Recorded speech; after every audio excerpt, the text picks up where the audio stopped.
We had quite a bit happen last week. To start with, we had an accidental mix-up with Zap's medication, which led to Jennifer saying some things to Davine that she probably didn't mean nor wanted to say.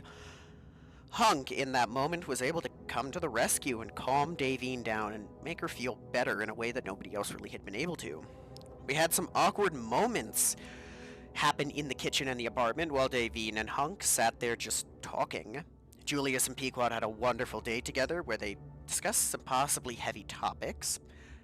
We had the return of Blaze, who was thrust right into the deep end with all the craziness and complicated relationships that there are in the apartment. After a discussion on the date, Pequod got scarves for all of the Rainfalls, including one for Hunk, who refused the offer. Later on, Hunk, Townsend, Julius, and Ash were sent by Agent O to retrieve Lanaya from a frontier militia station where Malcolm had released BOWs to kill Ash. A tough fight ensued, after which, on the way home, Lanaya attempted to kiss Hunk, only to stop because it seems that another elf had imprinted on him first. The Rainfalls would have a wonderful day at Aunt Soletta's home, while Ash and Hunk had some pretty heavy discussions at Tommy's, and finally, at Auntie Suletta's, there was some pretty frank discussions about what exactly is going on between Hunk and Davine, and I believe that is everything. Yep, that's a good wrap. So, today we start down in Lieutenant Main's training area. Most of you have been here before. You're rather familiar with it. Davine's got the sword on her back. Lieutenant Main is setting up the dummies here. Icy and her are going to test out their combo move. Sasha is sitting there chewing gum. Like, what exactly is their combo move? She looks down to you guys. Go. Icy unlocks some kind of mana ability in the sword, and I don't know, it makes her go haywire or something. Davy? Do you remember how she used to yoke Julius? It's basically that on steroids. Pequod. Oh, like she did in the war games against Pinhead? Yeah, it's Hey, that. exactly. It's that times like 20. Times 20? Sarah speaks. Oh yeah, I got a peek of them practicing it once. Before they'd finished it, it's something to behold. Lieutenant Main hasn't seen any of their practice. He's fixing this dummy right here. Alright, so, are you ready, Davine? He turns and looks at Dave. Davine looks at him, cracks her neck. As I'll ever be. He steps here. These are, quite a lot of targets. Plus, you got the big guy in the back. The best representation of the prototype thing we got here. His final blow was practiced on that dummy. I think you guys are overestimating your abilities. He steps back here. I don't think we are, good sir. Alright, well, best of luck. He looks at Icy. Icy gives Davine a thumbs up and steps back in front of town. Whenever you're ready, Davine.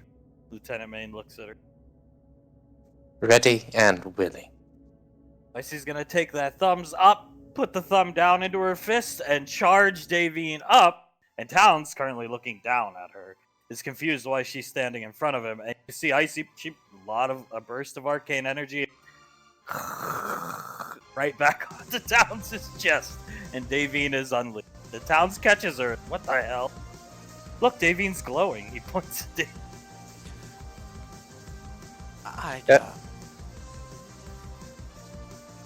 Cover your eyes for the dust that's about to come. Alright. Davine's just gonna start it off with a Severing Thaumaturgy. Right onto that guy.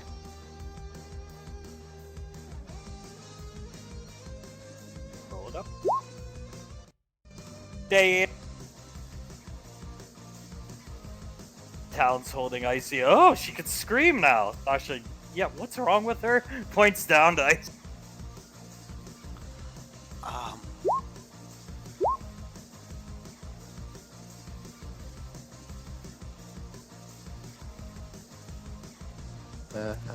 Oh, Jesus. Keep going. As Sasha points down and looks at Ash. What's wrong with her? Why did she pass out? From what I understand of the ability, it takes quite a bit out of Icy to do. She's knocked out of the fight if she does it. At least temporarily.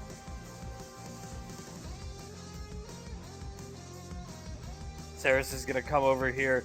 She's put her hand on her pulse out of her neck, knocked out. Knocked out. Ugh, that's an interesting side effect. Yeah, it is. Holy Toledo. But what is Davine doing as she tears through these dummies? As Lieutenant Maine has dropped his morning cup of coffee, afternoon cup of coffee. She's putting quite a bit of flair into these attacks. Instead of her usual just like slash to the stomach up at him, she is spinning her sword around in her hand, using it like a buzz saw almost to cut through them, and just absolutely decimating everything around her. Lieutenant Maine dropping his cup of coffee. Jesus Christ, lady! Those dummies are expensive!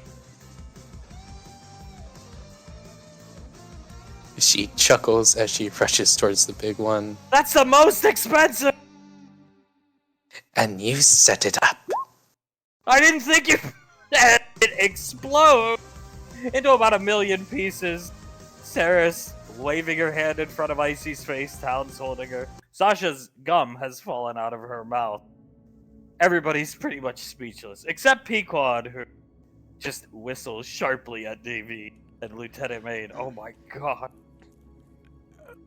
As I've said before, Julius, remind me not to get her too angry.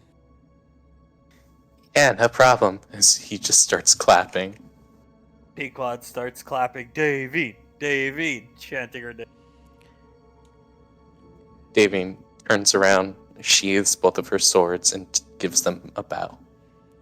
Towns, you see, that's why I always like to take Davine with me when we have to split up. Saris, yeah, I don't blame you. Yeah, fair enough. If you get to choose between that and Bang Bang Ash, I know who you're gonna pick. Well, I'd choose Bang Bang Ash over Arnaki, Towns. Looking at Icy, who wakes up, Yahoo! And Lieutenant Maine just, because Icy sees all the dummies are gone, and Lieutenant Maine's still just standing there. How am I gonna report this to Lorela? Davine will walk up to Maine, put a hand on his shoulder. Honestly, I think we underestimated our abilities. I'll have more dummies next time. I think Captain over there said like 64. I thought it was just a child's exaggeration. As he's blankly looking at all the destroyed dummies. Davine chuckles. Oh no, she was quite right, I believe. I feel sorry for your enemies. As do I, sometimes. Lieutenant Maine turns to Ash. Beats the hell out of the salt plastic, don't you think?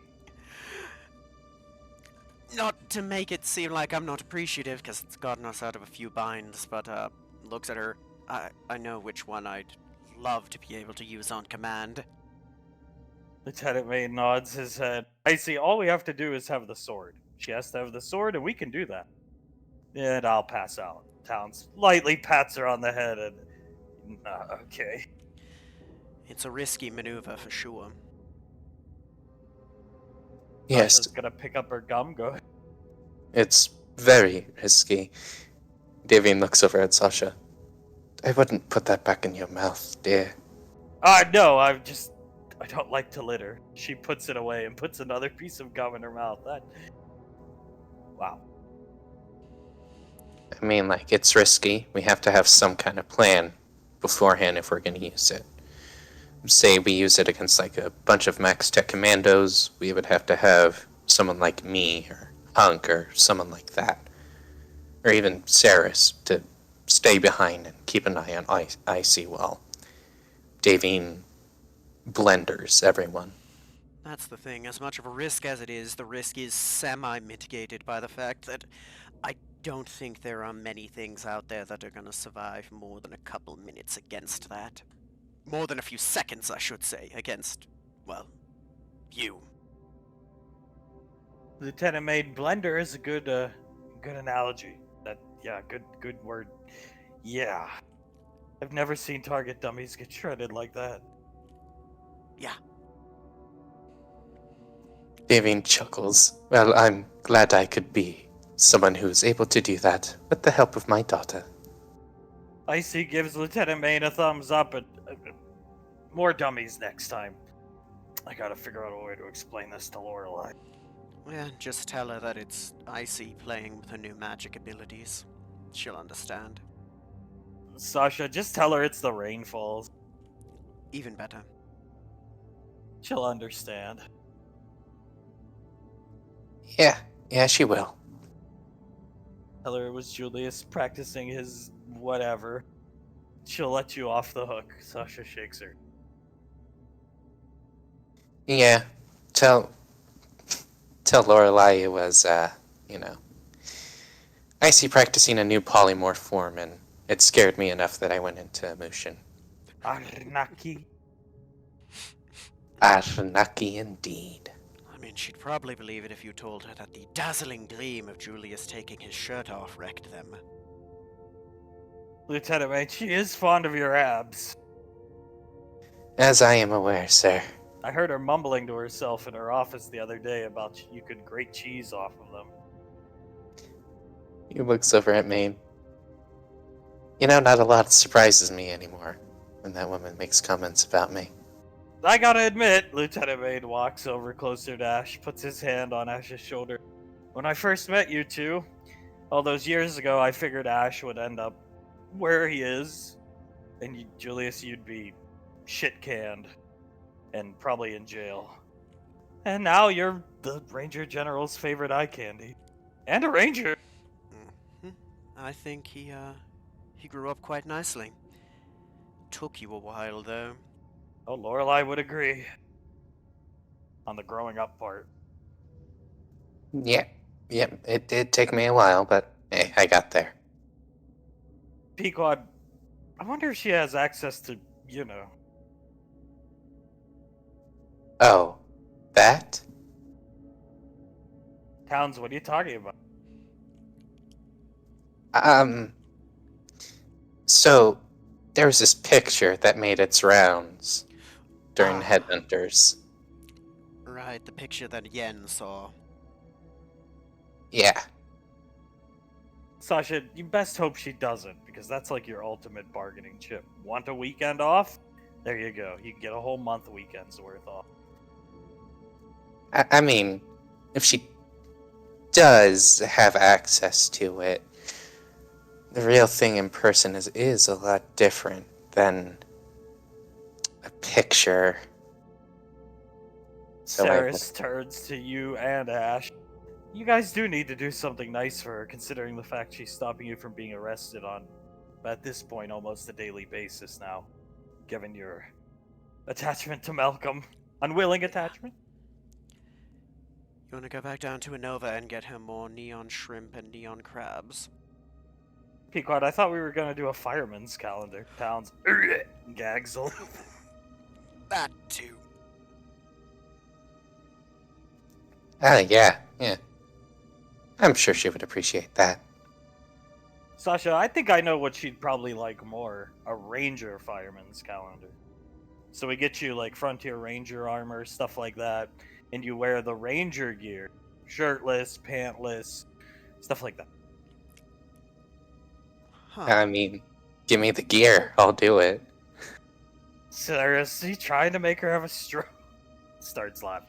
I think she might get such a bad bloody nose from it she'd pass out. Pequod more like a brain aneurysm. I think she'd have to take the rest of the day off at that point.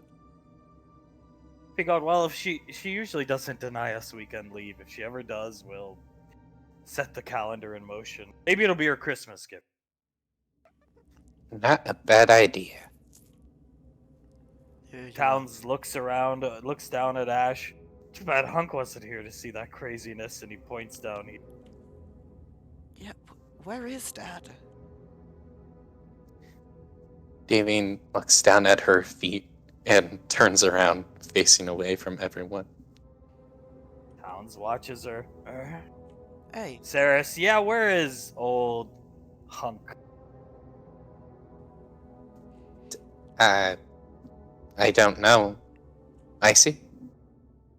She looks around back at the apartment. right. Right. Pequod, oh, what a shame he didn't come down to watch Davine. Icy, I asked him to come. He said he had something to do. Yeah, he's been finding interesting ways to keep himself busy as of late. Sasha, well, Blaze is back, so you could start armory production. By the way, did you see Hunk's new pistol? Towns, oh, steps. Huh. Yes, I did. A very interesting piece, from the forge even. Very special. Pequod grabs Icy, pulls her close, and Icy starts giggling. As Lieutenant Main, what's the name of it? What? He told me it was Matilda. No. I never had anything from the forge. Julius has backed up. It's, I've had two. One from me specifically and one a gift from Icy, but, there's something else. If I ever get Vala back, I'll bring it down and let you put a few rounds through her.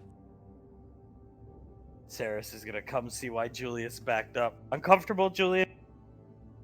No, I needed to lean on something. This wall is. Oh, how come, Julius? Sometimes my feet hurt. The whole running around, constantly kicking things. You know how it is.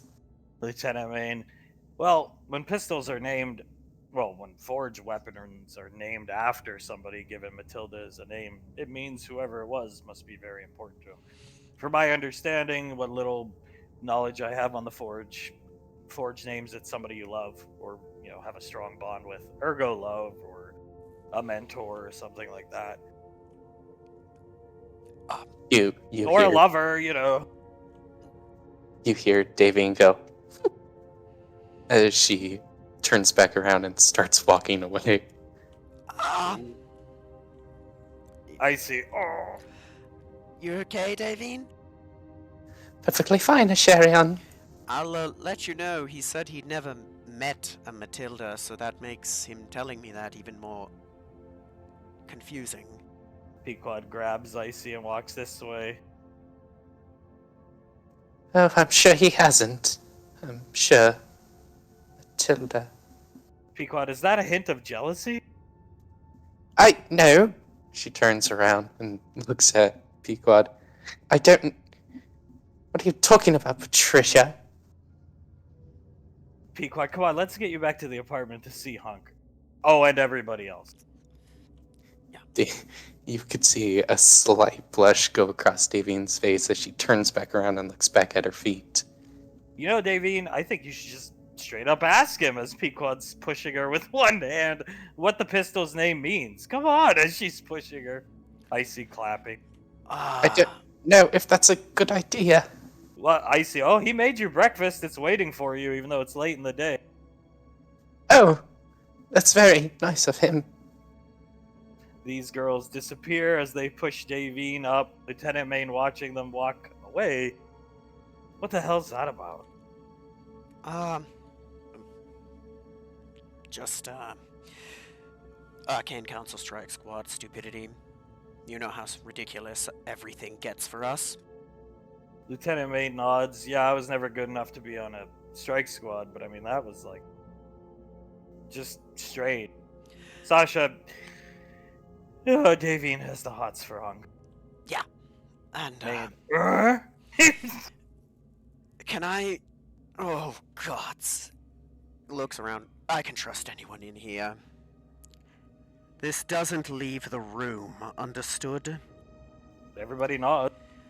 The gun's name isn't Matilda. Towns. Oh, what's it called?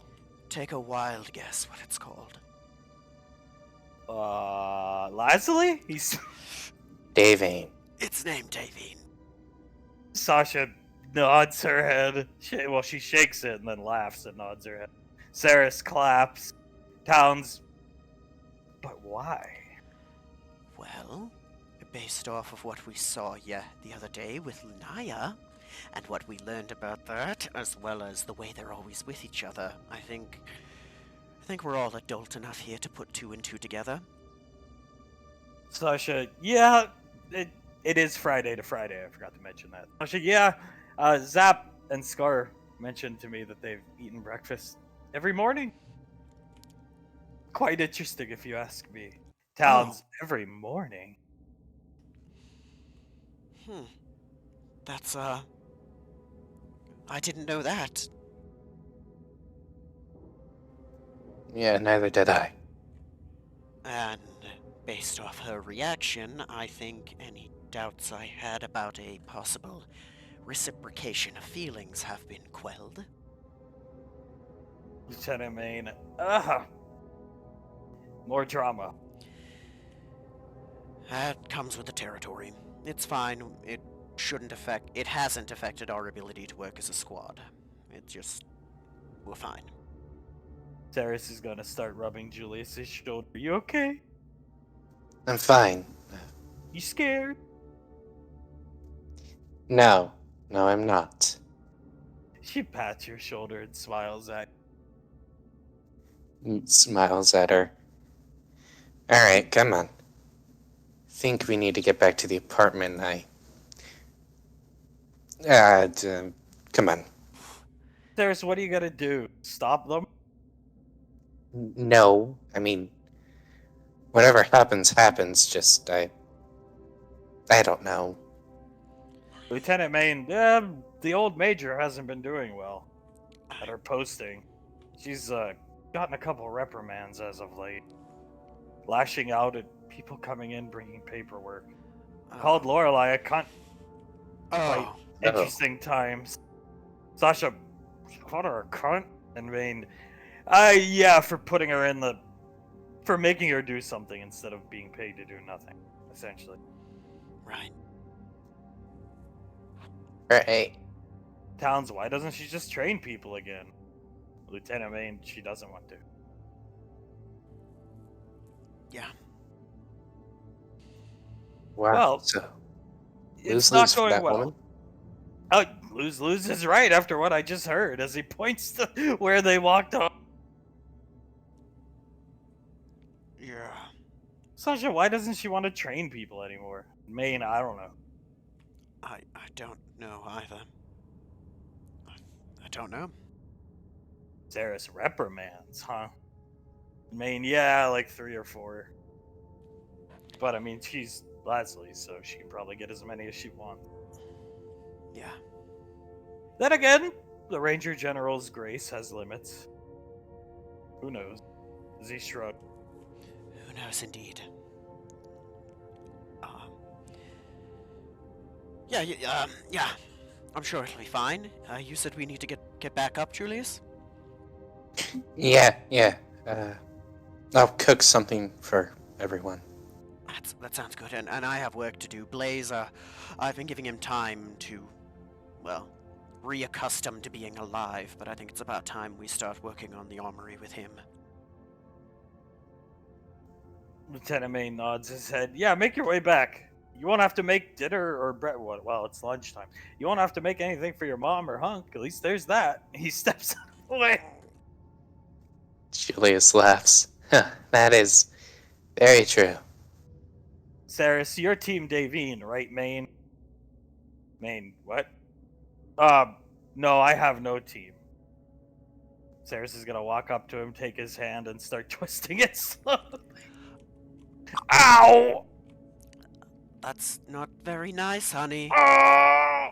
Team Davine! I mean, personally, I think she's better looking than Leslie anyway. She lets him go, thank you.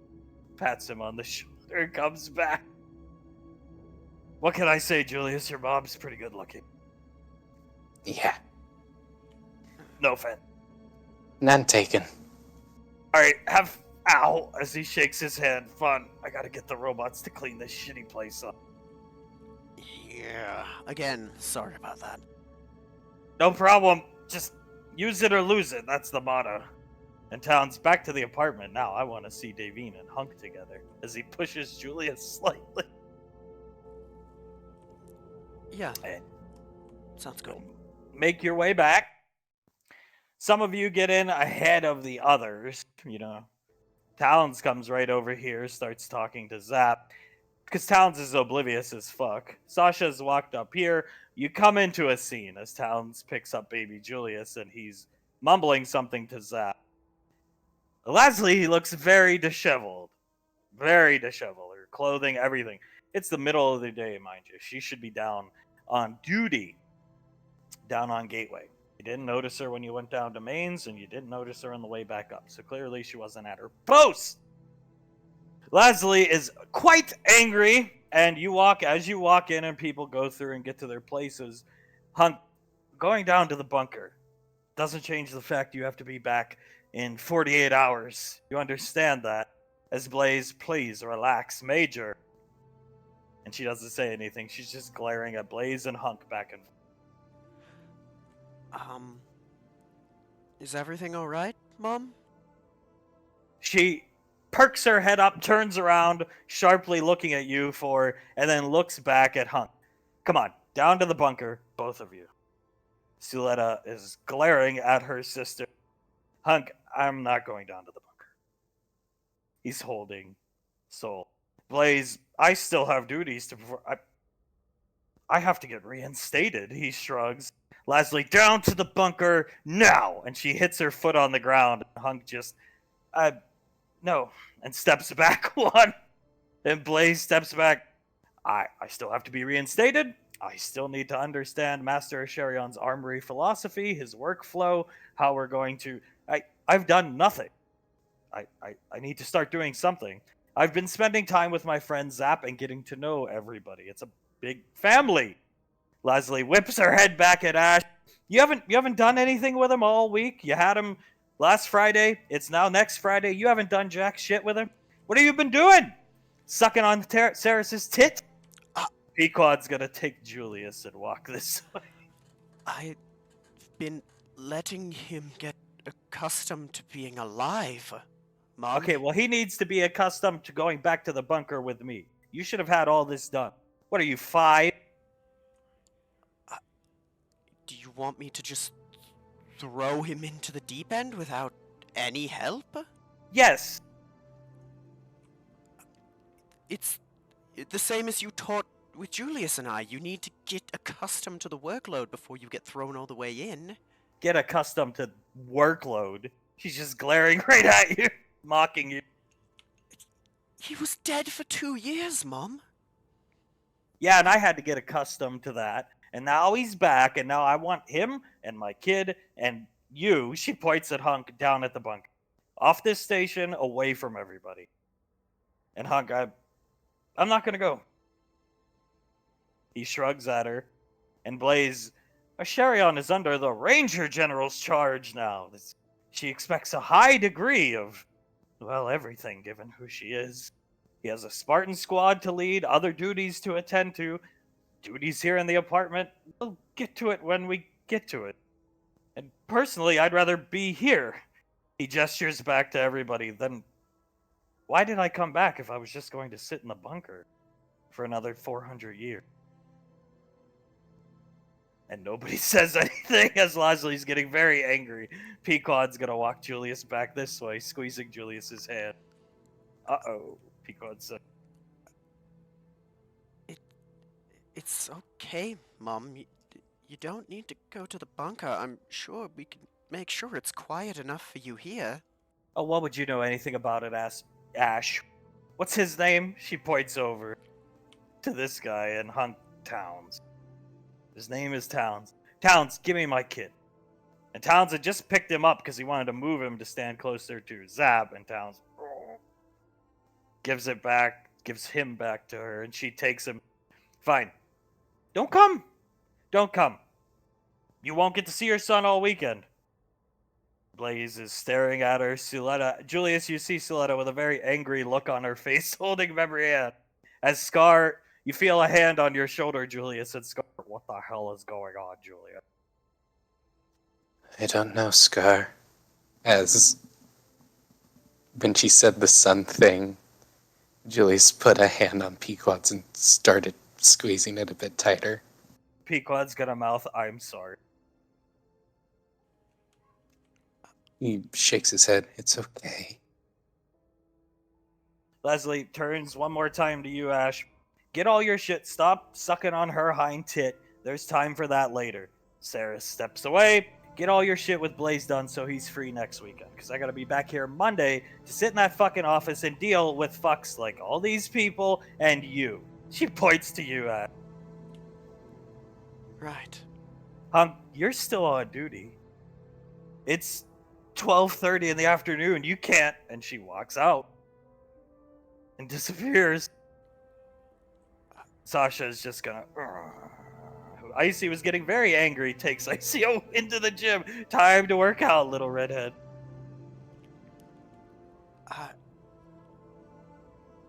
Okay. Scar, "What the fuck?" And looks over at the kid. "Oh, sorry." It's Commander Integra and Rolly and Zap glare. Julius stares where she just left. He chuckles. Took the damn kid. I'm. Shaking his head, go. Hey. I'm gonna go join Icy, okay? He pats Pequod's hand. "I'll come with you, unless you don't want me to. No, of course. Let's course. let's get out of the awkwardness." Sounds like a wonderful idea. She's gonna take you into the gym. Scar, "What the hell?" Still just super confused. As Blaze, "It would seem history is repeating itself." And Hunk just, "Yeah, some things never change." As Suletta, "More like some people never grow up." I'm sorry for that. Blaze, "It's not your fault, young sire. He walks here. We have. I don't want to come back to life just to start working immediately. I get my friend is here." He points to Zap. And your family, I thought it best if I gave you time to settle in.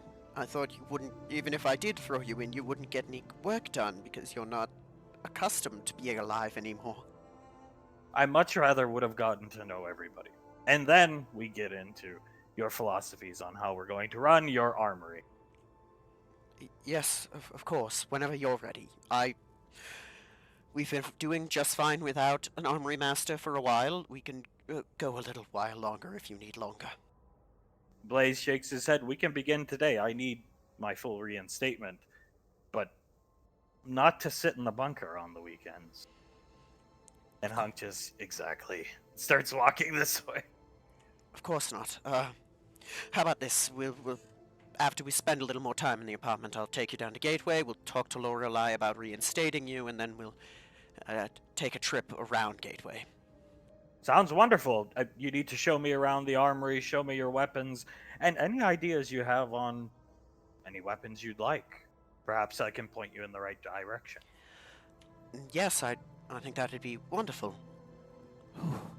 I know a collector or two. He fixes a non-existent tie.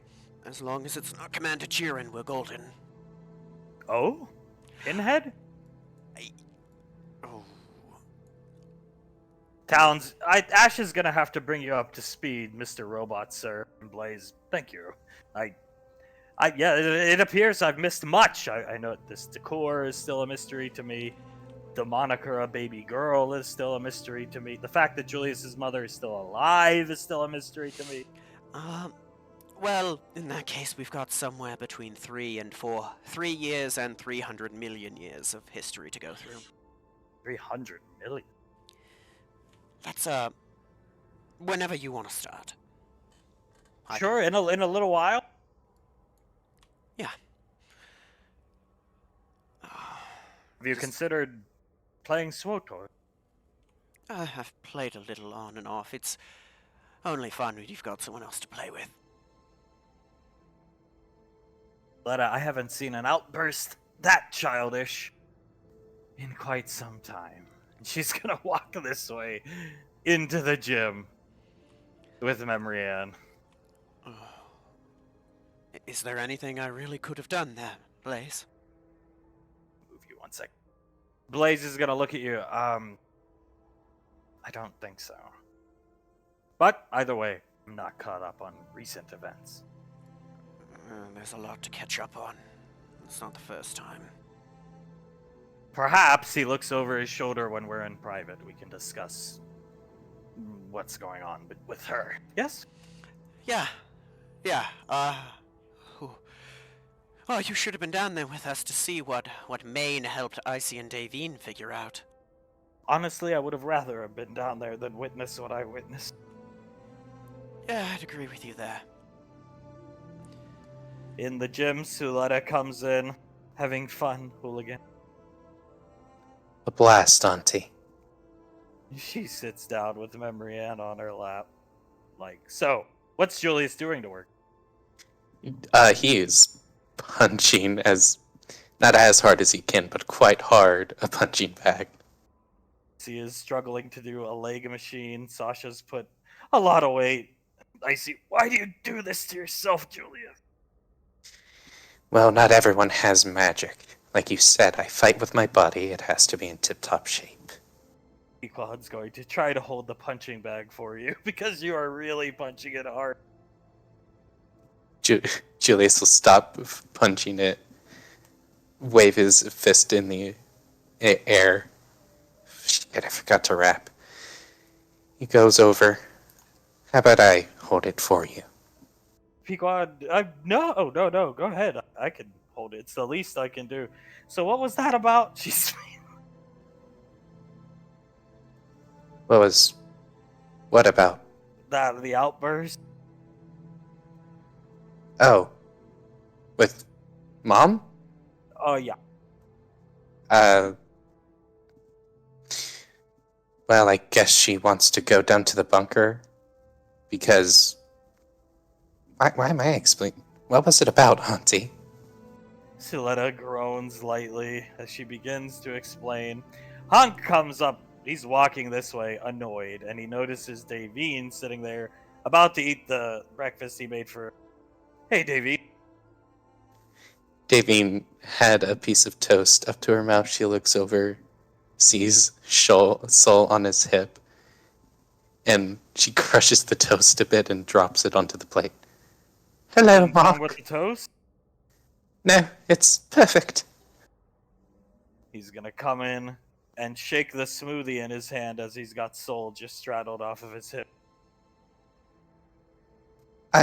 Is that for you? It looks delicious. No, I figured it would go good with breakfast. It's for you. And he's going to come over this way, pull a straw out, push it against his leg, put the straw in, and hold it up to Davine's mouth. Tropical Storm smoothie from Tommy's, a smoothie machine he's got now. Davine looks up at him, looks down at the smoothie, and takes a sip from it. And she starts to blush as she pulls away. It's delicious. I've always wanted to try this one. Usually I get the strawberry banana one. Right, yes, of course. Strawberry banana is actually very delicious. He's gonna look at the smoothie and then just retract his mask over his mouth and take a sip. It's pretty good. As she starts to blush even more. He'll reposition Soul slightly on his hip and put the smoothie back up to Davine's mouth. Davine will look down at the straw, and she'll take another sip from it. He looks around. Go ahead, eat. Eat, I'll be your drink bot. She looks down at her plate. You don't have to do that for me. Oh, it's no problem. He sits this way, puts Soul on his lap, and has the drink here. Whenever she wants it, he'll lift it for her. Just call for it. She rubs her arm and then her hands together. Thank you. And she'll start eating. Make sure to eat all the egg.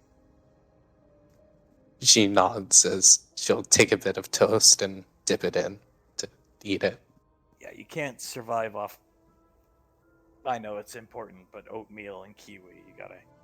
We're gonna widen your taste palette here.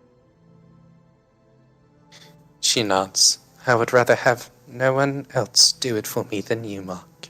Oh, trust me, I know all the good food. Yes, I'm sure. I wouldn't have thought that a man of your stature would enjoy soft-boiled eggs. Well, when Mom makes them for you when you're a little kid, you would. I can't cook like Julius, I just know how to cook what my mom taught me to. She nods. It's a good thing that you learned how to cook at least some things from your mother. Yeah, as Hunk notices there's a little egg yolk on the side of Davine's mouth, he's gonna grab a napkin and clean off the side of her cheek for her. She freezes as he does it, and she has to put one of her hands over her other, to stop it from reaching up and grabbing his. Thank you, Mark. Messy eater. Cute. Oh, thank you. Am I? What's wrong? Nothing. It's very good. Here, wash it down, and he holds the smoothie. I thank you. She leans forward and takes a sip from him, not breaking eye contact with the mask. He props Soul up a little higher in his arms, because she's trying to reach for his mask, and he lets Soul play with the goggle of his mask. As out here, Blaze... Where did Master Julius go? I'm not sure. Let's go find him, right? Sure, come. He puts his hand around your shoulder. This way. All right. I'm gonna walk with him. Scars, Jesus. Still just looking at the door. As Zap gets up, he's ahead of you guys, Scar going with him. Everybody in the gym, you hear Zap, what the hell? Scar, nice. And they're looking at the kitchen. Julius stops punching the bag as he turns around and walks up behind them. Zap, Whoa. look at that. Huh. They eat breakfast every morning, Julius. Except today, she went down to do some type of special training, but he made sure to make her breakfast. Julius nods. Do they always eat it like that, though? As she leans forward and takes a sip of the smoothie. Zap, no, this is a new development. Scar, yes. Lightly under his breath to himself. He looks over at Scar. He's starting to sound like Nicole. Scar turns around. Is that a bad thing? He thinks for a second. Starting to think not. Scar, this is great. Just looking at Davey. Zap, yeah, I haven't seen baby girl this happy since you know. Well, actually ever, because... Yeah.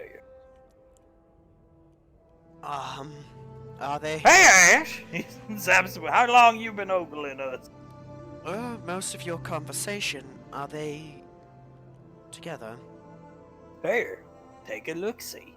As they move out of the way so you and Blaze can look in. Blaze is gonna stand next to Julian. You see Hunk pick up the smoothie and put it up to her mouth again. I'll get you two next time. You are killing this thing. Well, maybe you should get one for yourself so we can share it? Or we can share one if you want. Yeah, I'll get two. And we can share both. As he takes a sip. Zap, nice. Uh-huh. Nice. The Blaze doesn't say anything. Like I said, Uncle, a lot to catch up on. Blaze, there was an old movie a long time ago. Jeff Goldblum starred in it. It was about dinosaurs in a park. It was called Jurassic Park. I'm sure you've never heard of it. He has his finger up and he stops. What? Do you not? It's an excellent movie. Directed by Steven Spielberg. It still holds up today. It does. I've seen it. I've also lived it. What? As Blaze looks between both of you. So, it's, Malcolm had a phase, well, it was during basically the entirety of the Majestic, but he made movies to try and impress my mother. And Jurassic Park just so happened to be one of them, Jurassic Galaxy. It was a real life. It was basically a documentary found footage style, like guerrilla found footage of us struggling to stay alive on a Max Tech facility where there were dinosaurs. Plays. Oh, as Zap. Yeah, we used to watch these movies. We haven't lately, given stuff going on, but maybe sooner or later we'll take you to one of them, Blaze. They call it Malcolm movies.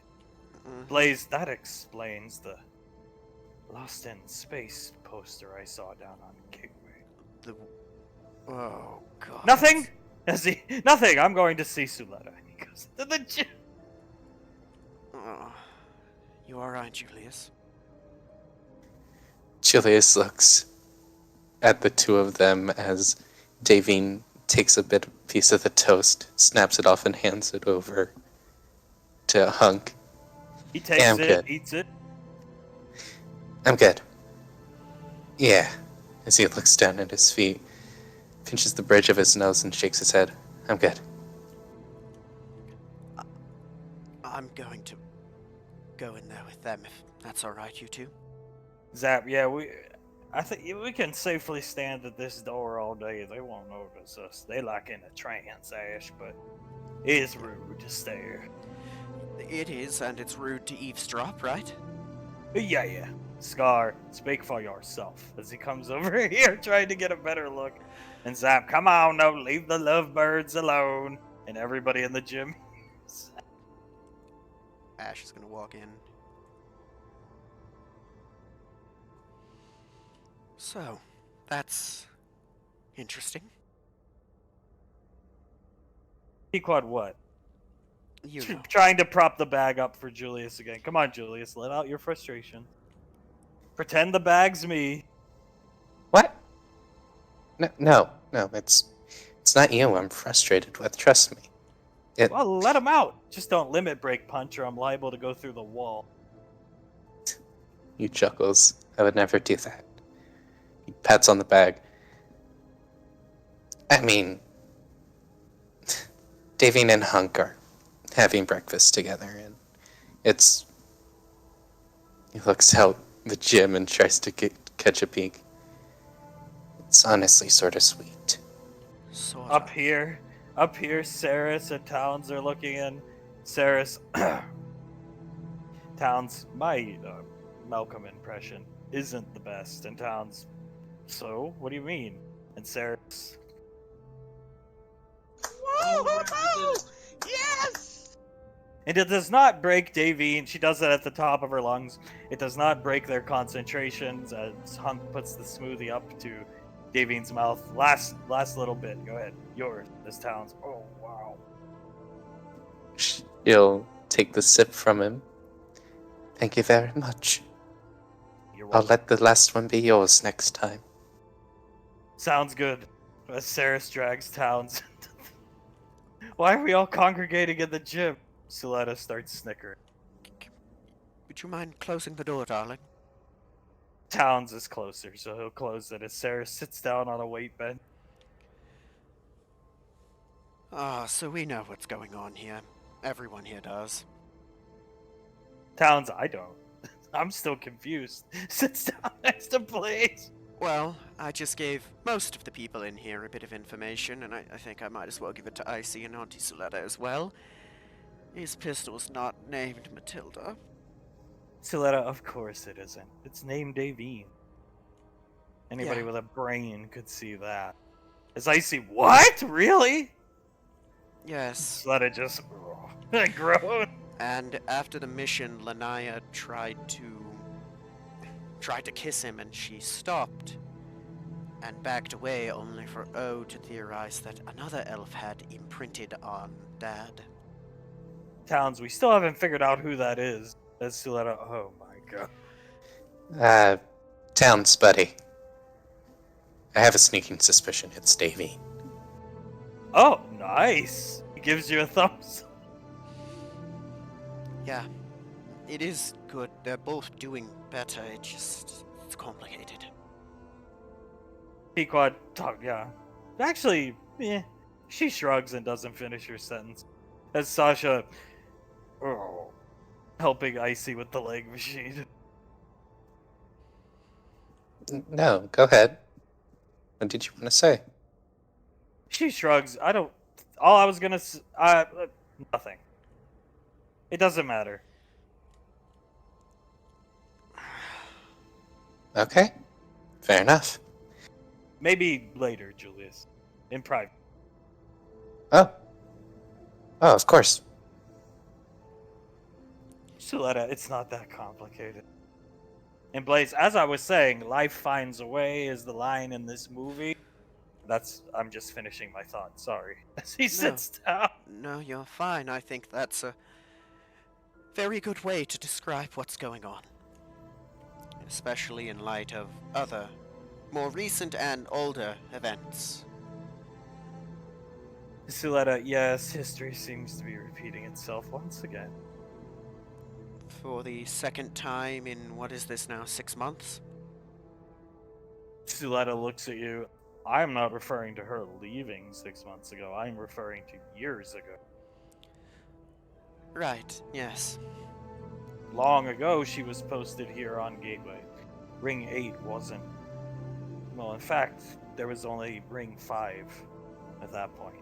She was posted, and she just did not do well with it.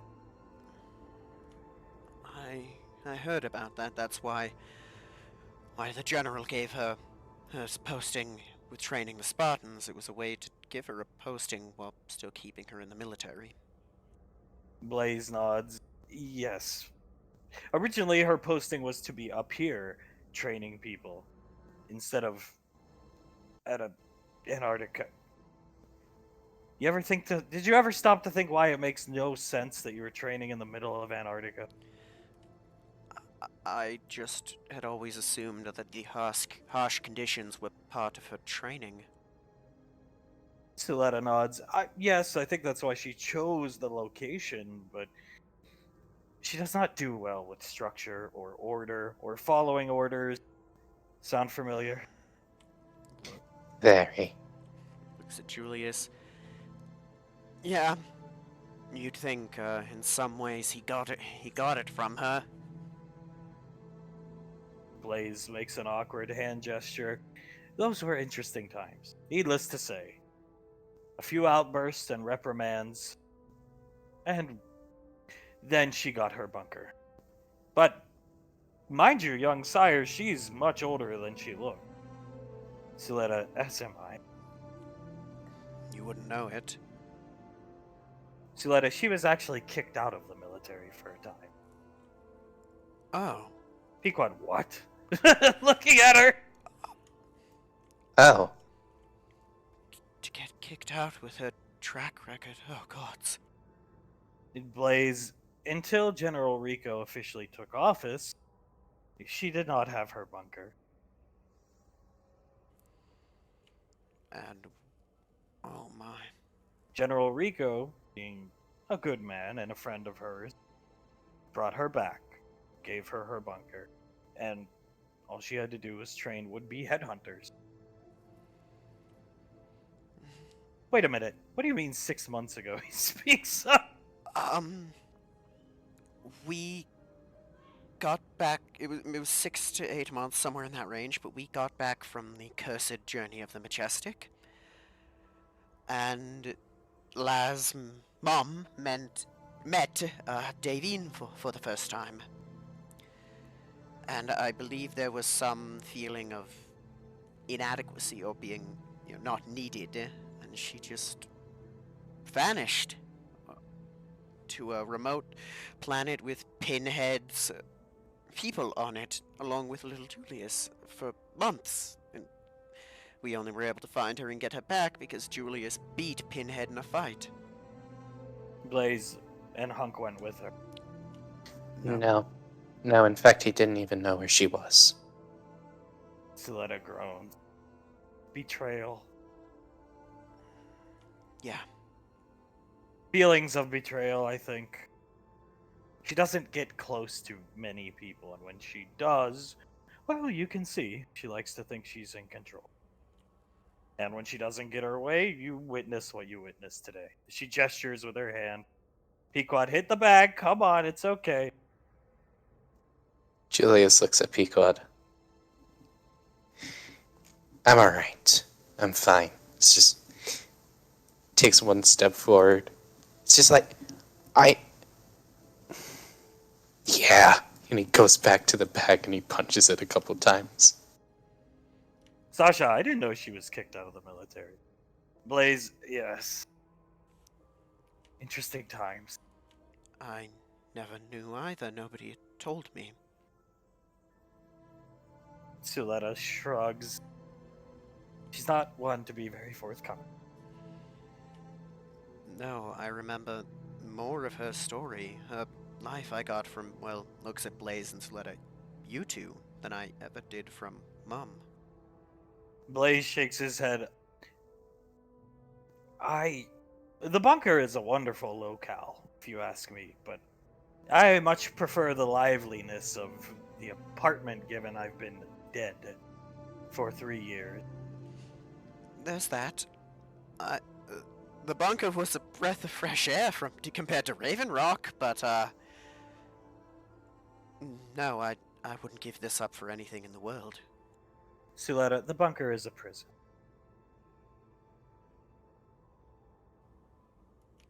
I mean, like, let's be honest. He takes a step back. If we weren't living in Raven Rock that entire time, would the bunker really have looked as good as it did when we were at Raven Rock? Yeah, probably not. I mean, my perception is skewed considering, well, the other choices of places I've lived are Gallia and the Majestic, so it kind of comes in at a firm second place in that regard.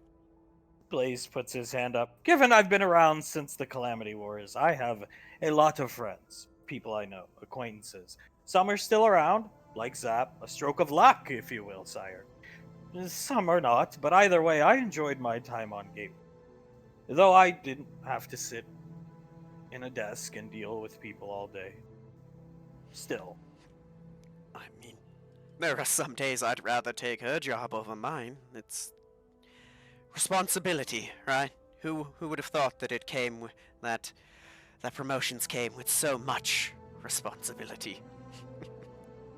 Blaze nods his head, looks at Suletta, I am not caught up to speed in everything here, but I've been told the threat we face is rather significant. Suletta nods and rolls her eyes. Blaze, has she been pushing him to retire again? Suletta just rolls her eyes. I'm sorry, what? Nobody says anything. You're talking about Dad, aren't you? Suletta nods her head, tilts it, and looks at Julius and you, back and forth. He made his own choices. He was frustrated with Master Chance and the bureaucracy of the Arcane. Mostly Master Chance, let's be honest. The others are wonderful individuals. That being said, Nicole back then was filing how many field reports and just request reports to get you guys on the good squad, not the Malcolm squad. That, coupled with orders, I think pushed him over the edge. But yes, she was asking he retired to join her in her prison of a bunker full time. And that probably contributed to the decisions he made. Suletta shrugs. That you would have to ask him. So, she wants him to retire again? Blaze, I didn't say that. He puts his hand up. I'm merely inquiring if she is doing it again, given the pattern of behavior in the past. But you have... If you recall, I was retired when you met me. Yes, you were? Put two and two together. Right. Suletta, there is a reason I was never in that bunker, and if I was not there very long.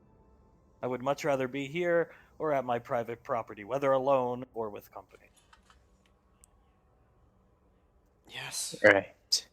I'd rather not go back to the bunker myself if I can avoid it. I'd rather be here with all of you. It's it's more human, right? Suletta nods, and Nicole knew he was being pushed to retire by her. Icy shrugs. Yeah.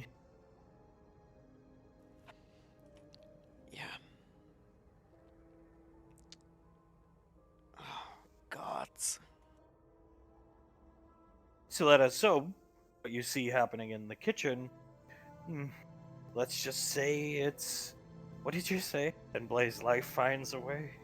And awkwardly gestures with his hand. Yeah. Life finding a way. How long was she gone? 6 months ago? Blaze speaks up again. Suletta, oh god, we should have made you a PowerPoint or something. Um, what was it? 4 months? 5 odd months, right? What was she doing? On some. She You was go. she was on like a farming colony with Commander Jaren's race. I'm not sure what they're called, but she was with them. Aaron Monastic. knew where she was and not Hunk? Yeah. Yes, Jaren knew. Pequod. Mind you, this is before bridges. He burnt some bridges with the family, but still. How? Suletta, oh god.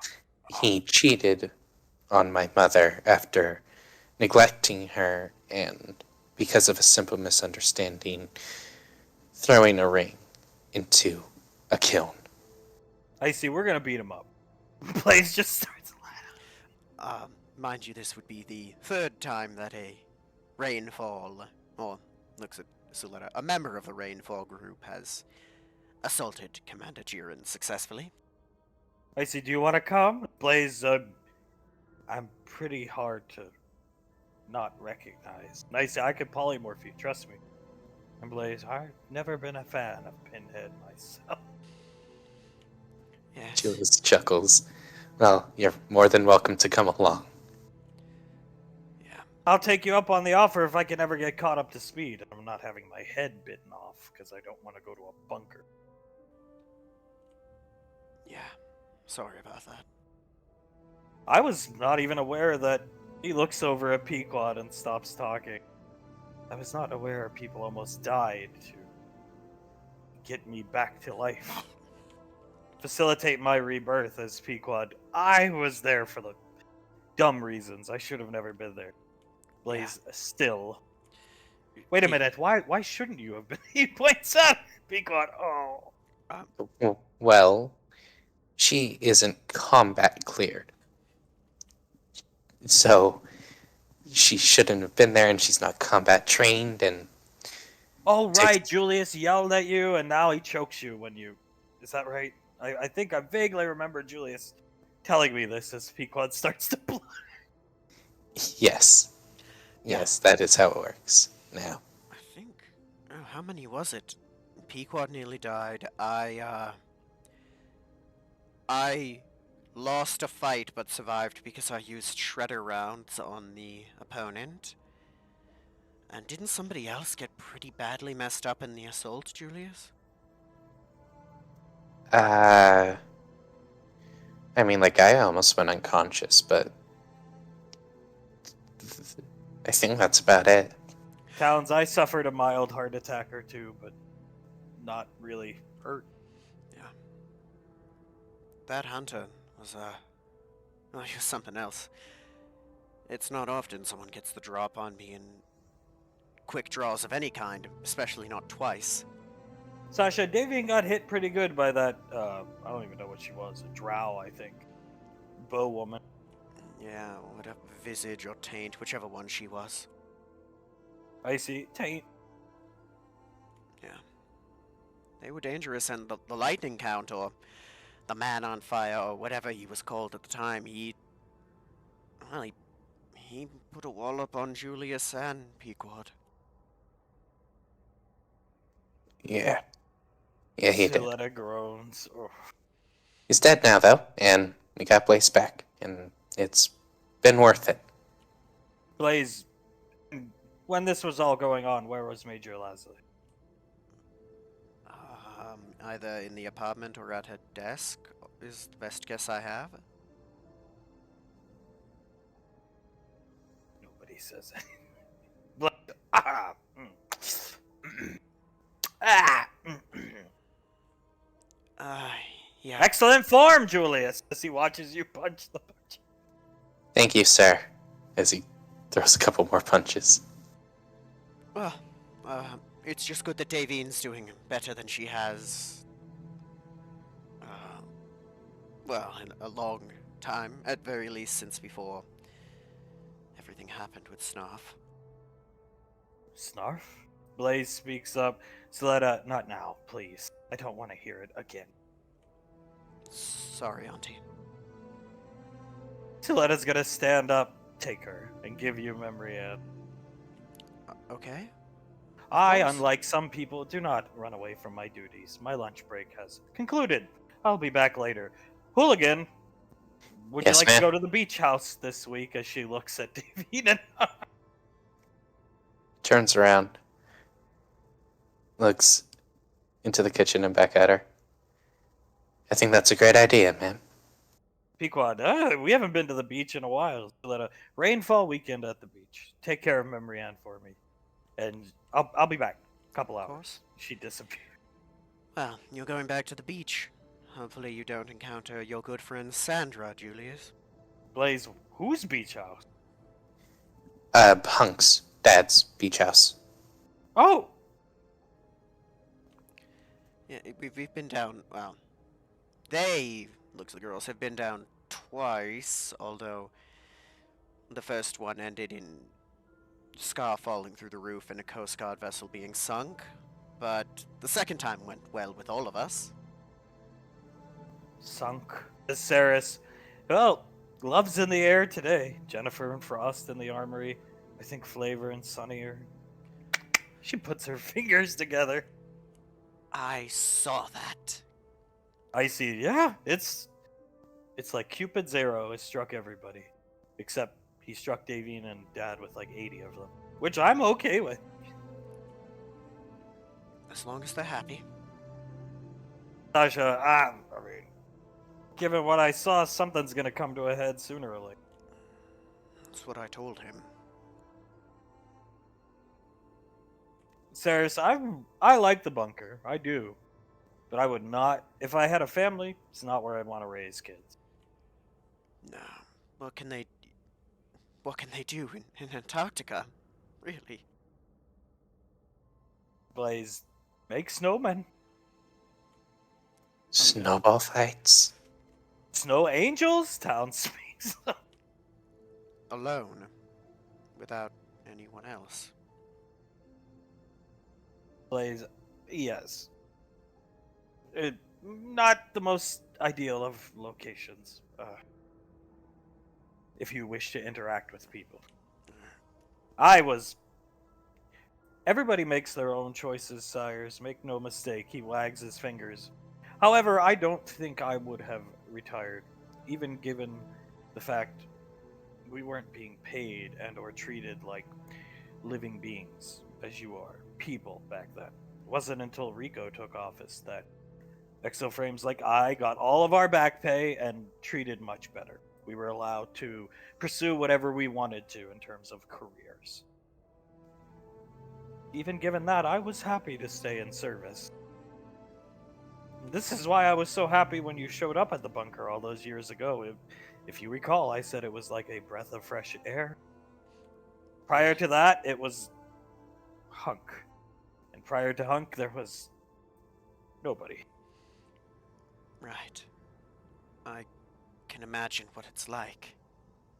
It's, yeah. Because that sounds really lonely.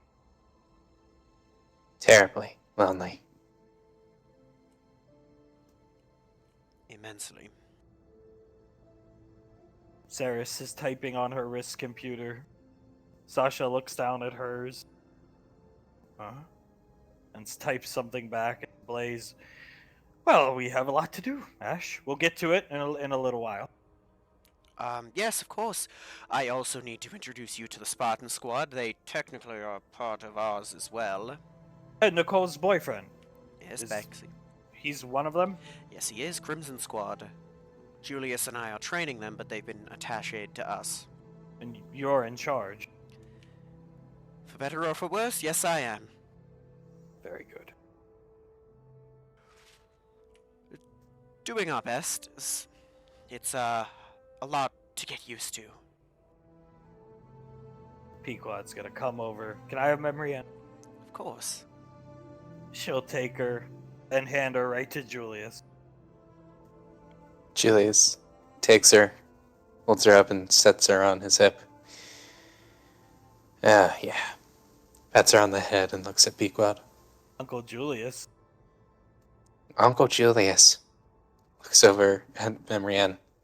I'm sorry, I'm your Uncle Kid. I really am. Pequod, why? Ah, it was a joke. She'll grow up to adore you. Or find you attractive. Given she's probably gonna be a spellcaster. Uh-oh. She looks Oh. down at... Julius starts laughing. Oh, just my luck. Well, she'll grow up with the most handsome most handsome uncle in the world. Look on the bright side, Julius. She could do far worse for uncles than you and I. She could have... Malcolm. Oh, yeah. Yeah, that would be way worse. Julius takes a step up next to Ash, leans over. You know, Sunny and Flavor? Yes, I have seen them together, and I've been thinking about that. Well, maybe we can do a little solo operation, just us two. Try to get them together. I think that might work, although I don't think they need our help in that regard. I had another idea. You remember how Mum used to basically look? He's gonna look at Sarah's and Pequod. She basically used to fund our ability to take them out. Yeah, I do. Well, I have a rather large pay raise, and I physically really can't spend it all, so why not, I don't know, give them a nice night out? Yeah, that sounds way easier. Pequod, oh, you gonna spy on them at Tommy's, just like good old dad. She looks towards the kitchen, and these two are still just talking to one another. I said nothing about spying, just giving them a credit card to use and just order whatever they want. And maybe we're in the back room, seeing how the date goes. Who knows? Not a bad idea, as her wrist computer starts to beep and she looks down. Looks right at Saris and then Sasha and Pequod. And walks out this way. Goes into the kitchen and slams her hand down in between the two of them. Huh? Davine jumps. Yes?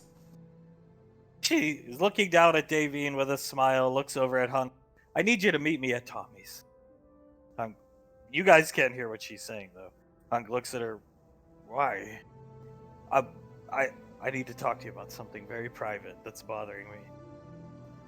And Hunk is, well, okay, when? Pequod, about 30, 45 minutes. Hunk, okay. Davine, I have to go, I have to go with her, but I have to go finish inventory down in the kill house. Oh, yes, of course. Have a wonderful day. He looks at his wrist computer, really lost track of time. Holy crap. Yes, it was like we were talking for an hour almost. Time flies when you're having fun. He'll get rid of everything, put the dishes in the sink. I'll get you another smoothie later. And he's gonna come over and pull her hood up over her head. It's kind of cold in here. She blushes, looks down at her lap and up at him. Kind of cool? A little chilly in here. It's like somebody left the fridge open or something. Yes. She stands up and brushes the hoodie down.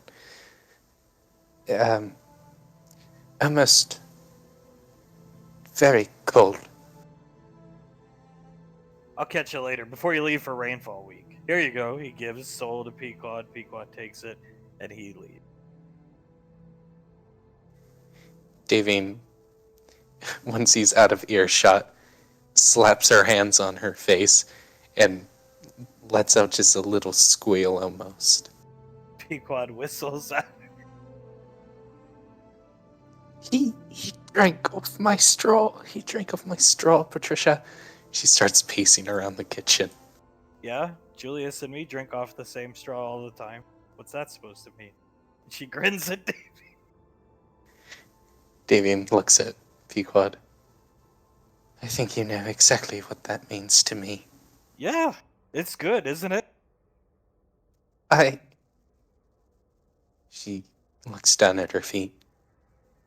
I don't know. Maybe. Maybe it is, maybe it isn't. Maybe I should stop this. She looks back up at Pequod. I have to, go to my room, I think. Paint a little, I think. Yes. Pequod's gonna grab her wrist before she can leave and look right up at Davy. You know who my dad is, right? Yes, General Rico. Every single time I thought, oh, he'll never accept Julius for who he is. I should stop this. 2 seconds later, I got really sad. And that is exactly why I never cut Julius off. It's called love. Ha ha ha ha. She lets go of Davine's wrist and walks back into the gym. Julius looks up at Pequod. Everything okay? Wonderful. Smiling with Soul, just wonderful. Gives Julius a big kiss on the chin. Dad and Davine doing all right? Oh, more than all right, let me tell you. Right. Right. Towns, I don't see how this complicates anything. Blaze looks over at him. Looks over at him again. Are you always... Never mind. And just looks over at Pico. Again, a lot of explaining and a lot of catching up to do. You should hear about this imprinting thing, Blaze. Blaze, I'm well aware. Trust me. I know what it means. It's a one-way street. One-way street? Well, the feelings can't be suppressed. Yeah. Yeah, no, that's true. Ceres, where did Davine go? I need to have a stern talking with her. Julius turns around and looks over at Pequod. Pequod, oh, she went to go paint. Happily, mind you, not depressed. Happily. Huh, is everything alright, Saris? Ceres, yeah, I just gotta give Davine the what to and how for.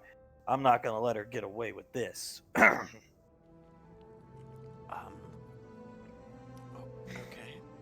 Blaze, you are a terrible liar, much like your mother. And Ceres laughs and walks off. Julius looks over at Ash. The what to and how for, Ash? Oh, do not ever compare her like that. Oh, that made my skin crawl to hear what my wife just said come through Denaria's voice. Blaze, Donaria, town's old lady, showed up naked on Julius and Ash's bed. Blaze, what? Again, a lot to go through, but cliff notes. A girl about Pequod's age who was brought onto the squad under Malcolm. A bunch of stress as well as multiple concussions caused her to age rapidly, and she also turned rather evil and committed a hate crime on Ceres. What? He speaks up. Blaze, that's exactly what, or Towns, that's exactly what I was thinking when I first heard. Blaze, seems like you're just as clueless as me. Towns, yep, still am. Wait till we get into why Towns is a little clueless as to life here. Wait till we get into blowing up Malcolm and Davine monuments. Blaze, Davine Monument? Never mind. As Icy gets up and takes Memory Ann from Julius. And Pequod's gonna come press right up against Julius. You okay? He looks down at her. Yeah, I'm okay. And he pushes her hair behind her ears and picks up Soul. I got you a surprise. Yeah? Should make you feel a little better. No, it's not the Arnaki box set. Those are still being produced. Damn. I was totally gonna win a game against you, finally. Blaze Arnaki. That name sounds familiar. Town's ghost. Blaze, right. Yes, the ghost that General Rico managed to exorcise from Is the that what station. he was doing here the other day? Yes. Yeah, I thought all the elite guard was Super Soakers, Master Yen, and Father Hopkins. Pequod, he fainted right on you. Gives you a kiss. Yes, he did. That man was probably the most scared he ever was because of Arnaki. Look at that Pequod imitating her dad. Look at that goddamn eye! Laziest eye I've ever seen. He was the ugliest motherfucker, Julius. He was so ugly. She puts her head on Julius's chest. As up here, Davian gets a knock at the door. Davine is sitting crisscross on a stool doing a little painting as she quickly picks it up, turns it away, stands up and opens the door. Yes? Sarah's at the door. Davian, need your help. Of course, dear. With what? Planning a little surprise get-together for Flavor and Sunny. I'm sure you noticed them on the way here, yeah? Oh, of course, they look so cute together. Would you mind? He looks up to you, sword woman. He carries the sword. Don't worry, you can get to training him some other time. But would you mind meeting me down at Tommy's in a little while? Give me like 35 minutes or so. And Tommy likes you and Julius, I think, more than anybody. We could, not physically, but just kind of use the rainfall charm, twist his arm a little bit to get him to have a cake baked and everything for him. It's Flavor's birthday, actually. Davine squints at her and chuckles. Of course, I'll help out. I don't mind. Good. Well, then I'll see you down there. Of course, yes, I'll see you then. What are you painting? Oh, You know, I'm a big fan of art. Davine pushes herself further into the doorway so she can't get through. Artists, block and all. Sarah's, yeah, well, maybe I could help you with it. If you show me, I can give you some creative ideas. No, I don't think that'll help. Oh, come on. Don't be so modest. I'm sure it's good. Julius is an excellent artist, I should say. Yes, Then again, I could just take it from you. She stares at Ceres. I'm okay, thank you for offering your help, though, dear. I must get ready for Flavor and Sunny, though. She's gonna squint and look at Davy. Picture a hunk, isn't it? No! I'll see you down there. Thank you for helping, and she leaves. She breathes in deep, closes the door. Is it really that obvious? As she walks over, flips it over, and it's a outline of a gas mask. She comes back into the armory and sits down next to Ash. Ugh. Have a good, frank discussion, dear. Yeah, I took care of it, don't worry. All right. She snorts. Lots of goings on. Between that, the Spartans, the mobile suit, the armory. Doesn't seem like there's enough hours in the day, right? Pequod, want me to come with you, Julius, or you want to just go you and Ash? Oh, you're a busy woman, babe. That's okay. We'll just do me and Ash. Okay, no problem. She steps back here. You want to do it now, Julius? Yeah, sure. Let's go. Be a nice welcome distraction. Pequod's gonna sit down next to Blaze. It's pretty cool getting ditched by your husband. It's Blaze laughs. See ya! She waves Julius away from. Julius chuckles. I love you.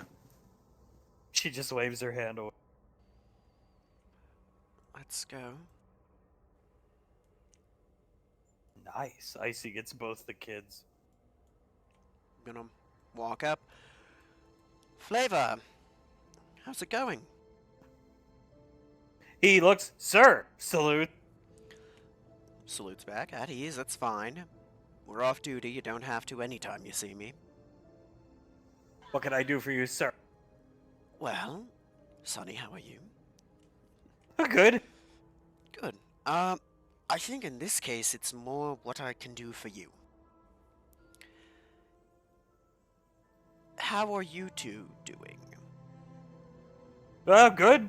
Just painting miniatures, killing time, waiting for the rest of the squad to get here. We just got back getting an egg for Davine. Oh. Do you know about this, Julius?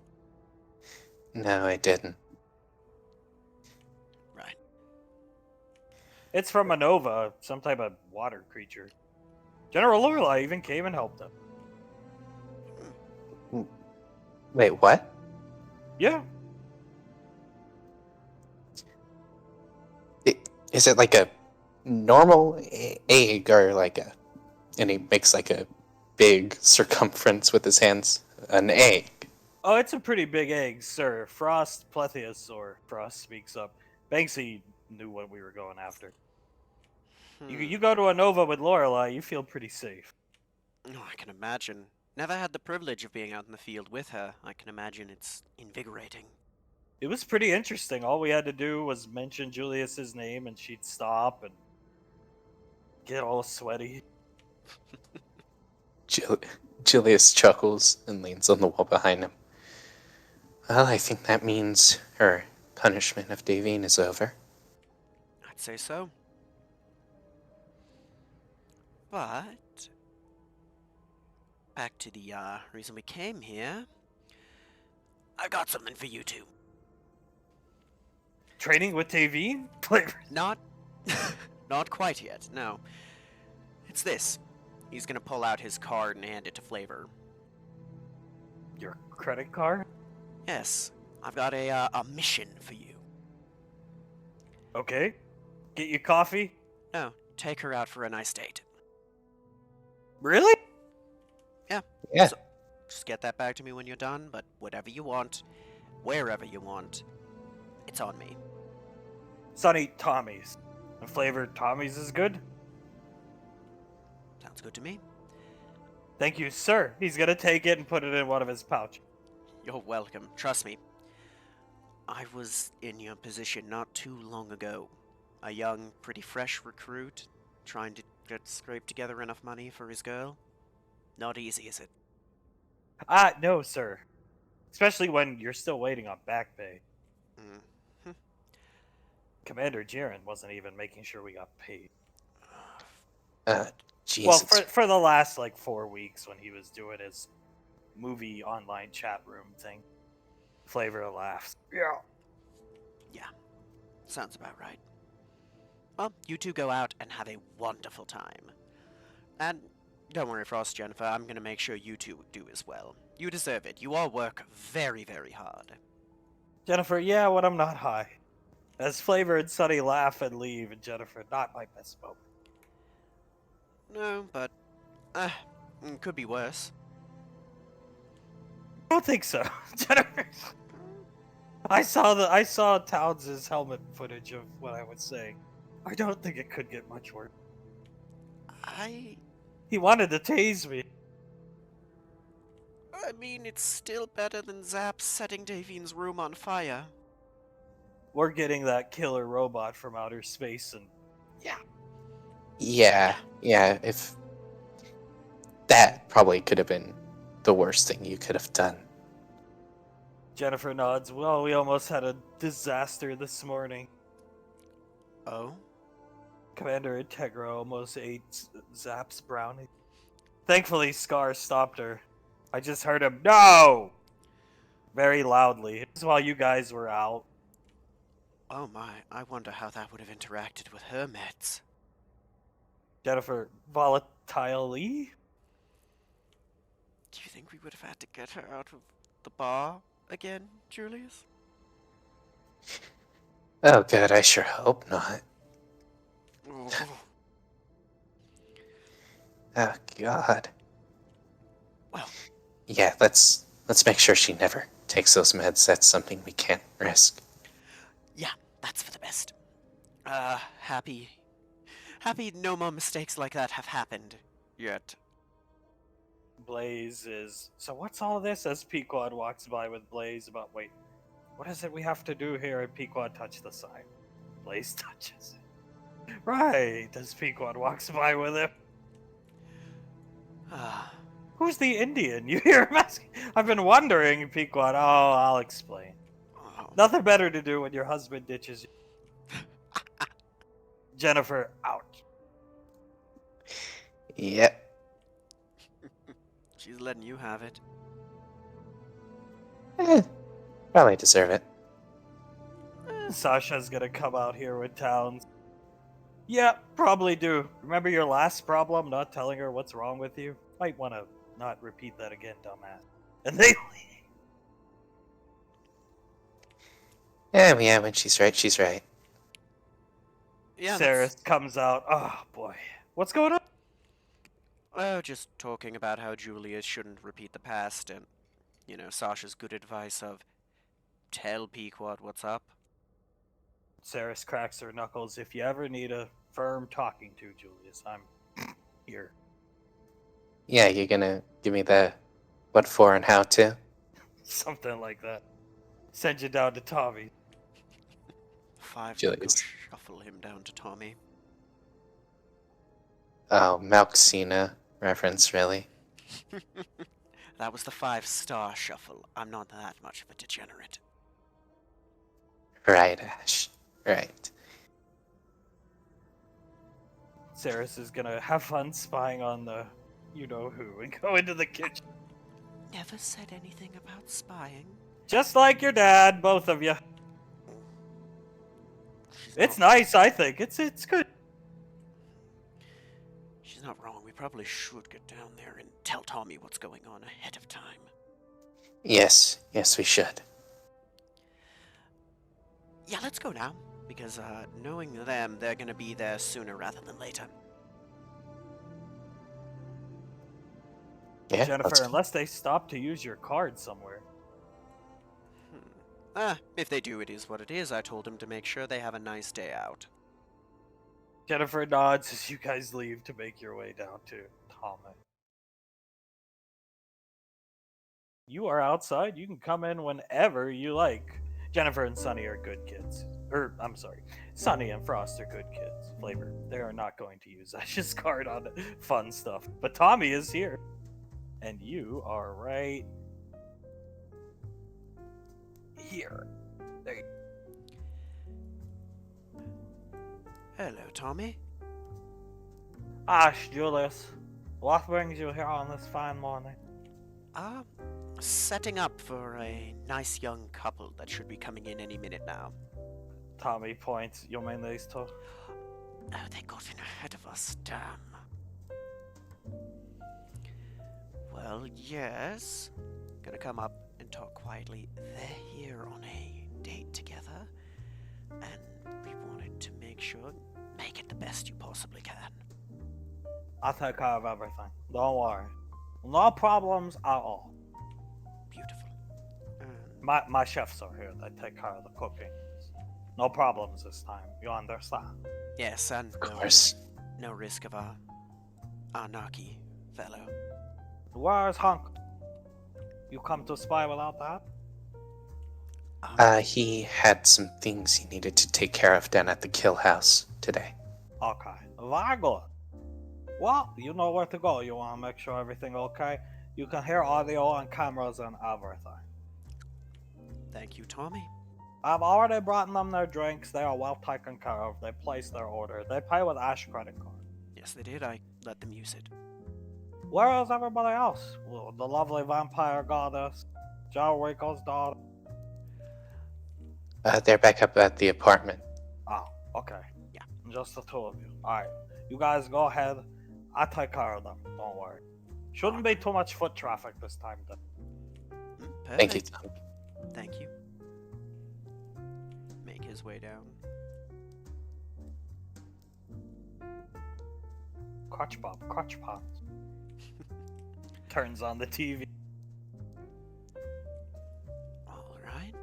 I'm gonna flick to the camera that they're on and just sit back and watch. Oh, you can zoom in, you can hear everything they're saying. They're just small talking. Remind you of anyone, Julius? I mean, yeah, reminds me of a lot of people. Reminds me of you and Pequod back when the few times we actually got off Raven Rock and you two got to go on a date together. Julius chuckles. That's sweet, Ash. Thank you. I remember one of the times we got to go to In-N-Out, you two chose your little side booth in the corner and just talked for hours, even though we begged you to let us get back on the ship. That's correct. It's just enjoyable talking to her. Yeah, It's always come easy. it's good. It's, I said it to Dad the other day, but it rings true doubly for you as well. You and I, we've got everything a man could ask for. Yeah. Yeah, we do. It's nice to pay it forwards. Yeah. He leans forward on the desk and looks at the camera. This is a little creepy, though. Like, I'm not just imagining this. Oh, it's very much creepy, but... yeah. You notice Brandon Law come out and start talking to Tommy. Oh no. Just Don't- talking about running Coca-Cola. Don't let him see you, Julius. Oh, well, if he doesn't come to the back room, I think we're pretty okay, Ash. That's true. Imagine that date getting interrupted by the duel to the death of Brandon Law and Julius Rainfall. Who will win? No one knows. Everyone knows. Julius chuckles, sits down, and leans back in the chair. So, what do you think about what's going on? Julius stares at the screen. And he shrugs. They can do what they want. They can. But what's your I guess preference may be the right word, even if it's not, but what do you think? Julius. Julius looks around for a second. He shrugs. I don't know, Ash. I don't know. If I haven't talked to my wife about this, then I don't know if I want to talk about it at all, honestly. Of course. Well, unless it's with her or someone like that. Apologies, I didn't mean to intrude. It's fine, Ash. Just Um, it's not something I enjoy talking about, or that's, thinking about, really. that's fair. Julius? Yeah? Why is Davine here? Julius was looking up at the ceiling, and he sits up in his chair and looks at the screen. That is a damn good question, Ash. As Julius says that, Tommy, Mr. Van, how are you doing today? What can I do for you? You come to play catch? No. Thank you, though, Tommy. takes a couple steps forward, sits down in the chair. I was asked to help out with something. Setting up? Hunk walks right in behind her, but he's typing on his wrist computer, looking down, and he bumps into David. Whoa! Huh? Davine freezes, and she puts up the hood as fast as she can. And she just keeps on staring at Tommy, Brandon Law, and the Saint. Saint Guillotine looking confused, Brandon looking confused, Tommy. Oh, Hunk, nice to see you. What are you doing here? Hunk, I was asked to meet my Pequod here. Hey, Davine. He puts both his hands on her shoulder. Davine's shoulders were scrunched up, and as his hands touched her shoulders, they sort of rested. Hello, Mark. He pats her shoulder with one hand. What are you doing here? He looks down at her. She turns around in the stool and looks up at him. I was told by Saris to come meet her here to set something up. Oh. He looks really confused down at Davy.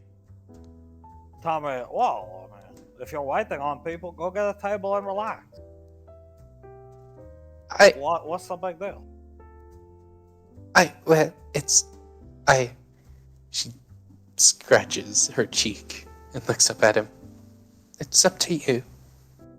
Oh, if you're for it, he steps back once and puts his hand. She stands up, takes a step forward, and looks at his hand and puts her hands behind her back. He lowers his hand. Oh, right this way then. We could sit here, I guess, while we wait. She nods. He'll come here and pull out her chair for her as Tommy is watching. She blushes slightly and sits down. Tommy, can I get you anything to drink or eat?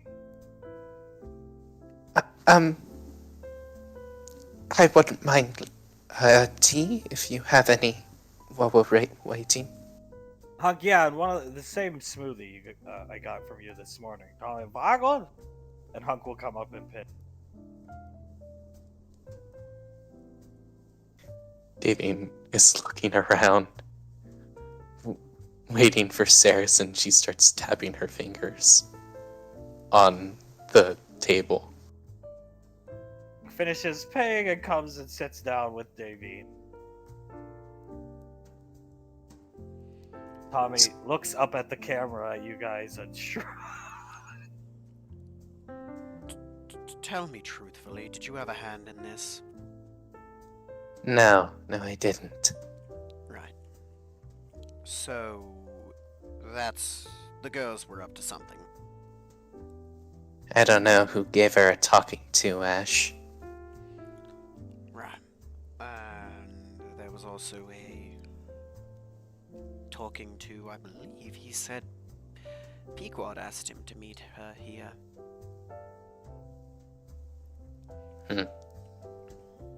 They really get... They do get things done, don't they? That they do. You see the Saint making the smoothie, Brandon getting a cup of tea, and Tommy scratches the back of his head, points at Davine, then points at Hunk, and points at Davine again. And you hear him just mumbling, "What in the hell is going on there?" Well, that'd be the topic we were hoping to avoid rearing its head in front of us. Julius chuckles. Yep, it is.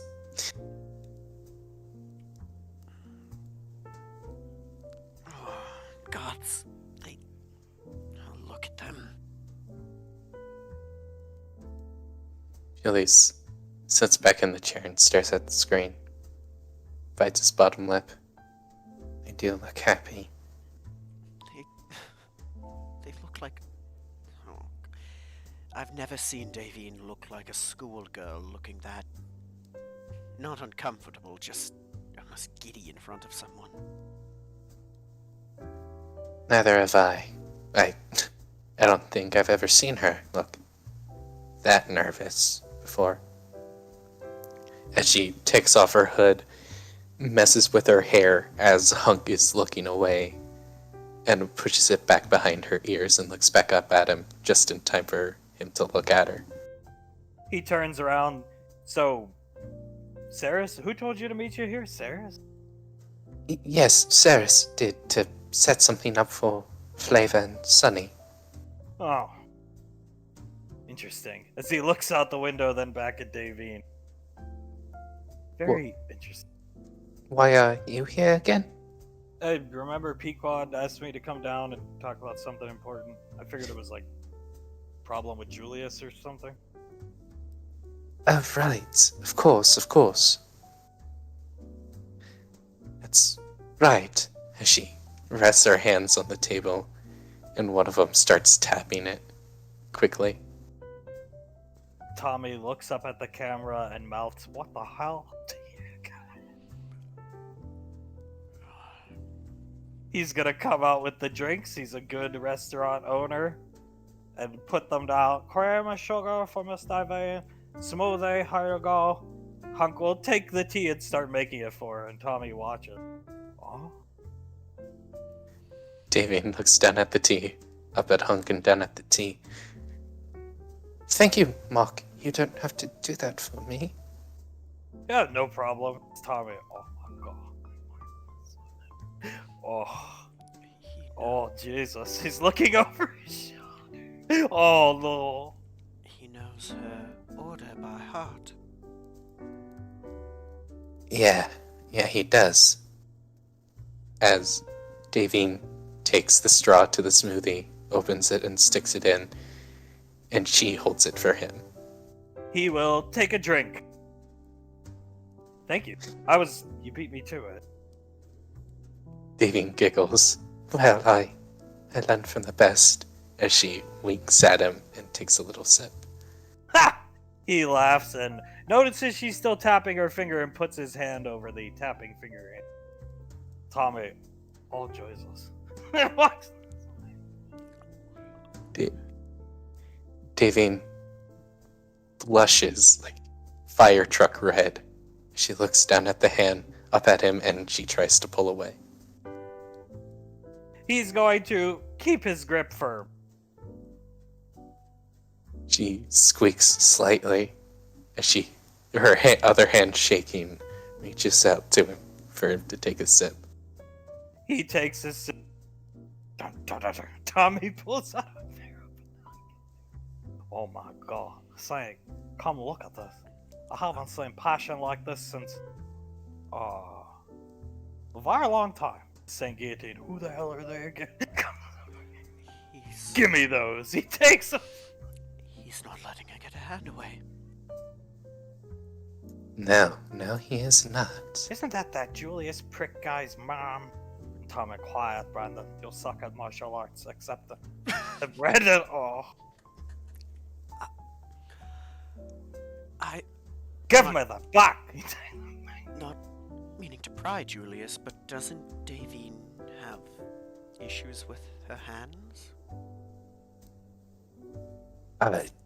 Yeah, she always has. And yet, that. Julius shrugs, leans back, and a little smile comes on his face. Brandon, I saw that lady at the convention. Tommy, yes. Steubenville, Ohio cannot compete with Julius. Be quiet and just look. Saint, how do you turn on the thermal part of this binoculars? Saint Guillotine, push this button right here. Pushes it. Body temperature rising. Interesting. In elves, very common when they're around somebody they like, their body temperature rise quickly. Saint Guillotine, I never knew that. You can hear everything they're saying.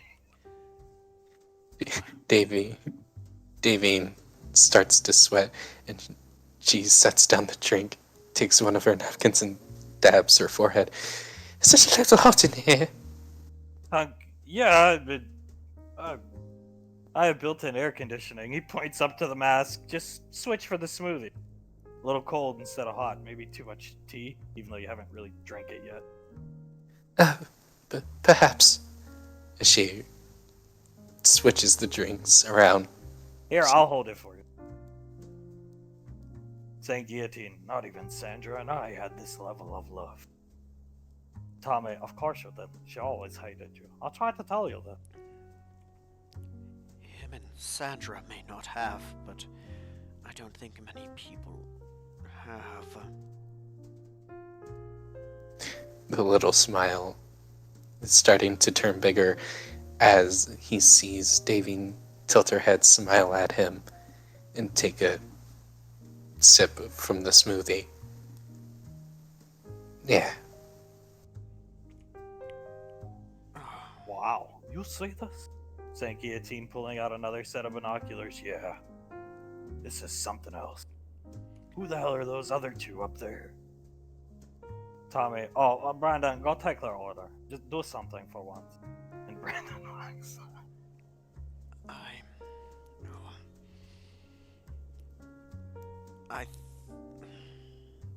With how happy they are, I don't think we can do anything more than just root for them. Julius just keeps smiling at the screen. Saint Guillotine, hot damn, her body temperature is rising. Tommy, oh no. This is very strange. As Davine, knowing her hand won't get away, she twists her wrist so her palm is laying against his palm. He will lift his hand up and take off the glove and rest his hand in her palm, his palm in her palm. Tommy, Jesus Christ. I'm starting to sweat. Saint Guillotine, yeah, me too. Oh my. Davine, looking down at the hand, giggles slightly. Rubs her cheek with the other hand. How are those girls? Hug, I don't think they're coming. And if they are, I'm not worried about it. But Suletta messaged me and said you guys are going to the beach house this weekend. I gave you a key last week, key card, so you're good to get into the game. If you need a backup, I've got others here. I'll send one to Suletta. Right. Of course.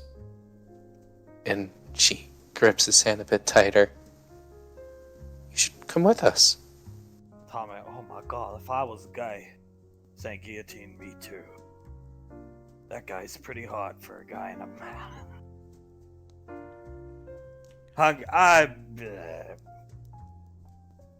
we talked about the rainfall thing, but speaking of which, I do have something to talk about that relates to Rainfall Weekend. If you're up to it.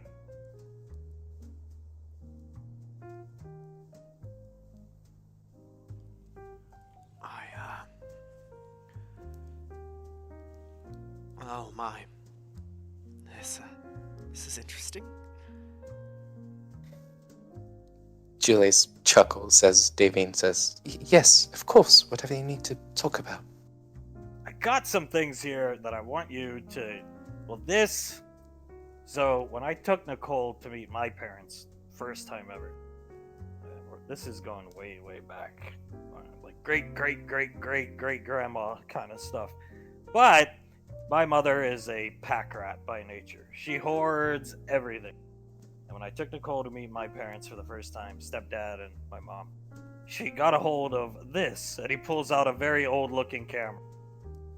And she just wouldn't let it go. It doesn't work, but I got it fixed. It works now. It didn't work back then. And she liked taking pictures all the time. Some point, I can't really remember, we went back for dinner one night. This was back when Julius and Ash were the headhunters. And she left it there. And we never got around to going back after that. Things got complicated. Either way, I want you to make sure she gets this, and he'll give the camera to Davine. Davine will take it.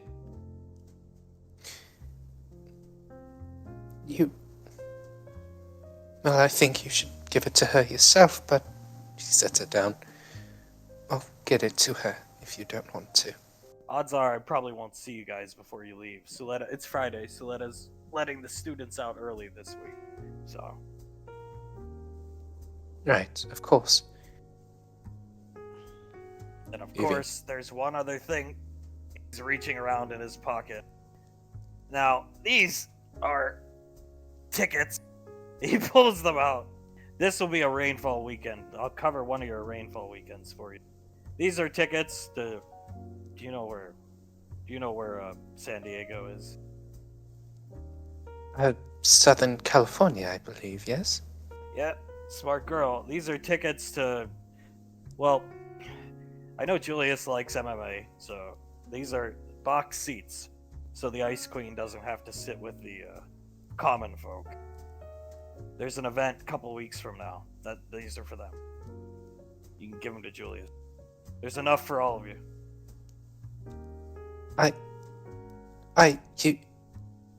Darling, no, you didn't have to do that for us, really. Well, did it for Julius. You guys too, but well, thank you, but you should give them to him yourself. You should take him along. You should go with us. oh, I don't. I mean, there's enough for you guys, including the kids. The kids don't cost a pass. A ticket. Memory Ann does, but there's enough, and they're box seats. So, Julius, he never really comes and seeks me out, so I assume we have kind of like this weird, like, I think he mostly tolerates me. So, I think it'd probably be better if he got him from you. Davine, when she hears that, she grits her teeth and grips his hand super tight. You think he tolerates you? Well, He loves you. Mark? maybe wants he you to- just has problems relating to men? I don't know. Well, recently he hasn't been able to because you haven't been around. You've been avoiding us because you want us to have a good time on Rainfall Weekend when I consider you to be a Rainfall. That means a lot. Thank you. And if I consider you to be a Rainfall, you should come along to Rainfall Weekend and give these gifts to your children yourself and spend time with the daughter you love and the son you love and who loves you back. And come with us and spend a weekend at the beach house. And she grips his hand tighter, stands up slightly and leans over the table until there's only about 6 inches between their faces. And you should come so I can actually enjoy myself. He's gonna grip her hand tighter and nod his head. Okay. I'll come. Davian blushes. Was that easy? I guess so. All it takes is a beautiful woman's face right in front of you. Yeah, I'll come. Somehow her face gets redder as she sits back down. Smith Talker. Ha! He laughs and I'll pocket these. Then. Yes, you should give it to them yourself. I think it will mean more than you realize coming from you. Well, as long as you're there to help me out. Of course. I'll always be there for you, Mark. And she'll take her thumb and rub the top of his knuckles with it. He's going to take his other glove off and put his hand on top of her.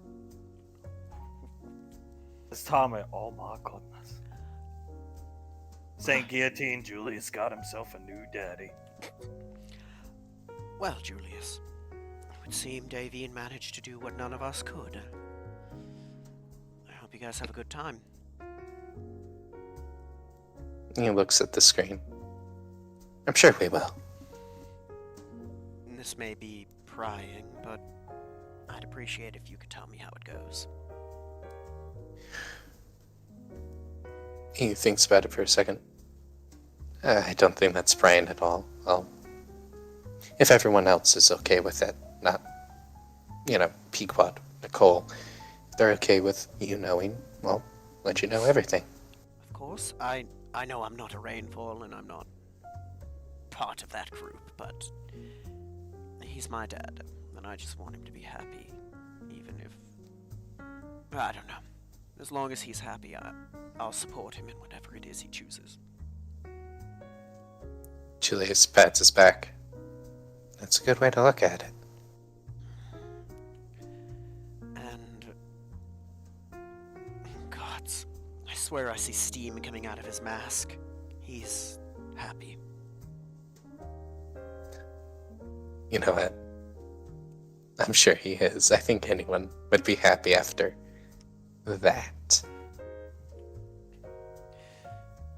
I bet the look on his face is, well, like the look on yours when Pequods whisper sweet nothings in your ear, or the look on mine when Ceres picks me up and carries me around. As Davine, after staring into Hunk's mask for like a good 3 minutes without saying anything, she blinks a couple times. She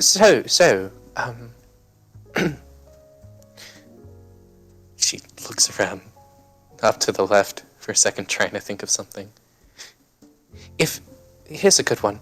I once heard, if you had one wish from a genie, or one wish scroll, what would you wish for? Oh, that is a tough one. Anything? Anything at all. I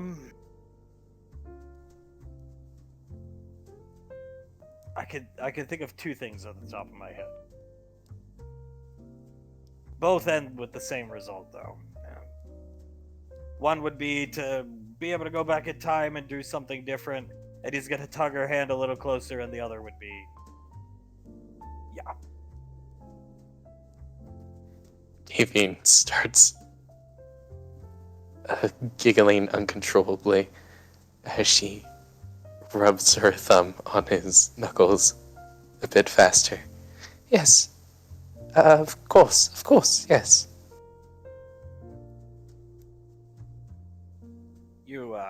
I think we should get back into the gym. Yes, I'm sure there are some things you can teach me that even I don't know. Yeah. Just in general, workout. You've lost a lot of weight over the past couple months, eating only oatmeal and occasionally eating whatever the kids order you on the weekend. I'll fix that now, trust me. You get back to the gym not to worry about your body image. You just do it because you get the dopamine release. That's good. Put me in an arm bar for a few hours. That'll give you a big hit of dopamine. And we're gonna widen your taste palette. She giggles. Of course, I would love that. How about this? You get to order what I eat today, just to help out with that. He nods his head. I've got something special. Not order. I'm not gonna order you anything, but I've got something made frozen. It'll be a surprise down at Rainfall weekend. Nicole's had it. She likes it. I've made it for Suletta once, and my Marianne. I think you guys will like it. I should have enough for everybody. She giggles again. Oh, so you really are some kind of cook and I didn't even know about it. He nods. Mom's cooking. Mom taught me how to cook her recipes. It's all I know, I swear. I can't cook like Julia. And that's okay. Your mother sounds wonderful. I would actually like to meet them someday. I'll take you. Really? You would? Yeah. Nicole has a sigil set up there. She can just snap and get us there. Or we can go to the traditional way. I'll take you around where I grew up and show you around. She does a little faux gasp. Will I get to see the room you grew up in? Yeah, it's mostly still intact, believe it or not. Is it now? Photos of girls up on the walls, a few band things, maybe. I don't know. A photo of an elf girl or two, maybe. She blinks a couple times. Do you prefer elf women? Yeah. Always have. He just said that to her face. Oh boy. Davine giggles and she picks up the smoothie and puts it up to his mouth. He's gonna take a sip. Always have. She takes a sip from it herself and sets it back down in front of him. Well, we all have She giggles. Our preferences, I suppose. Oh, what's your preference? Humans. That's where Julius gets it from, I suppose. Well, that one was sort of weird, but, you know, I was lucky when they chose that for me. But I have always preferred humans. Good. Yeah, growing up I preferred elves. Always have. Sometimes I think we can... sometimes I think we can fall in love with a manifested image of somebody, what we have in our head, right? Not so much what the reality is. She tilts her head and leans back a bit. Oh. Maybe, yes, of course. Oh, it's not maybe, it happens, trust me. Right, speaking from experience?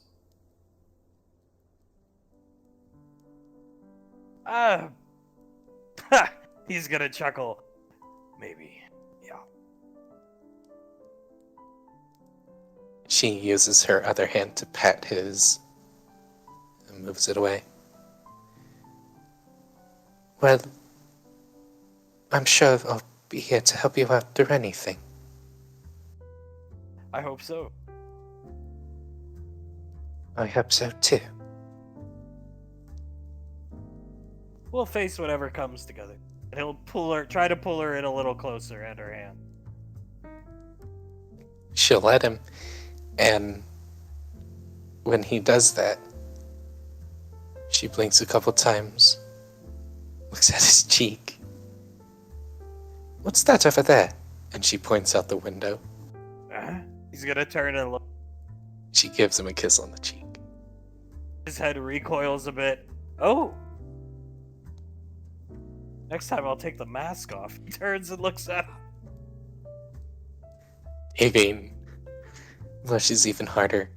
I'm sorry. I should not have done that. I should not have done that. She stands up.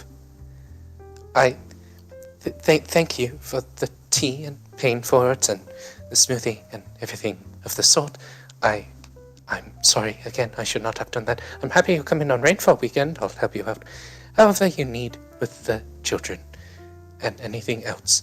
Goodbye. You don't have to leave. She starts running. As she's leaving, he's gonna no mask Rainfall weekend. She stops at the doorway, pops her head back around. I would very much like that. You look far cuter without the mask. He watches her leave, shakes his head as Tommy, Jesus H. Christ. What in God's name? He's gonna come this way. Kick open the door. What? Are you saying this or are you watching the other two? We stopped watching the other two as soon as my mother came through the door. Jesus. You see he's sweating, closes the door. Say Guillotine's gonna come collect this stuff. clean off the table. Ah, Jesus is right. It's one way to put it. Dear gods. I haven't seen passion like that since forever. Yeah. That's something else. This is very interesting. Pulls out a handkerchief, starts dabbing his forehead. The eye extra lazy. That man is in love. I can see it with my eye, Julia. Yeah, I think I could see it without a lazy eye like yours. And so is she. Yes, I think so, but I was mostly focused on him. She did run away from him, so maybe she hates him. I don't know. That, that, I don't know. I think she... You know when you feel something like a lot, and he leans forward on the desk, and it gets sort of overwhelming to you, and you just don't know what to do? Yes. I think it's just what happened. Tommy, the only time I have seen passion like this is when your wife neck you on podcast. Must run in rainfall blood. Julius starts laughing. Yeah. Rainfall blood. Or elf imprinting, something like that. He gestures towards the screen. It works, I guess. Yes, it does. Not many men can get their necks sucked on national television. No, I don't think they can. So, gods. I think you remember the question I asked you when we first got here. Remind me of it. What do you think of what's going on? I think I know the answer now. He breathes in deep through his nose and out of his mouth.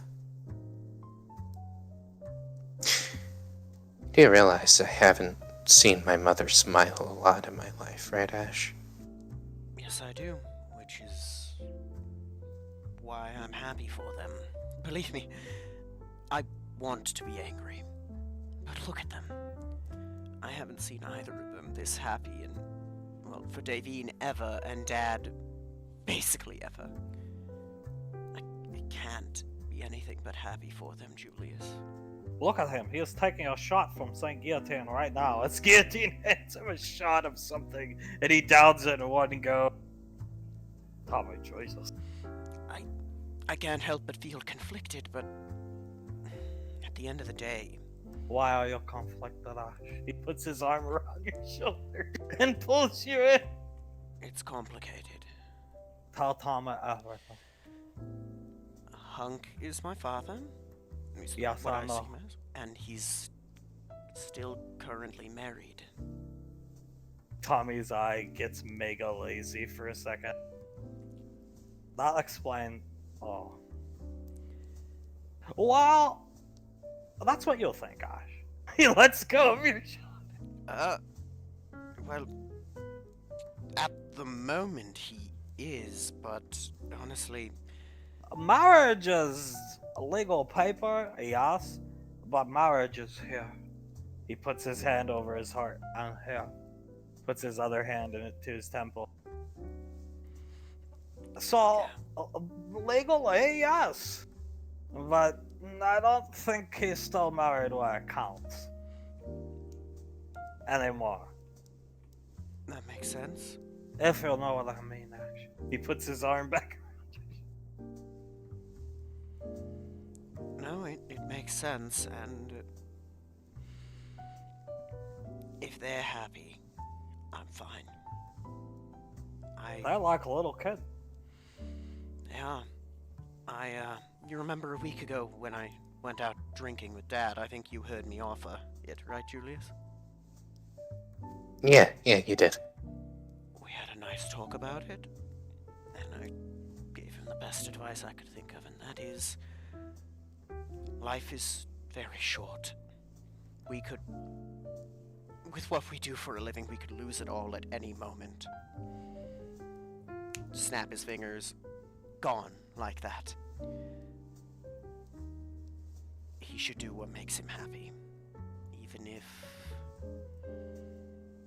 it may cause short-term problems, because maybe once in a while we deserve to be a little selfish for ourselves.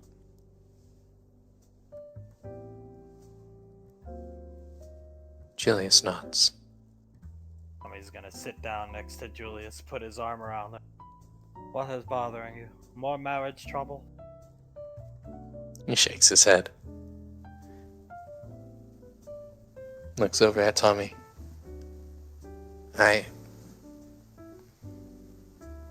think I'm just a little scared, I guess. I understand. I would be scared too. But you know what the best thing to do when you're scared, Julius? What's that? Seek the comfort of those closest to you. Your beautiful wife, sister. Just make sure Arnaki not around, Julius. I'm still a little worried about Arnaki. And he'll pull you in close. Tommy is always here for you, Julius. Except if Arnaki here. Then Tommy going to hide. Julius puts his arm over Tommy's shoulder. Thank you, Tommy. Thank you. And you're right, I'll confide in him. We were in the gym with everyone else, and I didn't want to say that in front of everyone. Sometimes it's better to be say things in private, Julius. I understand. Seek the comfort of those closest to you. Seek their advice and opinions. Ash give very good advice all the time. I remember last week he was sitting here at my bar giving great advice to somebody. Was it that guy? It was Dad, Tommy. He has my blessing, Julia. You tell him that. When you have figured out how you feel about this situation.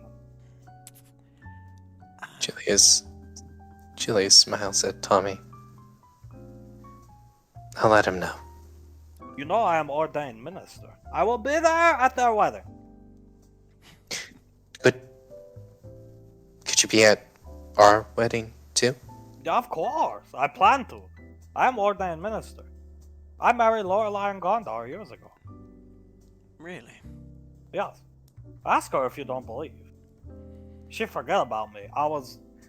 Juliet, I was better looking back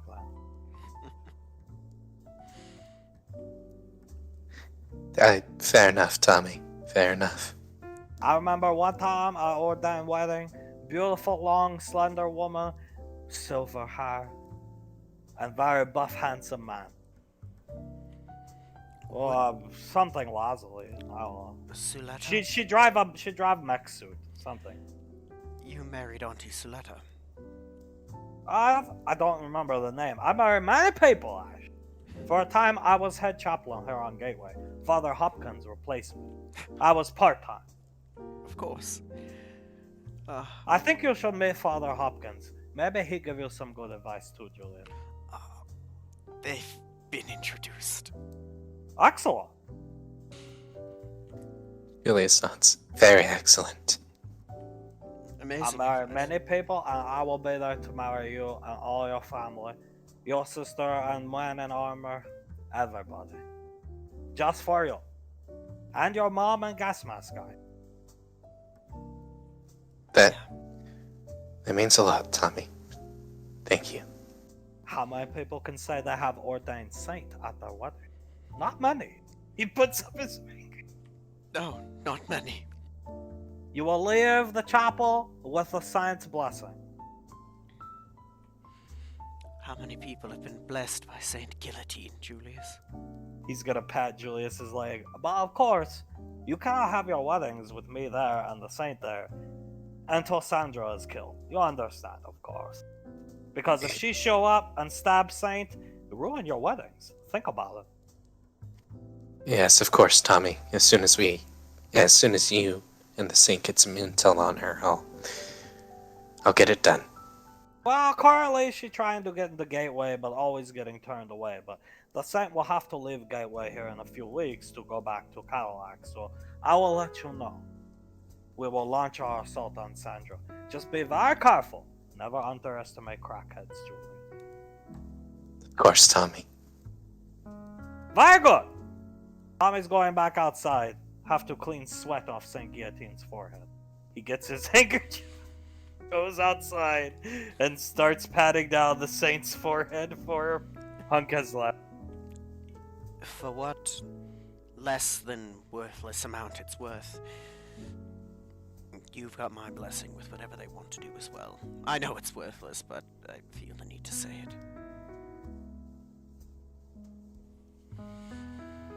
That means more than you probably think, Ash. Maybe. It's not my place. He shrugs. He's your dad, too.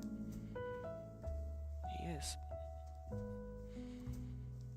But I think you, especially Icy and you, need him more than I do.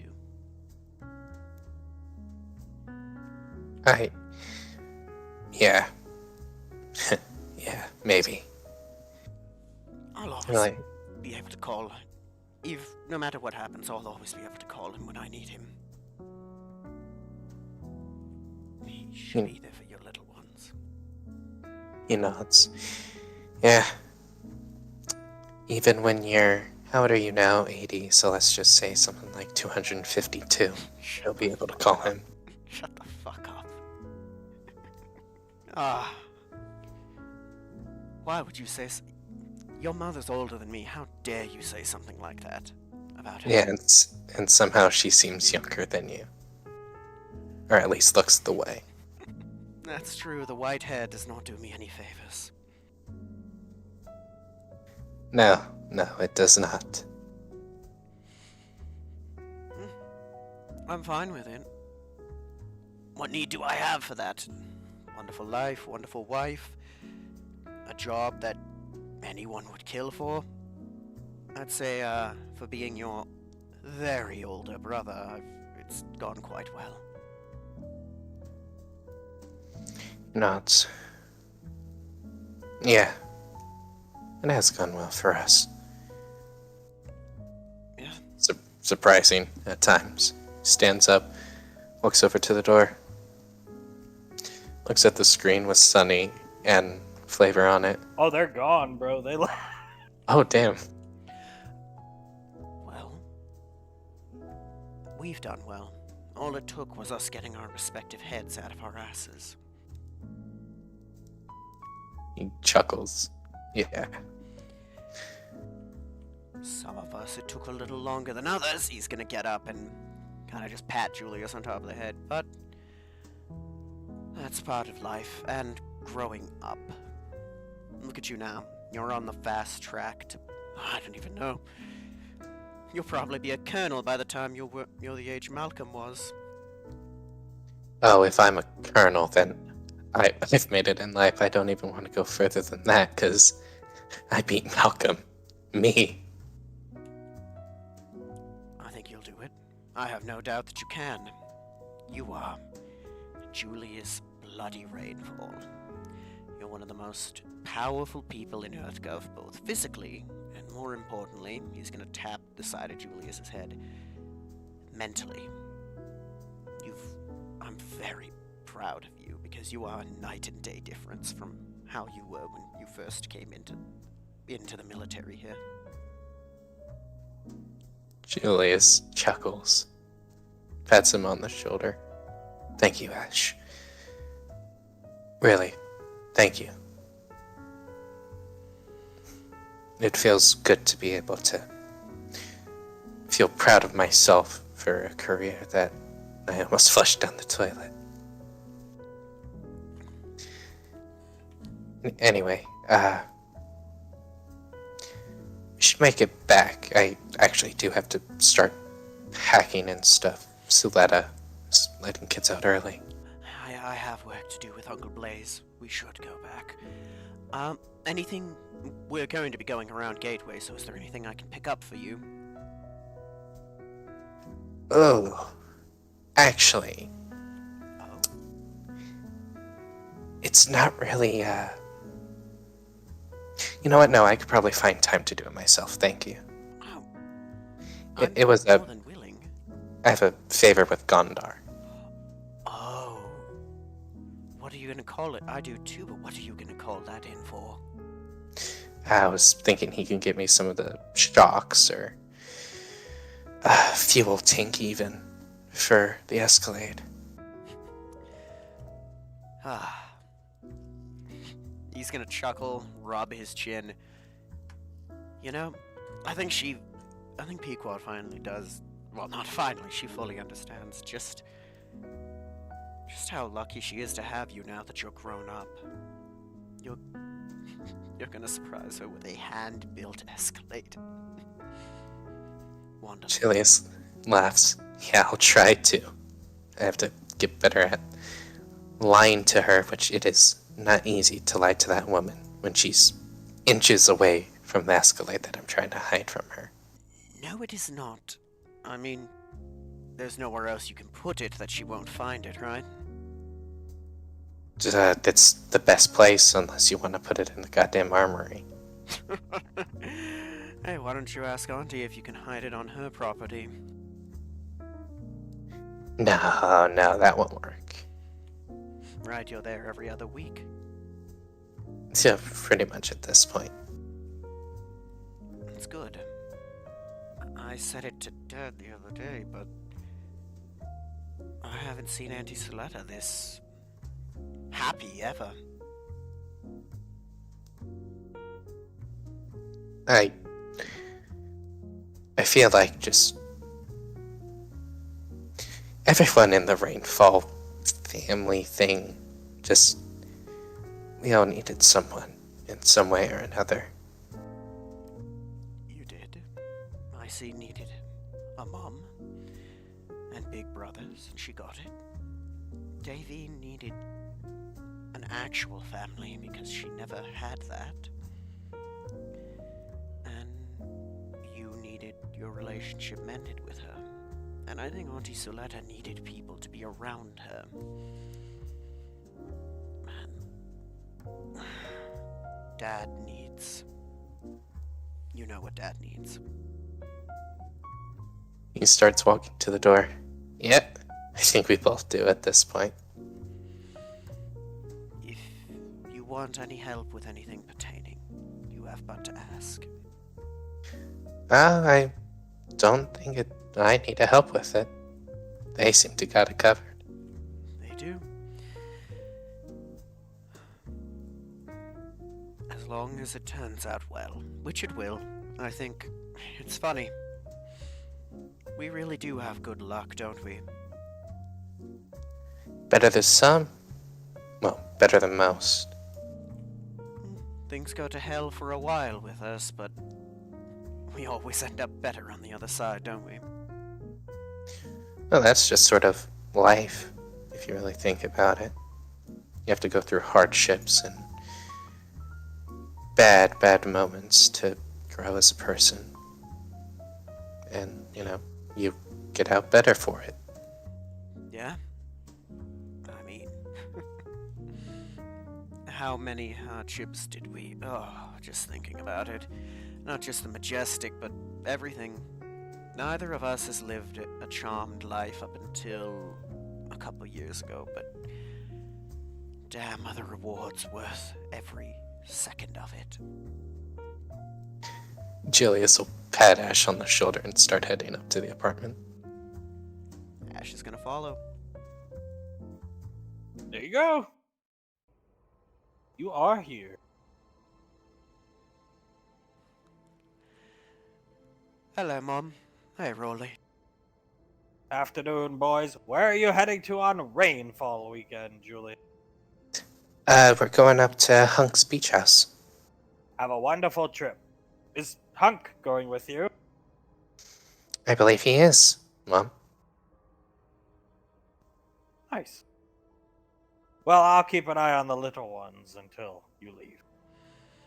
Thank you. Oh, well. He'll walk over, give her a little hug.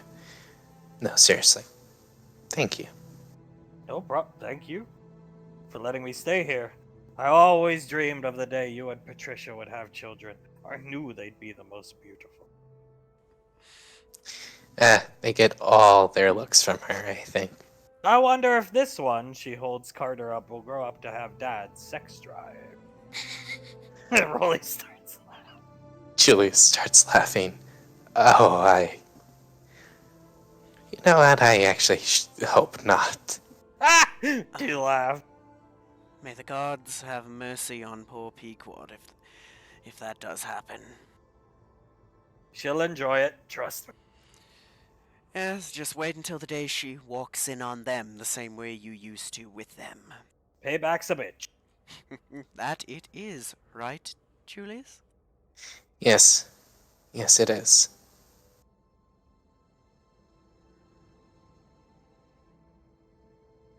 Free to go wherever you like. Zap is coloring in a coloring book with Memory Ann. Most people are here in the kitchen. Icy and Scar are scribbling stuff down in journals together, whispering to one another. Jennifer is talking with Blaze. Saris is also talking with Blaze, trying to help catch him up, but it's not working. Pequod is inspecting the cornstalk miniatures to make sure there's no imperfections. She didn't even notice you walk in. She's got one of those little magnifying eye things, looking at them, mumbling to herself. He leans on his wrist and looks at her for a couple seconds. Everything seem okay with them? Ha! She jumps. Oh, hey, handsome. She sets the miniature down. Yeah, these are the new batch of the Cornstalk faction. We're charging a high price for these, so they have to come out good. Chuckles and leans on her. Well, are they coming out good? Yeah, for the most part. The box art still sucks, but you'll take care of that. I was thinking like Cornstalk on top of a crest of a hill, aiming the tomahawk. She starts breaking down.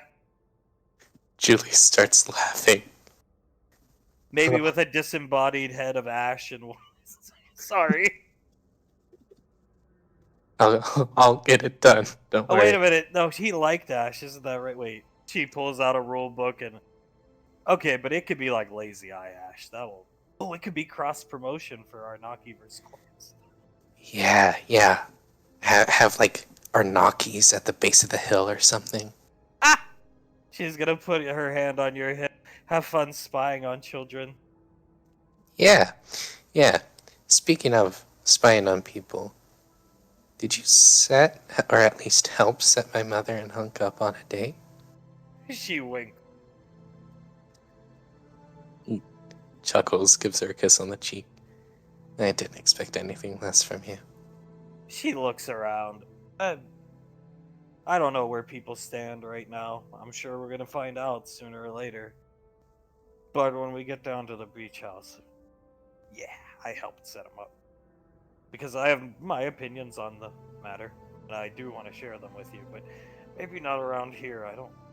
It seems like nobody cares. Julius nods. Yeah, I've been getting that feeling from everyone. She's gonna sit down here, or she's gonna stand here and point to a chair for you to sit down. He sits down. She's gonna plop on your lap. We don't know a lot about Major Leslie. I didn't know she was kicked out of the military. But if she treats him and Blaze like that all the time, Davine is like, touchdown. Julius nods and wraps his arms around her waist. Yeah. You should have seen her face. She was as red as a goddamn fire truck for 3/4 of their entire conversation. She gestures with her hand here. She came storming in here, rubbing her cheek, and just ran to her room. I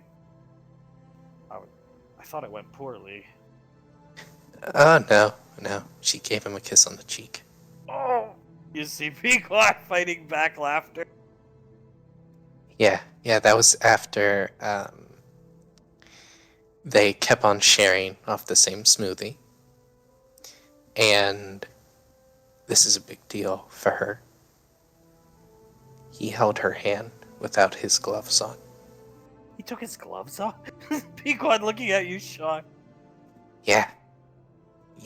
So she was nervously tapping her finger on the table, right? As you do, I would be nervous if I was in that situation too. And he took his glove off. Or actually, no. He put his gloved hand on it, and when she twisted her wrist to put her palm against his, he took the glove off, so both their palms were touching. Pequod, oh, that's so sweet. I've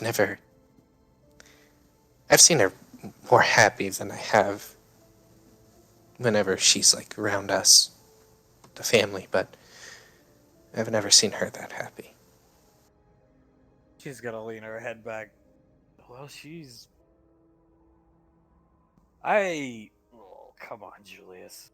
She saw him without a mask before even his daughter. I had my suspicions back then, but... Yeah. He leans his head up to look at the ceiling. He leans down, gives her a kiss on the forehead. I approve of you setting them up on a date. She grinned. Me and Sarah, we tried to get Sasha involved, but she said she's staying out of it. He chuckles. Well, I'm glad you guys did. There is one hurdle we need to tackle. He breathes in deep.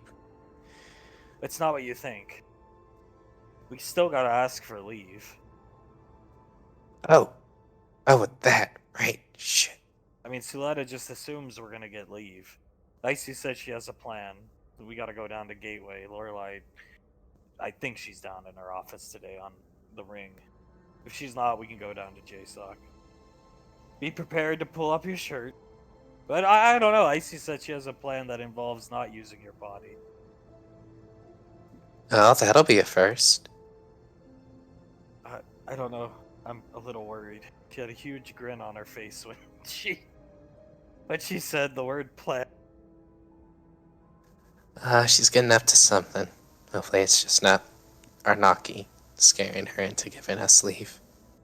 I don't think Lorelai's scared of Arnaki. I think she might just projectile vomit on Arnaki. She might faint and try and mind control her guards to get me to give her mouth to mouth. What a low blow.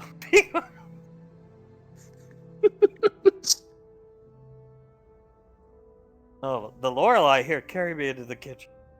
He'll pick her up and start carrying her. The Lorelai unit, it's going to be its own hero piece. If it's within 20 inches as you move this way of a Julius tile, she gains quadruple damage. What? Should be fire damage with how hot she probably gets. Pequod, I'll take a note. She pulls up her wrist computer. Ash, you came in first. You didn't want to interrupt everybody talking. Scar notices you. Hey, Ash, is that wizard? Oh, nothing much. Just got back from Tommy's. Saris, how'd the date go? Well, the first one seemed to have went well, and then there was a second unexpected one that somebody helped make. I see. Who was that? Busy scribbling in her notebook, editing Scar's spelling mistake. Well, just so happened that apparently Hunk had gone to meet Pequod, and Davine had gone to meet Saris, and they just happened What? to bump into each other. Scar. Nice. Icy and Scar high five. Yes, they had a wonderful discussion. How red would you say she was, Julius? I'd say, like, hot rod red the entire time.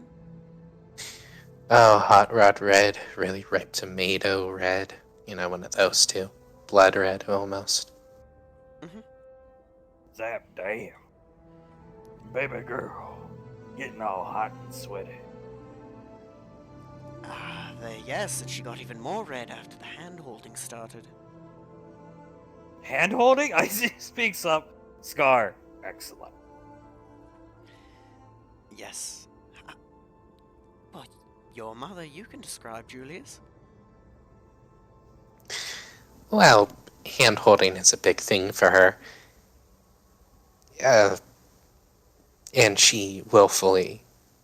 Well, she tried to pull away at first. He held tightly onto her hand, and then she twisted her wrist so their palms were touching together, and he took off both of his gloves so his palms were touching hers. Blaze took off the gloves, you say? Yes? Yeah. Oh. And, well, we can let them announce the other thing they came to a decision on, right, Julius? Ah, why not do it here?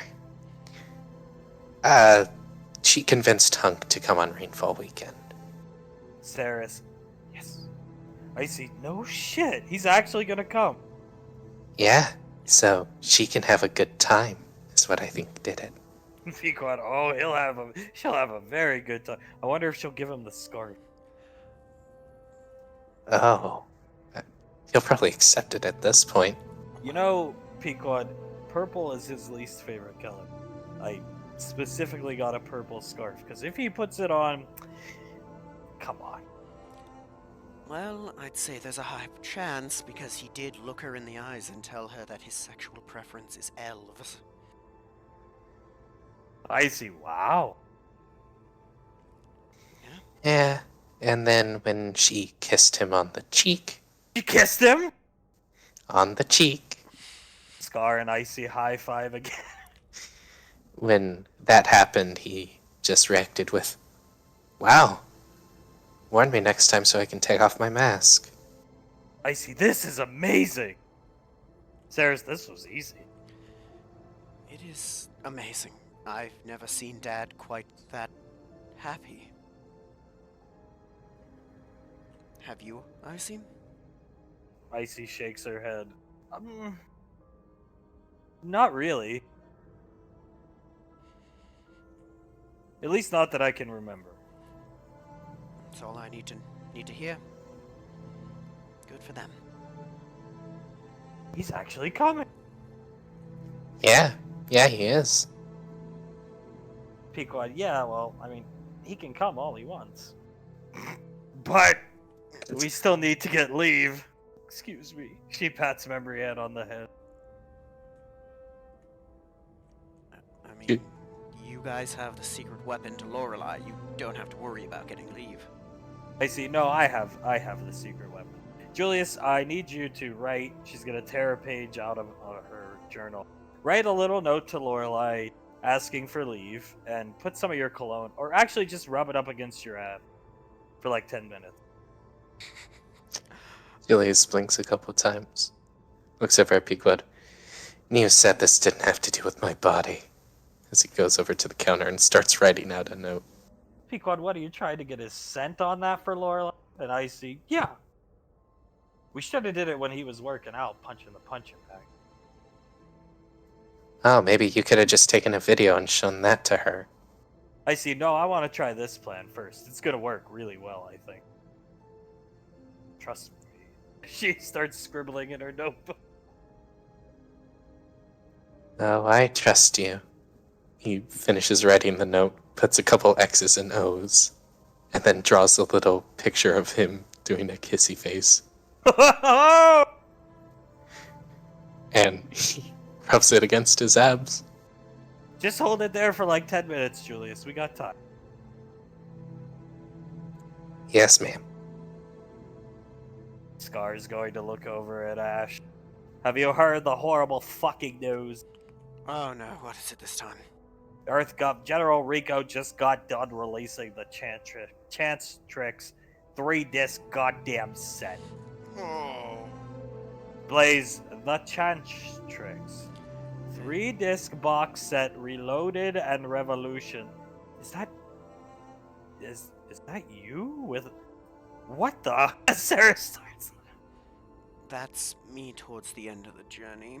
I was not in a good way. Blaze, I'll tell you all about it, well, when I'm helping you in the armory, but needless to say, The Matrix? one of many he ripped off. I This saw one. those movies shortly after the Calamity War. Yes. Luckily, this one didn't end the way his ripoff of the Terminator series did. Sarah's yeah, that was a really bad movie. Yeah, that one was really bad, Ash. Yeah. I see. Wow, Ash played agents. Yes, Agent. Backstory, yes.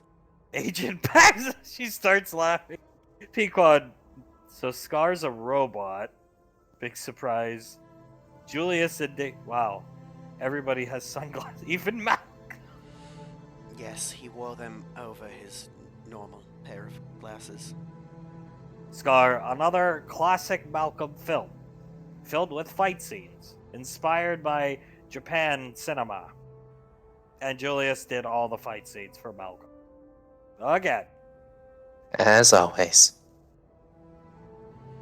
God, I hated filming those movies. I mean, yeah, you were stuck in a power loader for what felt like 12 hours each day filming them, so. We filmed the entire trilogy in like a week and a half. And in the first movie, I got to play the guy who flew the ship. Yeah. Well, it was better than filming all of the Malky movies in 6 days? Malky? Place? Sarah's, you're gonna get a crash course in the Malcolm culture. Trust me. He remade the Rocky movies. He was an Arcane Council strike captain. What time was there to make movies, Pequod? We never did our job. We were... Pequod, that's not true. And Sarah's, you occasionally did your job. Yes, when Agent O could find us, despite the most advanced stealth drive ever created being used to hide us on the frontier. Jennifer nods her head and taps Blaze on the shoulder. Some of the movies are actually pretty funny. Don't let them fool you. They're just jaded because they had to be in them. Chanceman was enjoyable to act in, I'll say. Chance? Man. X-Men. Yes, I played Magneto, and there's Professor J right over there.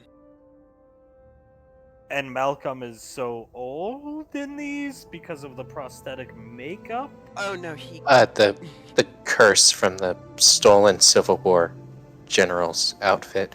It's General Stonewall Jackson that he wore.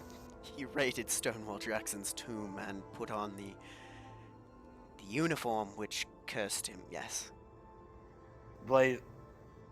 What? He looks really confused and then starts typing on his wrist computer. I found this poster hanging up in Nicole's bedroom earlier today. And I see, oh no, put that away. Blaze, in the mouth of Arnaki. Zap, oh no, they're making movies about Arnaki now. Scar, uh-oh. Anarchy. Signed any adoption papers recently? Pequod, that is a prototype poster for Blaze when it's all said and done as she comes over and helps him put it away.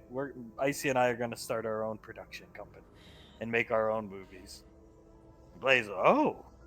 Pequod, yeah, it's going to be great. Arnaki versus Cornstalk. Cornstalk? The Indian man? And he gestures back this way. Ash will catch you up over the weekend, but yeah, given her magical capabilities, we don't even really need a crew. She's the special effects department. Scar could be the cameraman. Nice. We're gonna make our own movies. We're gonna usher in the age of Cornstalk and Arnaki to drown out Malcolm. And God willing, Ash will play Malcolm. Only for you, little sister. Only for you. She smiles at you as Icy. I think that's good, Julius. Here, give it to me. He takes the paper and hands it to her. She's gonna put it up to her nose. Oh yeah, this is perfect. This will get her all hot and sweaty. He laughs. Oh, God. She snaps her finger and a tomahawk appears, and she starts tying it to the bottom of the tomahawk. Ah, Saris, what are you gonna do with that? Present it like a gift to Lorelai? Why would she want a tomahawk? I see, no reason. Keeps tying it. I've learned not to ask when it comes to the Rainfalls and their shenanigans. I see shenanigan. No, this is a respectful way, as she makes it poof and go away, of asking for leave from one of the most decorated officers ever to grace Rithko. Yes, Ash, that is obviously a ceremonial tomahawk only gifted to the highest of chieftains. Right, so I should start writing out the report that I'm gonna have to give to her about it now? I see, maybe. Very well, as long as you're having a good time. We have to get Davy. Actually, AC looks back at this way at the wall here. I say the three of us just go down now and make sure we get leave before Suletta shows up. Yeah, agreed. Pequod, carry me, Julius, please. You'll pick her up? Why, of course. Have a good time, you three, and... I've already asked Julius about it, it's fine.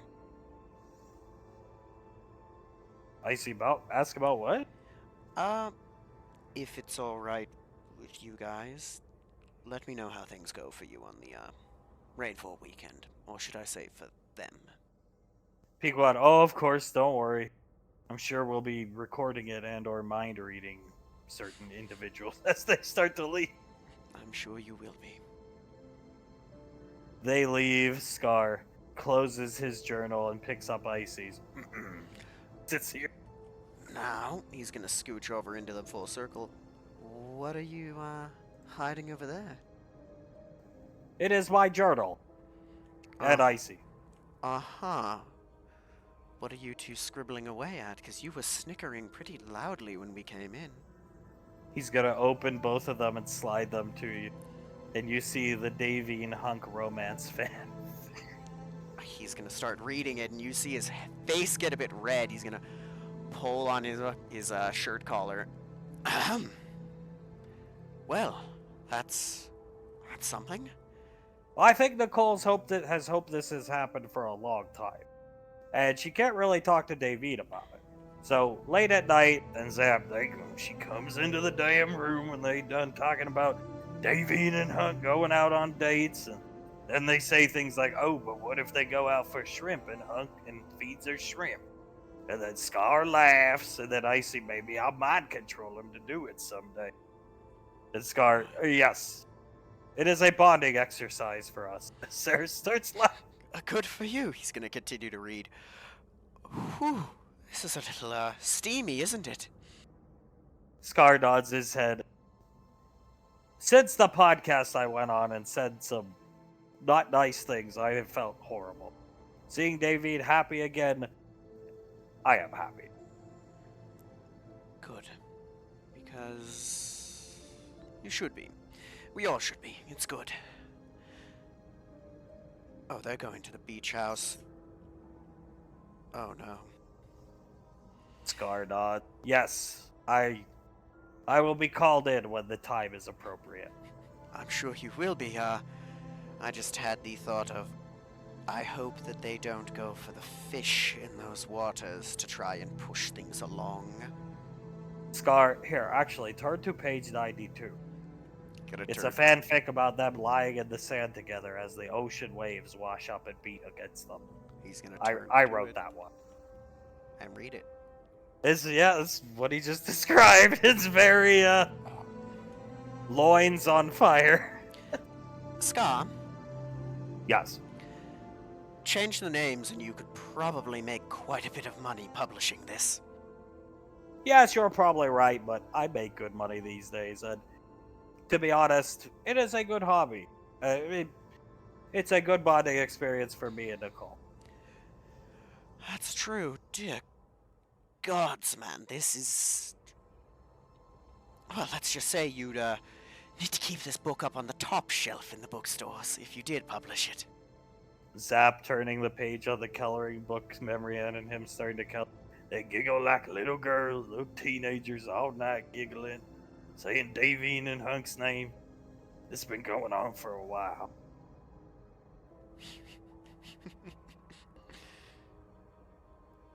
I'm really happy she's happy.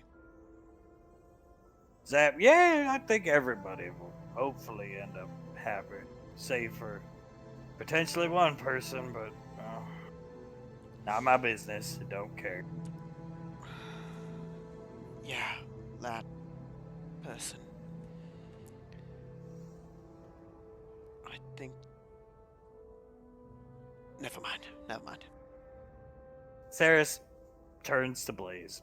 Blaze, yes. Did she really twist his arm into retiring the first time? Blaze. She wanted him to, but as I've said, we all make our own decision. And Saris just shakes her head. You couple being asked to retire by your wife, who you're dedicated to, and from what little I remember, the incompetence of Master Chance. Yes.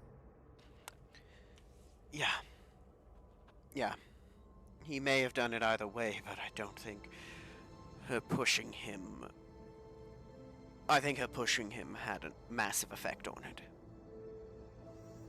Saris, the more I think about the bunker, the more it does sound like a prison. In a sense, but it's a beautiful prison. A prison of her own making. Blaze, a prison she willingly has trapped herself in many times. I thought she was doing better. She was for a while. I just don't get it. Blaze, perhaps we'll talk about it more. Just the two of us, young sire. Yes, of course. You'll bring me up to speed on moronic things like I see every day on the Gateway Newsnet. I have never heard there was no such thing as milk or eats before when I was alive.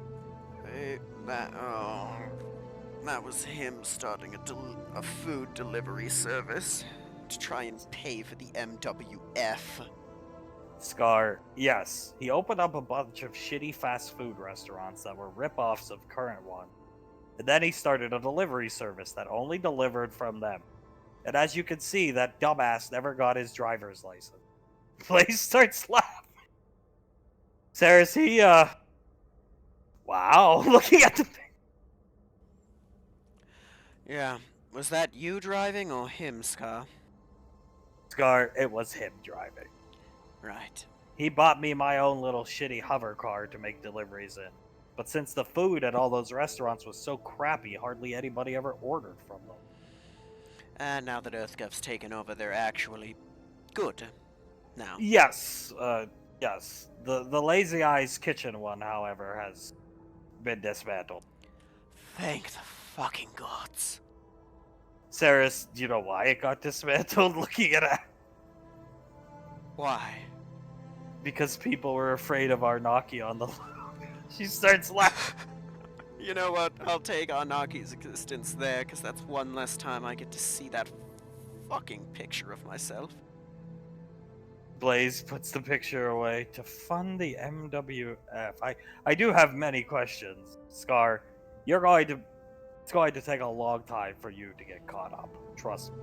Well, it's gonna take we'll be at this for weeks before you're even halfway there. Blaze nods his head as you guys don't really hear them come in because they come through the armory. But the Spartans are coming up to see David. David can hear them outside the door. Dozer, do we knock? Banksy, I don't know. I've never tried to get into her bedroom before. Nightfall, we could just leave the egg outside of her door. Cluster, just leave it at the door. Draw a smiley face on it. Banksy, no. David hears them. Davine flips around the canvas and opens up her door. Can I help you, Banksy? Whoa! He goes to salute her and then remembers she's not in the military. We got you this. Lorelei was making sure it was a healthy specimen.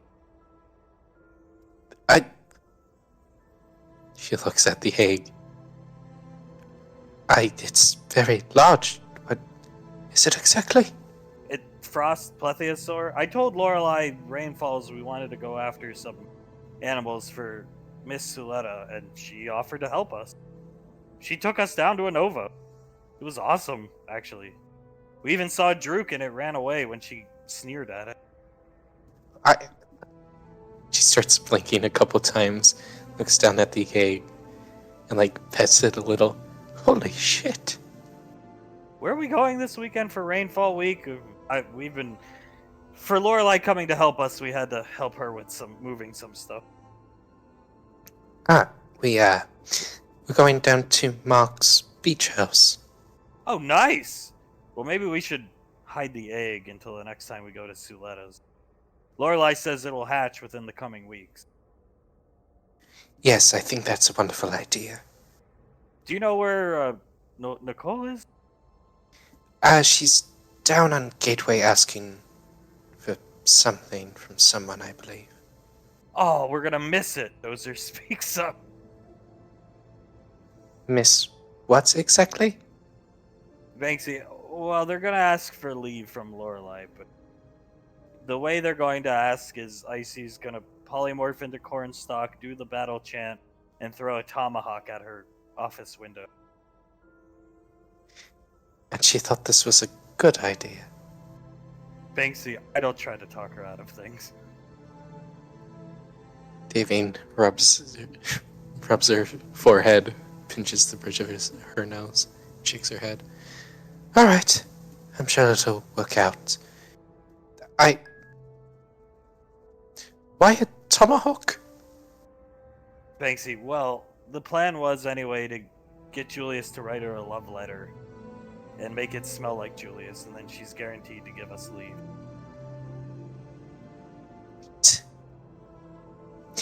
Well, I'm sure it'll work. I'll start my packing. Do you want me to take the egg to the armory or hide it somewhere where Suletta can't see it? I would prefer it be a surprise. Can we keep it in here? Of course, I don't think she comes in all that much. Banksy will set the egg down for Davine. Put it right there. Walk to the doorway. Oh.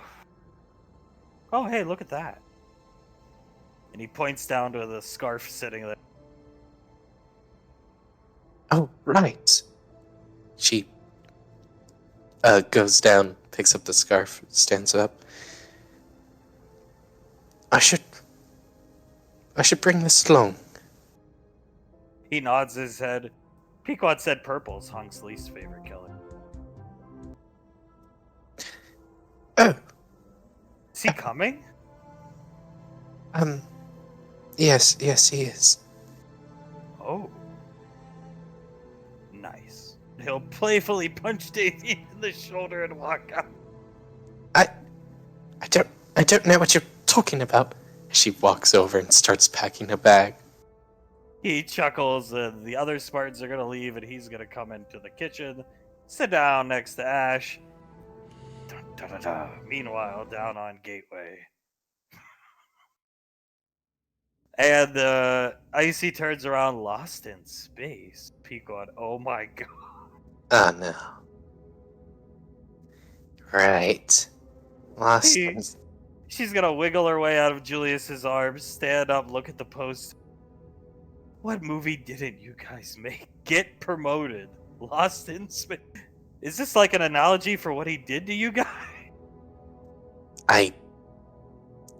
If he thought that deep about his movies, I would be genuinely impressed. Pequod, oh, that's what my dad was talking about. She points up to Denaria. Old Lady Denaria gets such a good reaction out of audiences, they CG'd it to be Old Lady Denaria. She's not... Right, yeah, I knew the poster looked a bit weird. He made Scar the robot Icy. I mean, I mean, he said his acting is robotic enough, might as well just make him a robot. Pequod, I mean, that's one thing I guess I could agree with on Malcolm. Icy's going to polymorph into Cornstalk, standing next to Julius doesn't look at Cornstalk, just up at the poster, and sees Cornstalk in his peripheral vision and sighs. Alright, Cornstalk, let's see if this can work. Cornstalk's going to place his hand on your shoulder, and then you see Cornstalk's head tilt a little bit. How? Go ask. Puts his hand up. Chieftain Gondar, for me. Need help. I take, beautiful woman. Prepare to throw tomahawk. Wait for your return. And he walks this way. Thank you, Chief. Pequod, what do you need from Gondar? And Cornstalk, you need not know. Delicate flower. Come, wait. As this guard, what the fuck?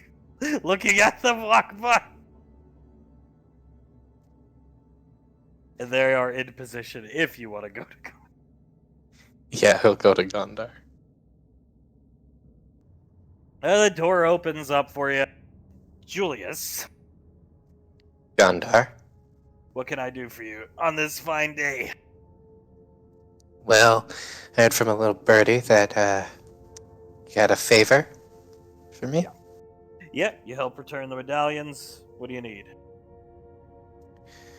Well, sir, as you probably know from your wife, I'm trying to build an Escalade for mine. It's cheaper than just buying one outright. Okay. I was wondering if you could, you'd be surprised how much shocks for that car truly cost. You know, it has to do that whole thing where the wheels turn in so it can hover up, and then you have to make sure the shocks are good enough that if you crash land, that an adequate amount of safety is there. They cost a lot. I was wondering if you could, do me a little favor and get them for me. Sure. Anything else you need? I heard this fight you guys went on was pretty rough and tough. Ash came down here last week, I think it was, and he was telling me about it. I hear Ash actually lost a quick draw or two, which I struggle to believe, but you know. Yes, I believe he did. Anything else you need for that Escalade that's out of reach currently? I'll give you 2. You want the shocks? Done. Well, I'm not going to ask you for the engine. That seems out of the favor window. Sealant. The sealant for outer space travel. That actually costs quite a bit. Gondar, you can have the sealant or the engine. Take your pick. I got a line to both. Good friends with Tommy. Julius chuckles. Then let's go with the engine. Engine, he's typing it down on his wrist computer, and shocks. Done.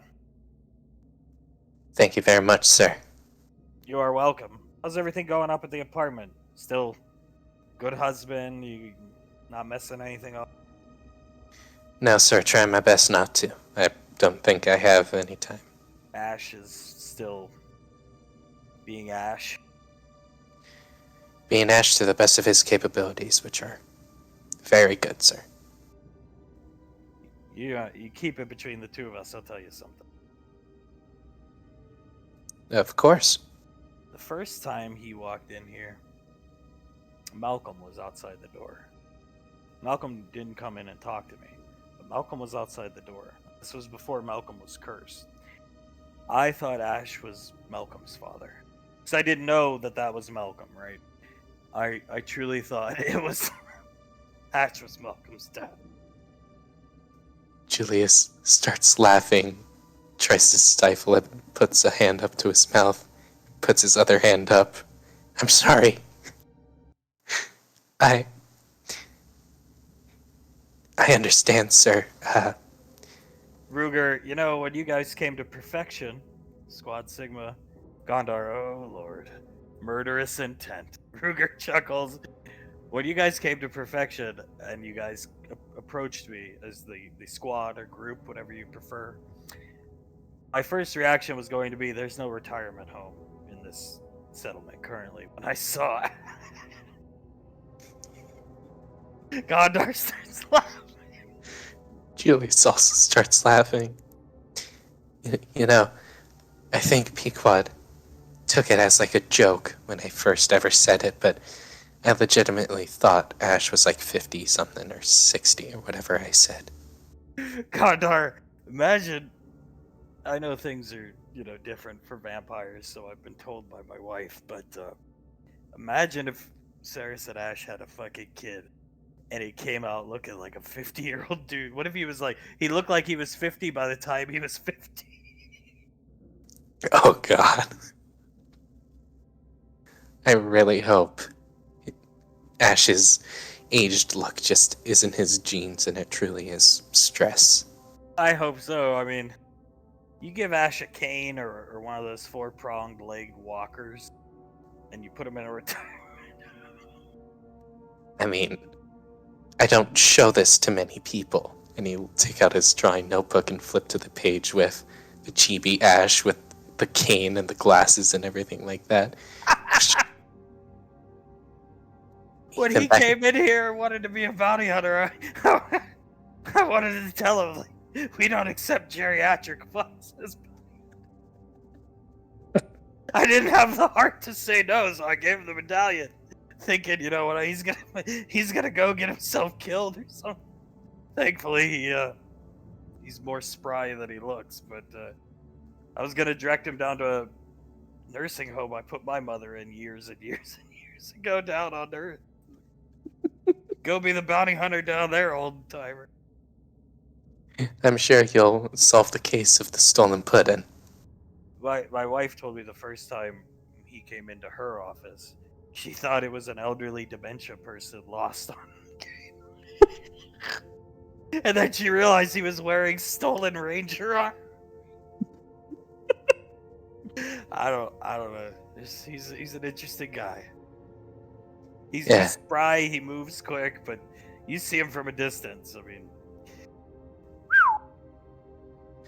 oh yeah, definitely. He's an interesting man. I'll have the car parts. I'll get your SIS buddy to smuggle the car parts in for you. Thank you again, sir. You're welcome. Now, what are you doing down here? We're asking for leave from your wife. Oh, all right, very good. You're not gonna do anything stupid, are you? No. Oh. Ugh. Sure about that? No. What the fuck was that? You see people coming out of the... What the hell? I think that was from me. I do need to get going now, sir.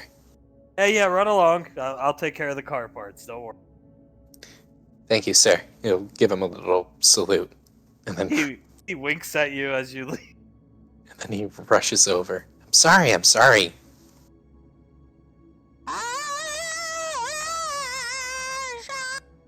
Pequod, I really don't think this is a good... As she chucks the fucking top. And you see it stick right into Lorelai's window. And Icy breaks from the cornstalk voice. Time to leave. Now. Run. As you're running, Lorelai comes out.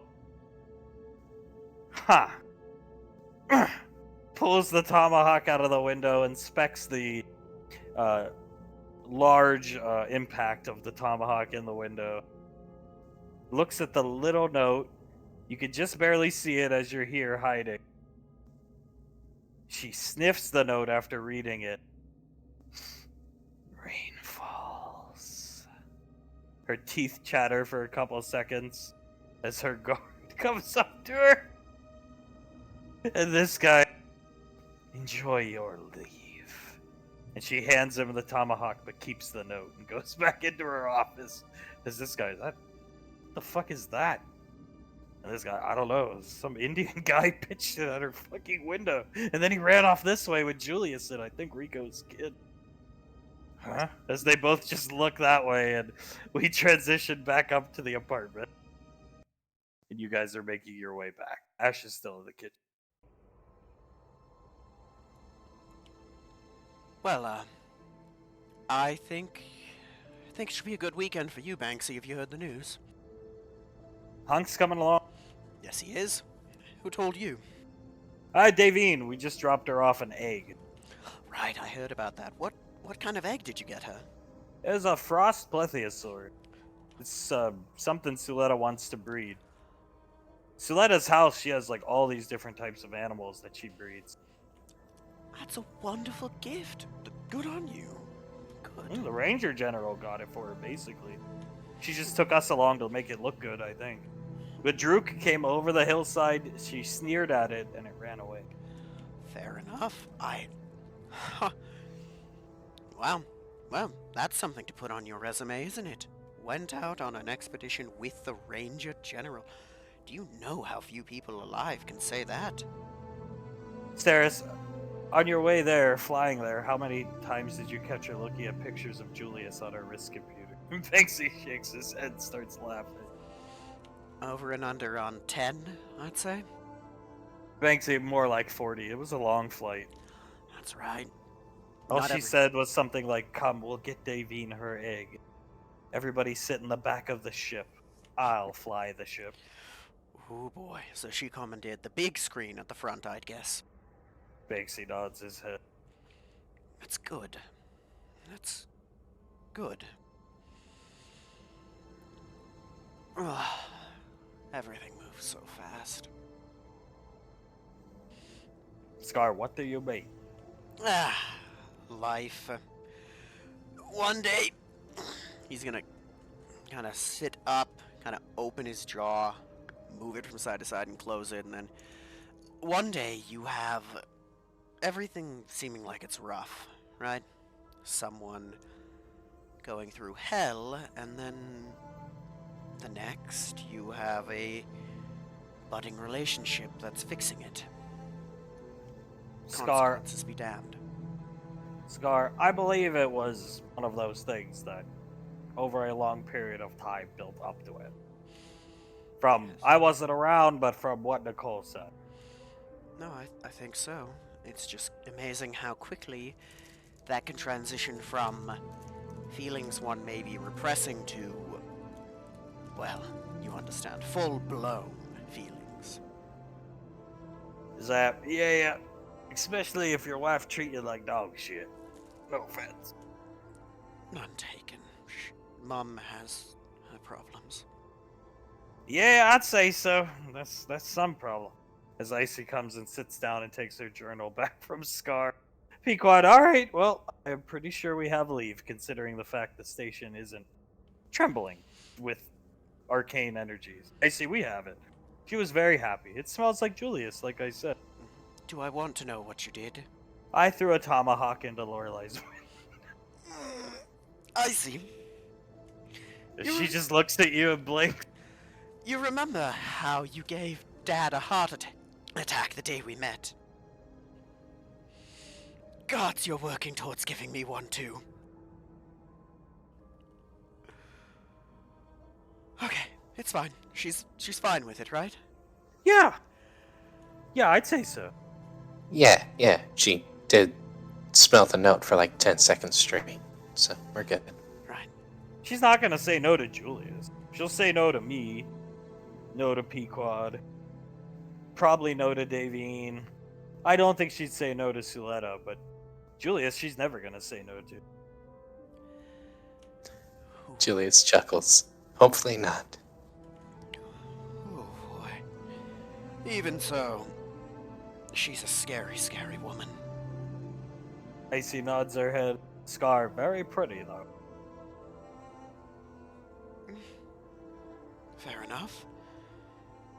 Oh boy. Well, at the very least, we don't need to fear her wrath over the pictures anymore. Scar, no, we don't. I see. What if we got a picture of her but made it smell like Julius and put it on her office window to ask for leave? Oh man, I even sign it. Oh! What if you, like, lick it? You see, with her tongue. I mean, I mean, if you're going that far, just put something like lip balm or gloss or something on him and have him swack it. Blaze, Ranger General is quite fond of Julius, from my understanding. We've caught, from what I understand, there's been at least one instance where she stared at him in Jurassic Galaxy, shirtless, in Jurassic Galaxy for so long that she missed an appointment with High Command. Saris, you don't know the half of it. What, how many months ago or whatever it was, we didn't ask for leave? Her eyes dart over to Icy, who shrugs at her. But luckily, Julius magically pulled out a shirtless Funko Pop of himself. She happily gave us leave without reprimanding anybody. yep. You got somewhat of a secret weapon with me. Blaze, that sounds like the ultimate bargaining chip. It is. It truly is. And so long as the infamous picture has not made its way to her desk, we have the nuclear option as well. Blaze, the nuclear option? What is that? Oh, don't. You're too immature. You're too mature for if I think what it is it the dick pic? Yes. Yes, it is. Age. Remember your Ranger. No, I remember I'm a ranger. I'm not the one who's going to have to expose himself to her if we get in big trouble. That's him. Pequod, only in the worst of circumstances will it come to that. Whether it's the picture or he just pulls his pants down. Only if there's no other way. Like, we'd majorly have to fuck up. I see, like throwing 10 tomahawks into her window. Oh, I'd say we'd have to fuck up worse than we ever have in our respective careers. Combined. For it to be that bad. Scar, yeah. I think she likes us deep down inside. I'd say so. Why else would she go to the lengths she does to keep well, she likes Julius, but to keep me out of jail. Blaze, jail? Saris, we should have made you a PowerPoint. Malcolm did a lot of illegal things and used my name involved in them.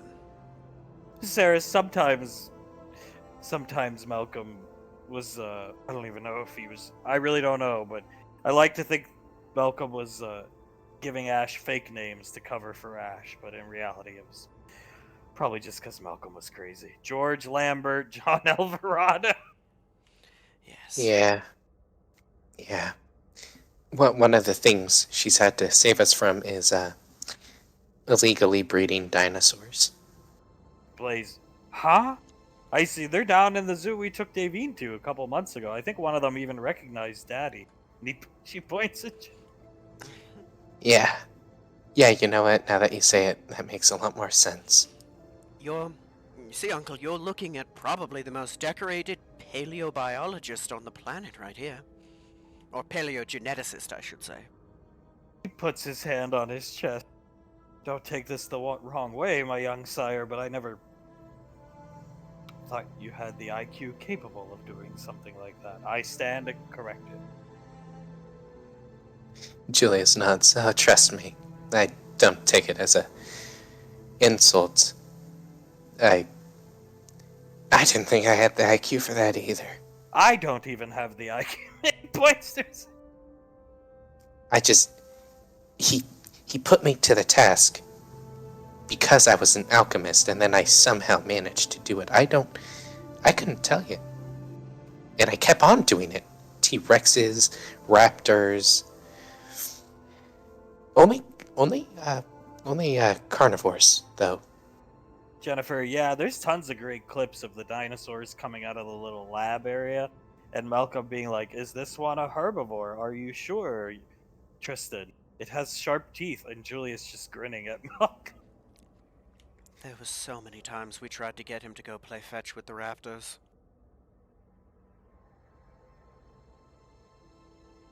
Yeah.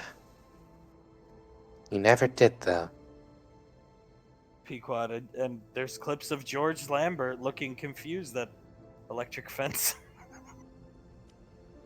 Yes, there was. I still don't know how I managed to get those things to work. I think it was just dumb luck. Why was he building a dinosaur park? To impress Davine.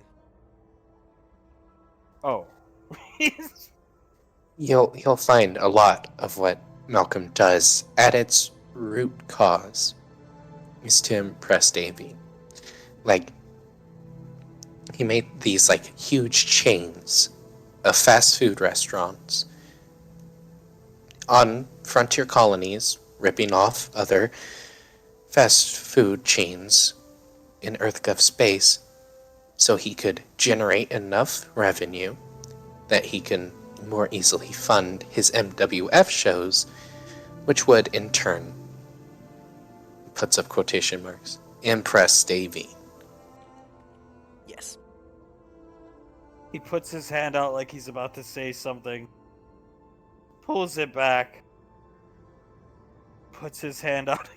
Can't bring himself to say anything. He had us act in dozens of films, to the point that I'm currently on the docket for Oscars. So is Julius, I see, speaks up. Yes, he Scar, is. me too. I'm up for this nice award called the Razzie. I hear it's more prestigious than Oscar. I see. Oh. Yeah, all to impress Davine. Or when he made a perfume brand that resulted in a mime getting jettisoned into outer space to impress Davine. I see. Not like anybody would have heard him scream anyway. Pequod starts laughing. Sarah saw that poor fucking guy. He beat the shit out of Malcolm in the MWF and then he was forced to make perfume. Blaze just looking so confused. What other I mean- things did you do? Well, Monkey Boy, I see, speaks up, but we got Monkey Boy's Flying Nimbus and Power Pole back. Oh? Yep! She just starts scribbling in her journal. How did you do that? You figure out where they were, the logs of the Majestic. You find somebody smart like Suletta, calculate trajectory, Did and you... then remote view there. She taps to her temple. And they were still there, floating in space, and now Zanzibar is currently in possession. Hmm. Power pole? A magical staff that when you yell the... From my understanding and research, if one were to yell the words power pole extend in whatever language the staff's activation is, it would extend. I see there was also frozen remains of Monkey Boy. As long as I can find somebody that can resurrect him through science, Zanzibar Monkey Boy tag team. Oh my god. Saris, I told you Lorelai said this would happen. Oh, God. That... Julius just starts doing sign that says me eat orange. Pequod Monkey Boy. Malcolm Boy. You know, I still can't speak sign language very much at all, but I know what that means, Julius. Me Oh. eat bloody orange. Oh, yeah, I've done it enough. Sending the monkey on a flying cloud to scout out the Dark Star. Blaze, I saw clips of you. Suletta showed me you piloting the tall geese. And there was a chimpanzee or something flying in Sarah's Monkey Boy. Monkey boy, yes. I see Malcolm unleashed him from his hat. Blaze, what? To battle, what did he call it? The mechanical backstory? What did he call the ray again, Julius? The mechanical gunslinger, I think? Something Mecha like gunslinger? Pequod Smith. Yeah, it. that's what. Mecha Gunslinger and his backstory breath, yes. Backstory breath. Suletta backstory breath as she appears in the doorway with Laz and Cart. Yes. How are you doing, Auntie? Very good. It's Friday. Let the students out early. Rainfall weekend, and she has a big smile on her face. Rainfall weekend. I assume you've heard the news? No, what are we talking about? Ah, well, Davine managed to convince Hunk to come down to the beach house with us. Her eyes widen for a second. How did she manage that? Well, on their date,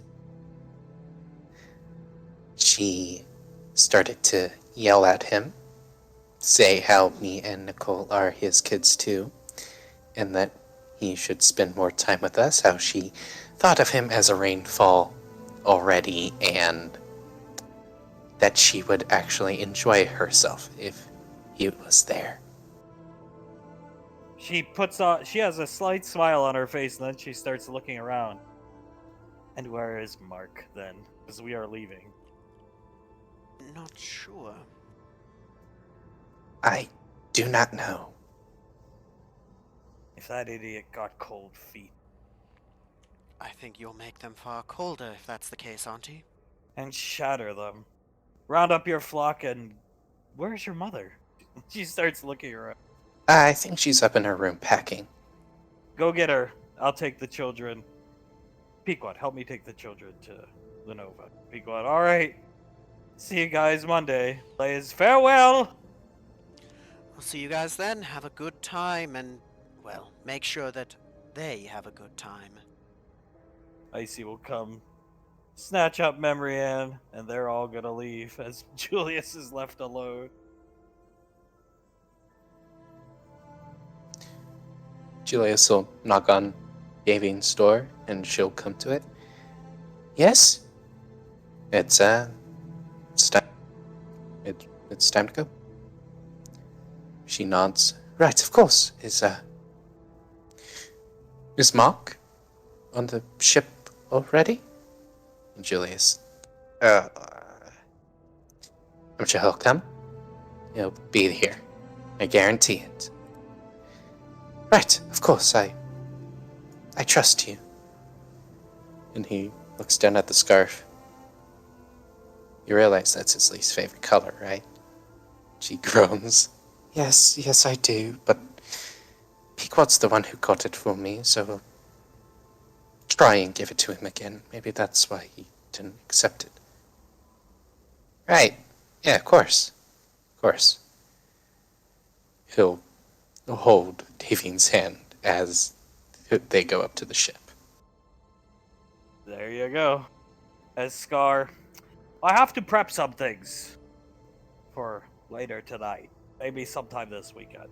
If I vanish for a few hours, nobody get worried. Right. Okay. I'm guessing you're going to end up down there, right? Yes. The Davine Hunk Fan Club. Well, there's currently 2 members, and I want to be there if any hot action takes place. Sarah starts laughing at him. Good. Yes. Yeah, well, it's that time. Come on, Jennifer, let's go run some tests on the tall geese, then get ready to raid. Jennifer, alright, and leaves. Have fun, you two. Don't work Oh, too we'll hard. try. Well, I suppose we have work to do, right, Uncle? Blaze nods at you. Ceres, yep, let's go. Wait, where are we going first? Well, I'd say the armory first, right? Ceres, some good starting off point, if you ask me. All right. Would you like to come? She nods, yeah, I'll come, and we go over everything in the armory, and then we got a lot to go over. Poor Blaze. She takes his hand, and yes, I'm quite confused about why it's acceptable to have lewd pictures of Lorelei opposite. She drags him down to the armory, and there's a cross with a pipe. Wait, is that guillotine guy's artifact? Yes, it is. Bequeathed on to Julius by the saint himself. Right, and a satellite phone? That's a trophy of mine. The amount of times I had to deal with Malcolm and that thing, I deserve it. Fair enough. As you make your way into the armory, and the Rainfalls make their way onto the Nova. Suletta sees David, has a smile on her face, sits down here with Memory Ann, but there's no hug. Julius rubs the back of his neck, looks down at Icy, and he thinks to himself, You think he's coming, right? He looks back at the elevator. Snaps her fingers. He's here. Just wait on taking off, Pequod, as Pequod is up here, getting ready to take off. Banksy punching in the coordinates for Pequod. I need like 2 minutes. No worries. What's David doing? Davine is staring at the elevator, nervously fidgeting with the scarf in her pocket, and she's tapping her foot very quickly. She hears the sound of the elevator. She jumps, and she takes her hand out of her pocket, and she starts messing with her hair, trying to make it look more presentable. He comes up the elevator. He has like a knapsack over on his back. Almost missed it. But you came. Yeah, he walks right up to her. I said I would. She smiles up at him and gives him a big hug. He gives her a hug back, but pulls her real close. She holds him real tight. Icy takes a step back to watch. She's just under her breath, lightly whistling. Julius chuckles, leans into Icy. I'm surprised you didn't yell out yes. I'm fighting back every urge to. Julius chuckles, pats her on her shoulder. It's... You know what, I approve. Who cares? Icy nods her head. Me too. I didn't think I ever would. Sarcasm. Yeah, I could tell, buddy. As you notice, Zanzibar up here with the children is holding a pole. Oh my god, you really gave the power pole to Zanzibar. I'm gonna get Monkey Boy back, don't worry. I'm sure Davine will appreciate. She actually was quite attached to Monkey Boy, believe it or not. She's gonna lean up against the wall. I don't think she needs him anymore, though. As Hunk finally lets go of Davine and pulls the hoodie up and pulls the strings down a little bit. Cold on the ship. Davine smiles up at him and does not let go. Well, I checked the forecast. He looks over at you two. Hey, Hey, Dad. I checked the forecast. It's tonight's gonna be kind of rainy and crappy, but should be good for Saturday and Sunday. Davine, still looking up at him, still holding him. That's okay. I sort of enjoy the idea of staying inside, where it's nice and warm, while it's raining out with the family. Hunk nods. Yeah, we'll make the best of it. I'm cooking dinner tonight. I got tonight covered. Yes, right, of course. What are you cooking now? So is that supposed to be a surprise for me? Surprise, as he bops her on the nose. She giggles, looks over at the seat, and she stands on her tippy toes to whisper, Would you be willing to carry me over? Yeah, anywhere you want. Over next to Letty, please. As you wish, my queen. And he's gonna carry her over as Icy grabs Julius's wrist. Julius is slack-jawed, wide-eyed, staring at it, and he grabs Icy's arm, and he just starts laughing. Banksy's head is tilted so far down, Pequod sitting down is rubbing his helmet with a slack-jawed look on her face. Pequod and waves with her hand for Julius and Icy. Julius walks over to Pequod. She's gonna pat Rocco and come over. Pequod, you know who they remind me of?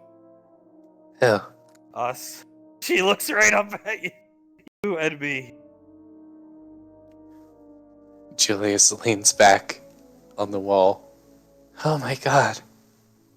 I guess it's just a rainfall thing, I guess. Rainfalls make the best romantic partners. I suppose so, and he winks down at her. Why the hell does... Oh, he's got the power. I see. That- It's to protect the children. Pequod, whatever. Right. Not the gigantic, Zanzibar. The power pole will protect them. Yes, and he can fly on the Nimbus.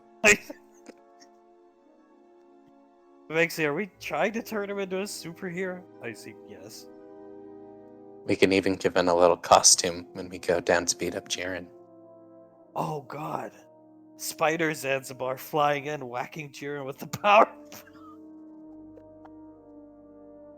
Galala. Oh, that is not a half bad idea. Zanzibar comes up here, growling lightly. As back here, Hunk is... Davy does have the scarf if she wants to employ it. It's up to her. We gotta get some.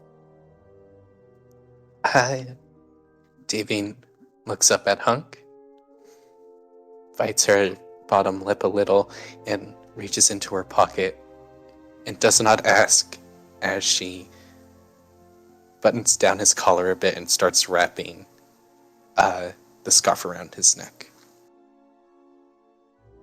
He lets her. He just looks down and lets her put it on his neck. And he... Oh.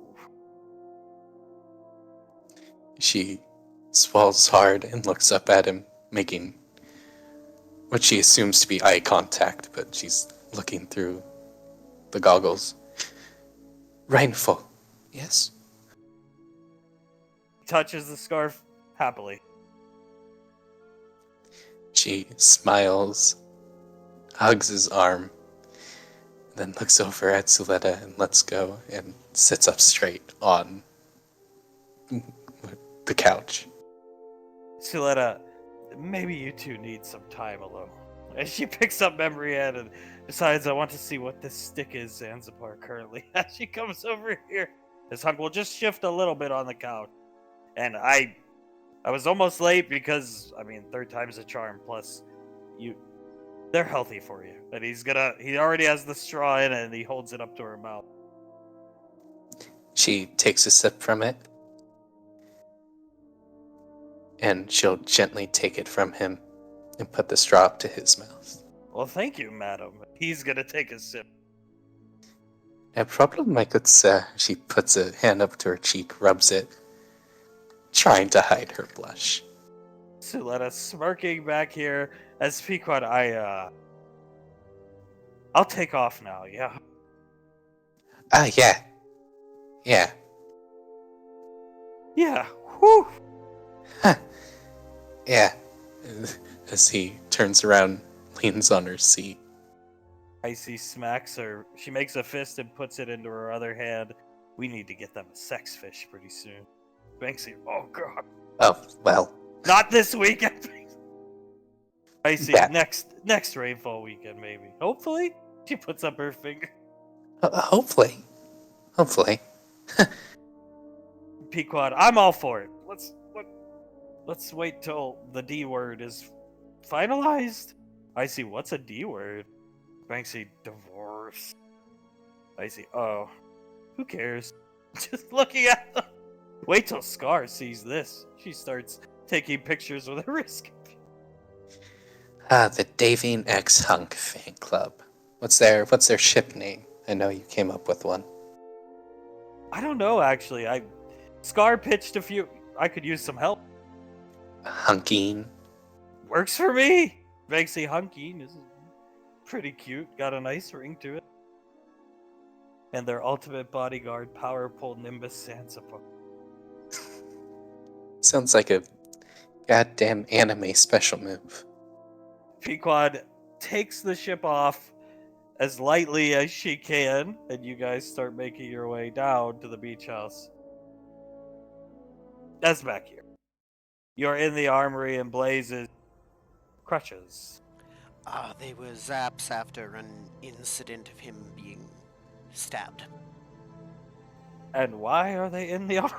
Or he picks it up. Do they have like a hidden firing mechanism inside? No, he wanted to store them here, and really, am I gonna say no to Zap over something so inconsequential?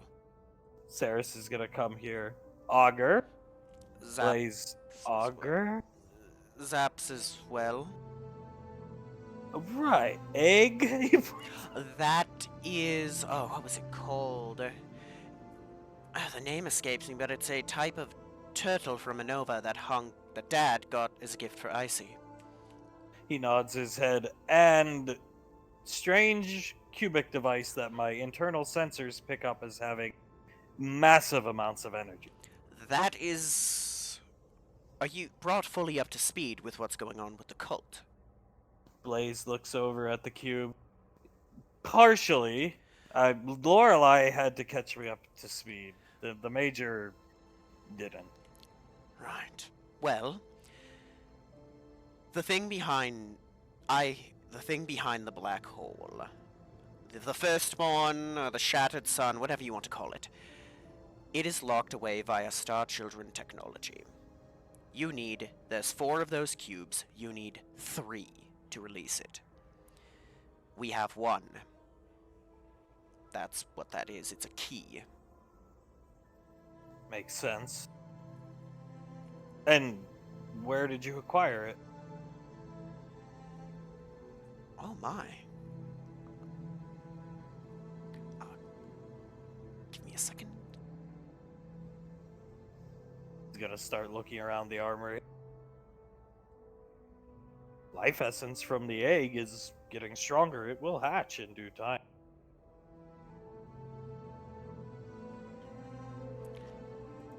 If I'm looking through my notes correctly, I believe we got that one from the dragon, correct? Nope. Oh, then my notes are wrong. Oh no. You got it when you first fought the power armored troopers with Malcolm. That's right. Thank you, I apologize, I'll amend my notes. We got that one when fighting a group of, cultists in power armor. One of the few missions we actually managed to do under Malcolm. Power armor? Power armor, he's gonna pull up some pictures of them to show Blaze. Max Tech. Not like the EarthGov issued stuff? Oh no, this is beefier, heavier. Interesting. He looks at the AKs. You've acquired a lot. You still have your pistols from the Headhunter. I do? Where's the pistol we crafted together? Well, he'll pull out Ravage and hand it to Blaze. There's Ravage, but Revelation is not on my person and to an extent no longer exists. Was it destroyed? It was put in the forge. Oh! It came out as a pistol called Valor, and due to her disappointment in me at the time, when everything was being said and done after we had come back from the Majestic, Lorelei took it from me and told me I would get it back when I deserved it. He nods his head. Not my place to question. I would like to inspect it when you get it back. You will be the first to touch it, Blaze. You deserve it. Although, speaking of the forge, I think you'll enjoy this. Come here. He's going to... Wait. I want to... Oh, of course. This is Hunk's handgun. Yes, this is... Looks at the door. Davine. He picks it up, and you see his head recoil for a second. Yes, that's Davine, all right. If you hold it, you'll hear the name. He starts chuckling and gently sets it down as Sarah shrugs with a smile. Yes. Well, show me. Well, this, he's gonna walk up, is Beat Rush. Pull it down and hand it to Blaze. A Max Tech pulse rifle from the look. Put into the forge by Icy. Specifically crafted to fight xenomorphs. 99 mag capacity. Yes. Would you believe it when I say I've run out of bullets for it on 2 separate occasions? Blaze looking down at the ammo readout. No, I wouldn't. One was again... You notice the rather large sword that hangs in the armory, right? I mean, in the gym. The two of them. There's two, yeah. Yes. Well, one of them. There was a ruler of men back when that thing first escaped the void, named Kamul. He was corrupted by it and turned into basically a general for it, right? He was released by the cultists, and we faced off against him in a siege and his men. Davine killed him because no one with human blood was capable of harming him. Am I to assume the strange, warped Neolithic helmet is That's him. Kamul's? That is him. He nods. I've always wanted to ask what that was about. But not my place, young sire. Ask away. It's the only way to learn. We've been getting a lot. He'll beat Rush back down. The other time I killed that, I emptied it, was against xenomorphs not too long ago. I am rather unfamiliar with xenomorph. Sasha's, I assume? He points to the sniper. A gift, it says. That's a scent. Good choice. Well, he'll pull up what footage he has of them. The best way I can describe them is natural selection taken to its extreme. Acid for blood, heavily armored carapace, and they get more dangerous the higher up they get in their little caste system, and that's about all we know. How do they factor in, as he's playing with this, how do they factor into the equation? It seems Max Tech knew about them and was doing something with them, but for the most part was afraid to touch them because of what they are.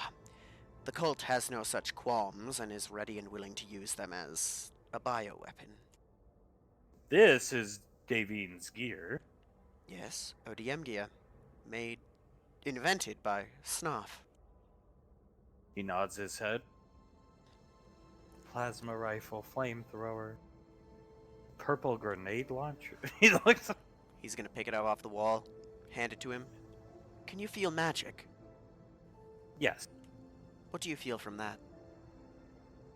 Numbing, even though he gestures with his hand, showing you the robotic hand. Almost a numbing effect in what would be my mind. That is infused with void energy. You don't want me to work on this one, dude. Not if you don't want to. He hands it back to you. There's not much you can do with a cylinder grenade launcher like this anyway. Of course, that's one of two we have. He's gonna point over to the shotgun on the wall. That's Aether. That's the one. That's the other one. Void infused lever action shotgun.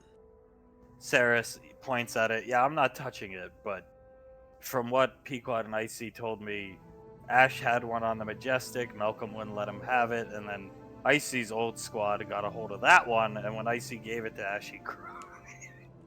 Blaze cried. Oh boy, we have to get into the Majestic. Oh, we're not done with the armory yet. He comes over. That's fine. It's a lot. There's a lot. He gently moves Zap's shit out of the way. Looking at this is a fine piece. Yes, it is. That is Shatter. That was a gift from Icy. That's mine. Sarah's trick shots with a rifle. Blaze, I see. Very and beautiful. The piece. AN-94? That we got. Well, Pinhead Larry left it here, so it's now part of the armory. What exactly? He turns around. Happened with the old Pinhead. So, while Mum was gone, she, vanished. Julius and I were in dire straits. Malcolm had not fed us to the point that we were very malnourished and our muscles had begun to atrophy. I couldn't even walk. My back had been broken in a fight with Tewaz during the time on the Majestic. We never got back to Gateway to heal it properly, and when the Majestic was knocked out of the sky, I couldn't move my legs. I had a robotic hand on my left hand, and I had a bullet from a Ranger Sequoia in my right shoulder, so I had quite a bit to recover from. From Malcolm? Only captains get a Ranger Sequoia. From Malcolm, he hated me more than anything in the world.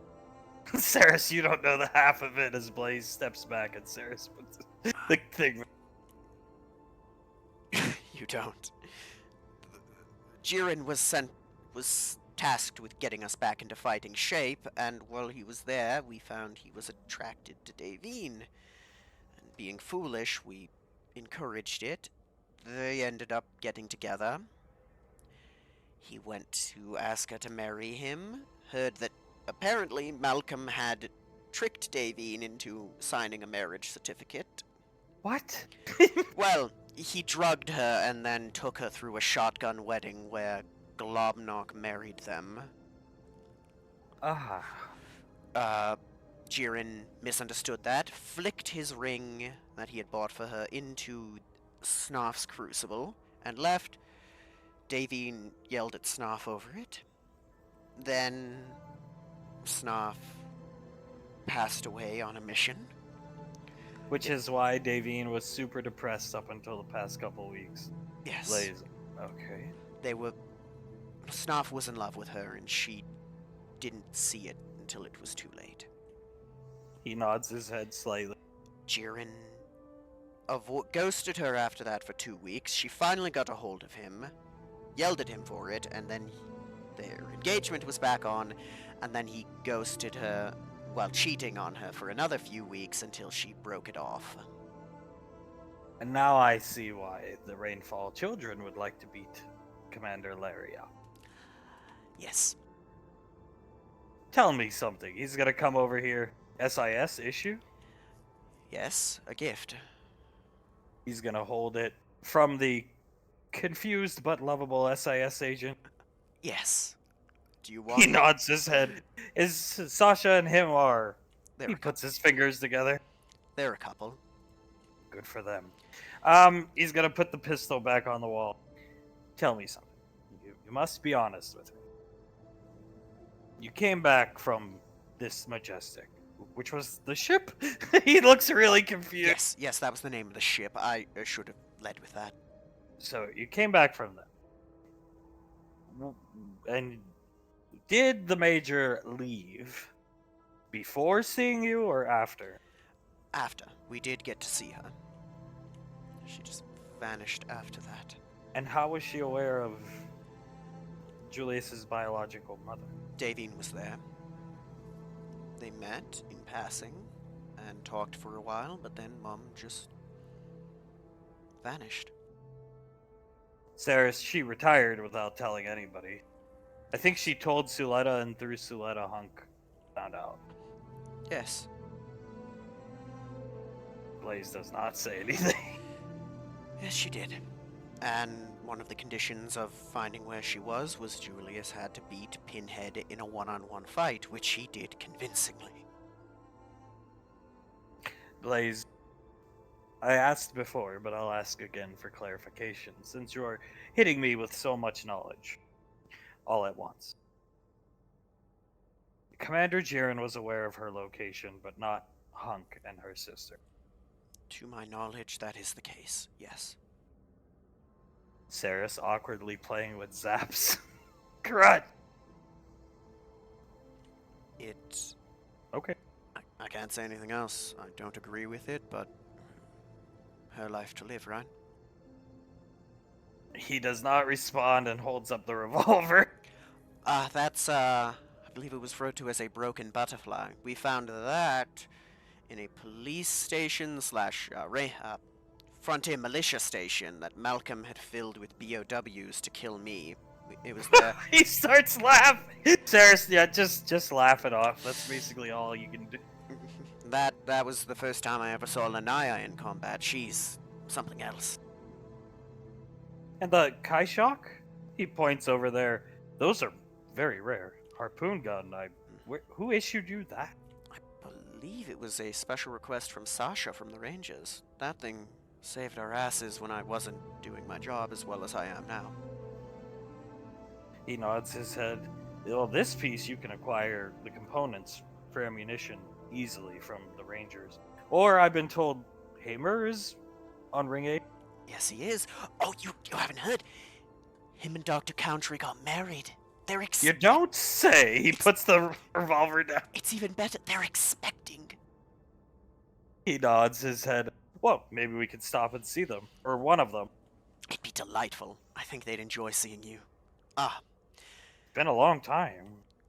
it has. Too long. Too long. Saris is going to come over here, and this is our bread and butter. Blaze comes over. Who worked on this? Well, at first, Snarf was doing it, but then Jennifer and Scar tried to help, but as you can see, they're not experienced. He's gonna unfold the stock, shoulder it, rack the hammer on the side of the AK, the charging handle. Unmodified AKs. In the Yes. armory, I presume that he gestures with the rifle. This is your currency. Yes, I acquire unmodified weaponry from SIS. We kit it out, and I use that to trade for ammunition and possibly some weaponry. Better to trade something like that than, I don't know, he'll motion towards the Magnum, something like that. And where did you get that? Hey, you have quite an eclectic armory. Rare, he comes over here, Max Tech technology. The Max Tech. Old weapon, he points to the M1 Garand. Marine issue, Ranger issue, Void. He comes over here, not touching it. Well, the Void and the Max Tech weaponry are obviously from the fights with the cult, but I like to. As for the Garand, you know me, right? You know that I'm an old soul when it comes to weaponry. But I just pick up what seems like it can be helpful for us. This, he's gonna point over to that one, that's EarthGov's answer to smart guns, for example. Hamer's let me get it from him, on the condition that I send him any data from the use of it. It's quite special, actually. He nods his head. Very interesting. Well, perhaps we should look into phasing the AKs. Might up the ante when you trade. Are you able to do that? Easily. With the right tools, which appear to be here. Okay. Time, it will take time. Perfectly fine. Are there any other weapons you think would be viable for me to get for you to work on? He looks at you, I can work on any firearm. And if I don't know the inner workings as he runs his hand down the smart gun, give me time to inspect it, deconstruct it, put it back together, and I will figure out any firearm. Of course. Any you would recommend for trade, something that may, when fully kitted, net us a nice pretty penny. He turns around. Who do you trade mostly with? Marines and Rangers? Marines and Rangers. Rangers, for the most part, as you can see, but I've begun trading with Hamer as well. Marines, he gestures over here, prefer high rate of fire or brutal weapons like so. Gestures to the shotgun. Of course. Light machine guns would be an excellent acquisition if you wish to trade with Marines. Sergeant Hamer. Makes perfect sense.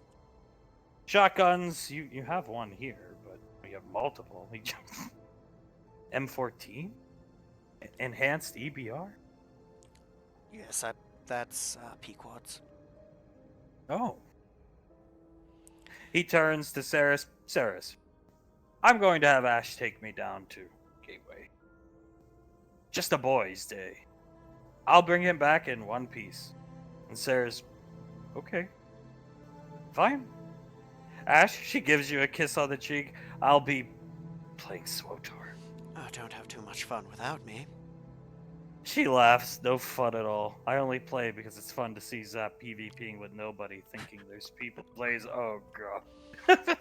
We really need to see if we can put bots on the server for him to fight. Going down, need help. Saris? Two incoming, mate. Saris is going to leave to go play SWOTOR as down at the beach. The rainfalls have made it. It's a rainy, dreary day, as Hunk has said. The forecast, he checked it. Ooh-ah. And Pequod and Zanzibar are coming in. You guys are all here. Davine and Suletta sitting here. Suletta just smirking at Davy. Davine has her knees up to her chest, and she's smiling. She looks over at Suletta. What are you smiling at? Suletta looks back at Hunk, who's going around, going in the kitchen, looking around at stuff. Suletta, nothing. Oh, I'm sure. I've seen you smirk like that so many times while staring at me creepily. Suletta, oh, how was your lunch date? I was informed you went on a lunch date. Davian blushes. It was quite nice. I didn't really eat anything, but it was quite nice. Well, you'll eat good tonight. Yes, I'm sure I will. Do you know what he would be cooking? No idea. He has cooked for me once or twice in the past. My sister was never a fan of his cooking, so... Well, he cooks delicious breakfast, so I don't see why she wouldn't be. Suletta shakes her head. Zanzibar, gah! And sets this box down and takes the box off, and there's some weird table there. Julius tilts his head, walks over to it, crouches down next to it. Zanzibar goes out in the rain, starts inspecting the area. Icy's gonna move. Pequod. Drawing table. Aye, drawing table. He stands up. So I can do all that work? Yes. I have my guitar too. I'll play for you. I think drawing and just playing the guitar out on the beach would be great. Hopefully the rain lets up by tomorrow and we don't have to do any work tonight. But tomorrow. And we can find our recreation time in between work. Yes. Yes, we can. Bites his lip. Plus, I have my little notebook with me, so anytime I want to draw, I can. Good. She's gonna put her hand up the back of your shirt. He stands up straighter as his hand reflexively goes up to her neck and starts squeezing it. She puts her other hand on your wrist and starts to squeeze. Then you see Zanzibar with the power pole. Looking around. Pequod, what a dumbass. Julius starts laughing. What is he doing? He's patrolling, I suppose? I see. Yep. He's guarding the property. Power pole, Zanzibar. Zanzibar, fly! And you see him just hovering around on the nimb. You know, that's something I never thought I'd see. A fucking stupid Drake on a Nimbus with a polo beak. I see. He's not that stupid. Well, you know, everyone has their opinion. I had just happened to agree with my wife's. He's okay. Wait till he gets Monkey Boy on his side. Hunk Monkey Boy? Oh yeah, those two are going to be an unstoppable force, I'm sure. I see. In the final battle with Tewa, Zanzibar will be by your side, Julian. Oh, yippee! I can't wait. As well as the stalwart Monkey Boy. The stalwart monkey boy flinging all the crap he can at Tewas. Pequod hit him in the head with an oar. Throws an orange peel down in front of Tewas so he slips. Hug comes out here. He's got the gifts. Davine can see him. Suletta can't because she's looking at Davine smirking. He gives this one to her first. You don't see the ticket. Where'd you find this? And Hug, I went back home. You left it there and we never got the she gets up and gives him a hug. Banksy. Nice. Old ass camera. He lets go of Icy and he turns around and pushes the tickets lightly into your chest. He takes a look at him. Holy shit, Dad! And he walks up to him and gives him a big hug. He gives you the hug back. MMA tickets, San Diego, a couple weeks from now. It'll cover a rainfall weekend. This is enough for all you guys. Yeah, I'm sure me and Icy can sneak you in. I mean, Icy, would you set up a teleport sigil and I'll teleport you in? And Davine hears it and Hunk, okay, sounds good. Suletta sees Davine smile even wider as she buries her face into her knees, and Suletta can just hear a little tiny squeal. Suletta, what is wrong with you? She looks back up. Nothing. I'm perfectly fine. She looks back at Hunk. Was that your idea? She points back to the gifts. Hold on to the tickets, Julie. Yeah, of course. Davine looks at Suletta. The gifts were his idea. I just had to convince him to actually give them to the children. Huh. Suletta looks at Davy with a big grin. Stop looking at me like that. She looks back at Hunk.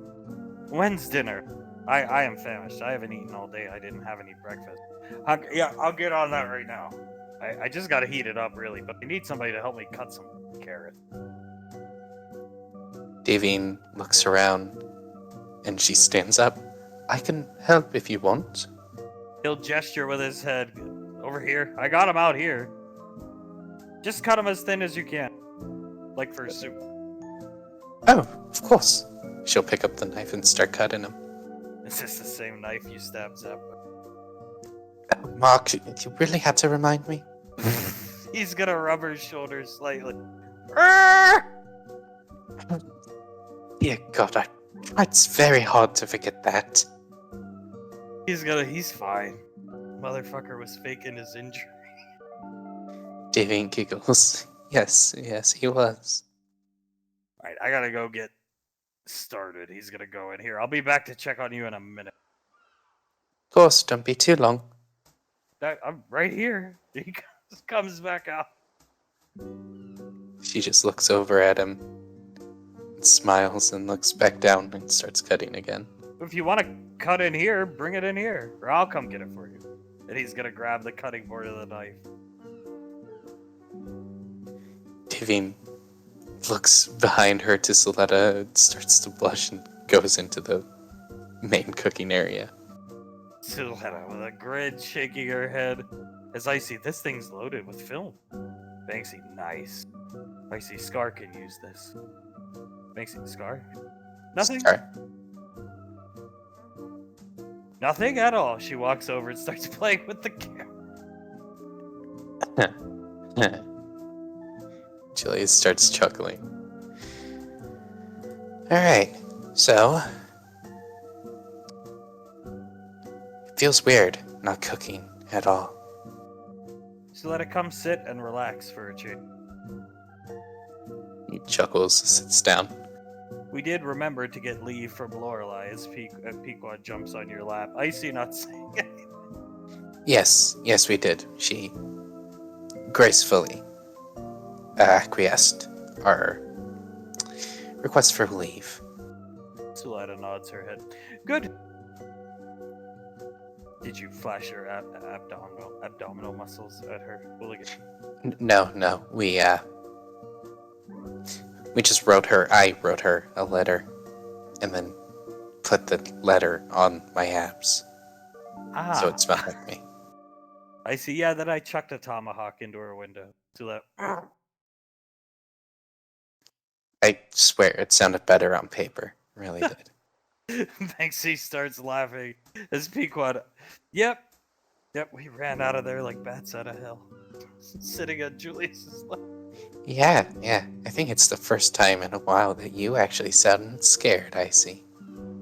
Well, she was probably really angry up until she saw the note. It's not every day Cornstalk chucks a tomahawk into your No, I don't think that is every day.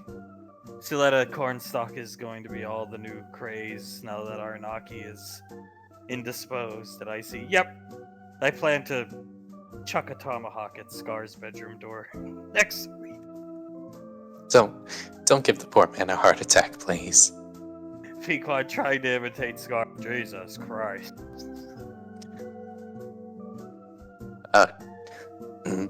Jesus Christ.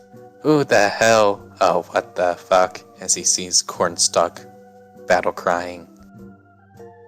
I see. If I do my job right, hopefully General Rico will look like an even bigger hero when Cornstalk and his Indians show up, and Rico must drive us all away with holy water. You know what? At that point, he might just fix up his Marauder suit. Take Cornstalk head on in his Marauder suit. Suletta starts chuckling. Shooting out holy water instead of missiles and bullets. Instead of shooting his laser pistol, Pequod, Icy's like my dad's PR man, I guess. Icy, yeah, I guess so. He's saved Gateway Station and the rest of the world, it seems, from Arnaki. Well, definitely, she's holding the camera up. She turns and snaps a picture of Suletta, who sneers at her get reelected after he takes down Arnaki and Old Lady Denaria. Who's going to be playing Old Lady Denaria? I see. Well, I was thinking of doing Cornstalk. He'll defeat Cornstalk, then nude Old Lady Denaria will show up all over Gateway, and he'll have to exercise her. But nothing will beat that man's reaction. Pequod speaks up. Jesus Christ, look at his eye!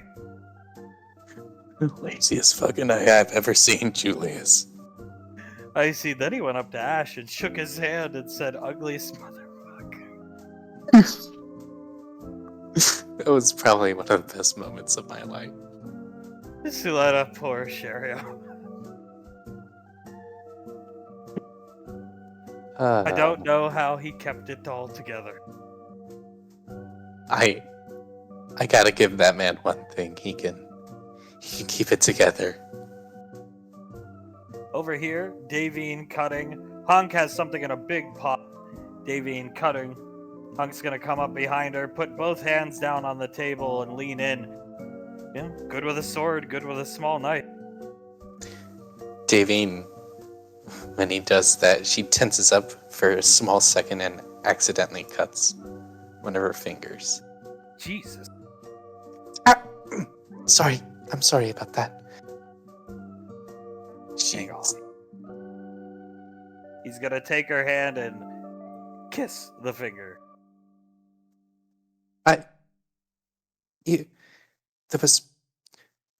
You should wash your. There was blood on it. It's not that bad of a cut. If we squeeze your finger, the blood will come out. Here, I have first aid kit right here. He's gonna get it and start unwrapping a band. I've had worse cuts before. It's okay. I bet you have, but this will take 2 seconds. He'll put the bandage on her finger. My fault, I distracted you. No. It's okay. You can do that again if you want. Yeah, I don't mind watching you cut. He finishes putting the band-aid on and kisses her finger one more time and hands her back the knife. She stares at her finger, looks back up at him. Well, you can watch me cut up vegetables all you want then. And she turns around and starts cutting them up again. He's going to... She can't see where he hits the button, but he's gonna lean in and she hears the mask retract as his head's over her shoulders, getting a better look. She freezes again for a small second and continues to chop as she starts to tap her foot and blush even harder. Did you just take off your mask? Well, I said it was no mask weekend, yeah. I can put it back on if you want. He reaches up to his neck. No, don't. She turns around. I think you look far more cute without your mask on, remember? You look cute. With the hood up or down. He's gonna lower the hoodie down, the hood. But I prefer down. Unless you're cool. I'm actually quite warm right now. Where'd you learn to cut like that? Oh. Oh, well, she turns around and starts cutting up again. I suppose it's just sword skills that translate. Always good with blades, so you're good at cutting something up. Where I learned blades from was a man named Orion, and a few of the other women who were around back then. Nods his head. Cut him pretty damn thin, but I think given the consistency of the soup, he's gonna put his hand over hers, maybe a little thicker, and he adjusts the knife. Of course. Of course. She lets go of the knife, lets it fall onto the cutting board, and twists her hand to hold his. Cut them a bit thicker for you. Doing a good job. As Julius Memorian tugs on Suletta's dress, and Suletta, what is it? And she's pointing, Memorian is pointing, squinting. Suletta turns around. Oh my. Julius turns around. Oh, holy crap. Pequod, life finds a way. Life finds a way. Suletta, He looks up at Suletta. What's wrong? It's not often he takes off the mask. No. Looks back. No, it is not. Pequod, so Laz was really kicked out of the military. She's trying to say her name lightly. Davy can't hear it. Suletta, yes. Was she as bad as I was back in the day? Suletta, I don't think so. Well, yes, but there wasn't people like her around to see her potential, so she had it much harder, I would say. That being said, she hit her stride, rose up the ranks, and was given her station on Gateway, which ended disastrously. Right. A few too many reprimands. A few, yes. She's lucky she was integral into defeating the Archfiends. Otherwise, anybody else would have been jailed. Sound familiar? I've heard of a couple people. Me? Suletta scoffs lightly. She's not good with people. I think that's pretty evident at this point. She has her issues. She always has. One What? must want to seek help. Julius nods. That is extremely true. Unfortunately, she came back after you found her, and General Lorelei wasn't going to let her sit unutilized in the apartment being paid to do nothing. That is not how the military works. Commander Integra shouldn't even be in the apartment. She is allowed to stay there because Saris is a ranger. If Saris were just a guard on Gateway, Integra would have been shipped out a long time ago. Right. Yeah.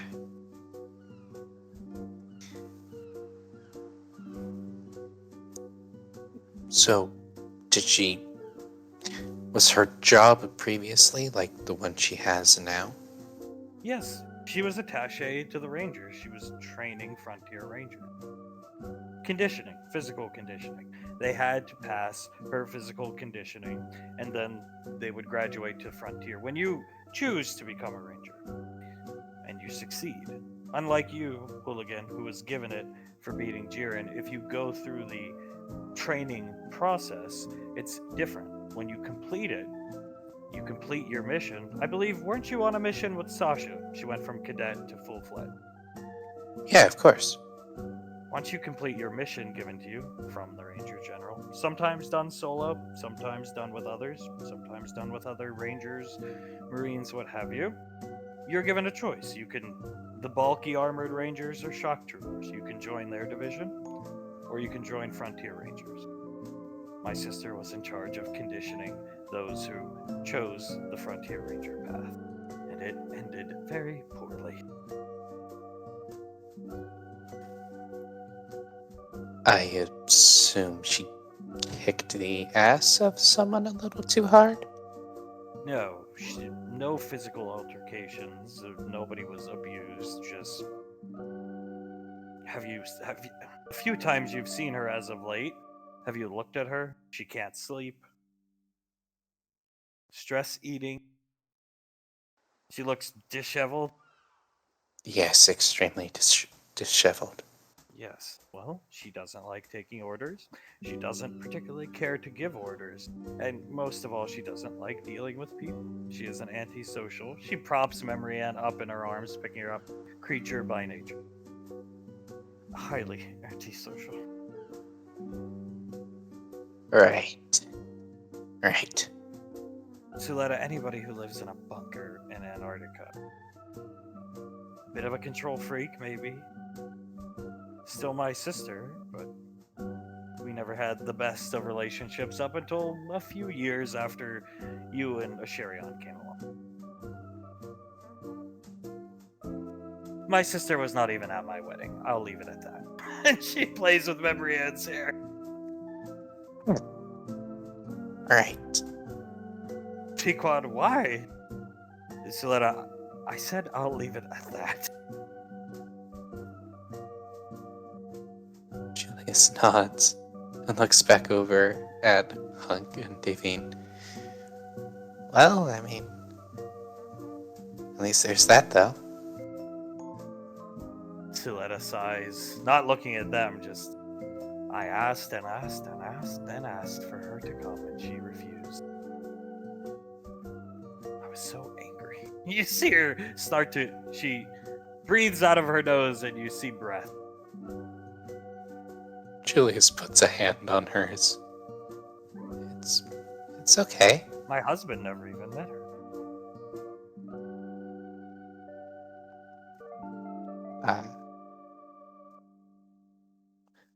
What? Right? He just pats her hand. I'm sure he would have left her. Suletta, antisocial. Yeah, it's not a very good thing. In that bunker where she is in control. 110%. But it is a false sense of control because at any minute, General Rico can shut down that bunker from where he is, and she has nowhere to live. Much like what happened when she decided to run off months ago. She doesn't get to keep that bunker if she's not part of the military. He nods. So if she ever retired, it would be in snaps. That's it. She has the money to go wherever she pleases. But still.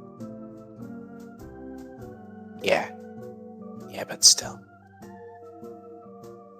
Pequod, well, everybody has their problems. Suletta, oh, she has them, trust me. Yeah.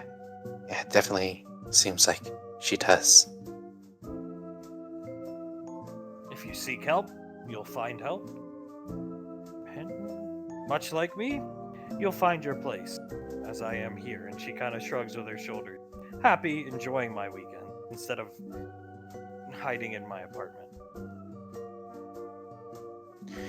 Julian smiles up at her.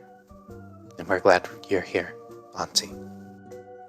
She smiles down at you, and if you don't seek help, then you end up spending the weekend alone.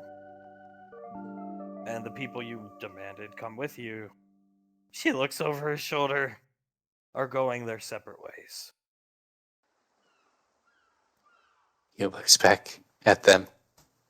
Yeah. She has been holding his hand like that for this entire conversation. Zuletta, they're good for one another. Gestures with her eyes to Hunk and Davine. My sister's stupid enough to give him up. It's not my problem. He shrugs. Yeah, I mean, nothing we can do about it. Besides, she kind of rolls her eyes like just a little bit. We never had the best relationship growing up. You work and you work and you work to have a good relationship, and I can only take so much. If she thinks she's been through enough to rationalize her behavior and attitude, nobody can change her mind. What I will say is her husband isn't dead. I am struggling to find sympathy for her once again. He nods up at her. Yeah, I can definitely see that. Over here, Hunk. Alright, well, I think the soup's almost ready. Do you mind? And he tries to pick up the carrot. She lets go of his hand and steps back so he can. He's gonna pick the carrots up, put them in the soup. Go sit down with everybody else. I'll bring out the food. She nods at him. She goes over and sits down next to Bingsky. Icy just looking over at Davine. She tilts her head. Is everything okay, dear? She has a big smile on her face. So let her have fun cutting carrots. She blushes and wraps her arms around herself. It was quite enjoyable, actually. Pequod grinning at her. She looks around herself. Julius is also smiling at her. Stop staring at me, God. Suletta scoffs as Hunk comes out with some bowls and a big pot.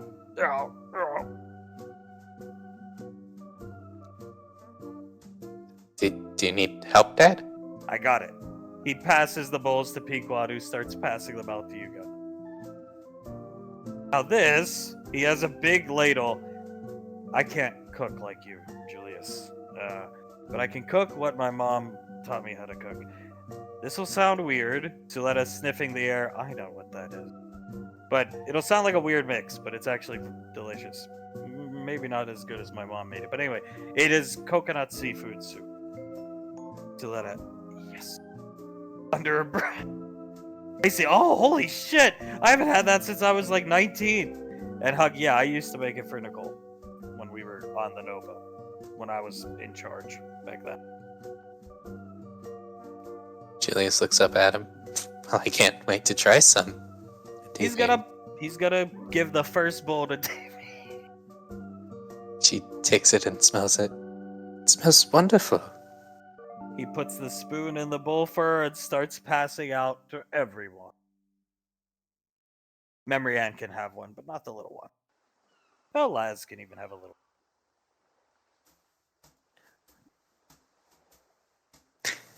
Davine takes a sip of it.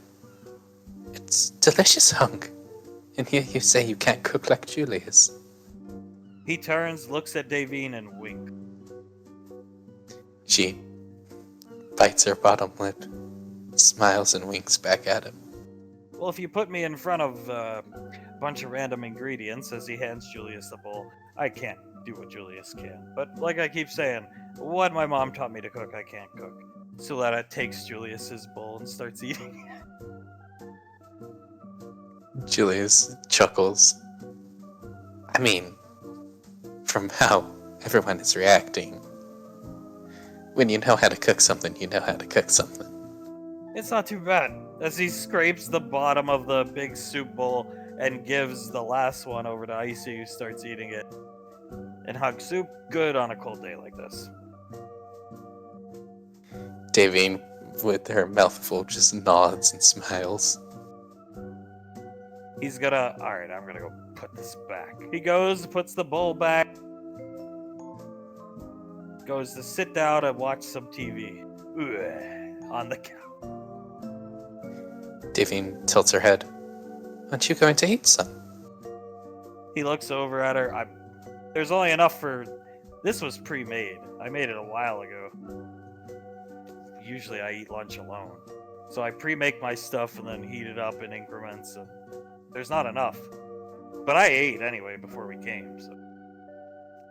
Davine tilts her head at him, stands up, walks over to him.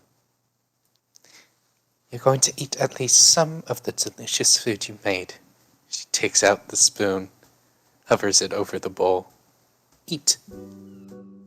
Icy snaps a picture, but she held the bulb so it doesn't flash. Banksy taking pictures with his helmet, you see it flashing. Pequod leads into you, Julius. Jesus, they are us. Oh God, they are. He will take the spoon and take a little bite, or take the spoon in his mouth and start eating it. Pretty good. Needs a little more salt, I think. It's perfect. She sits down next to him. You know what, screw it. She hands the bowl to him, goes into the kitchen, gets another spoon, and then brings it out. Works for me. I don't mind just eating off this one. She puts the spoon into her hoodie pocket and sits back down. I don't mind either. He takes another bite, and then he's going to hand the bowl back to Davine and turn on some sports. I like to flip through different sporting events. Do you care? She shakes her head at him. Whatever you want. I'll enjoy anything. He looks out the window here, cold and dreary. Ah, yes, but warm food, warm house. Yeah, but it's still pretty cold and dreary out there.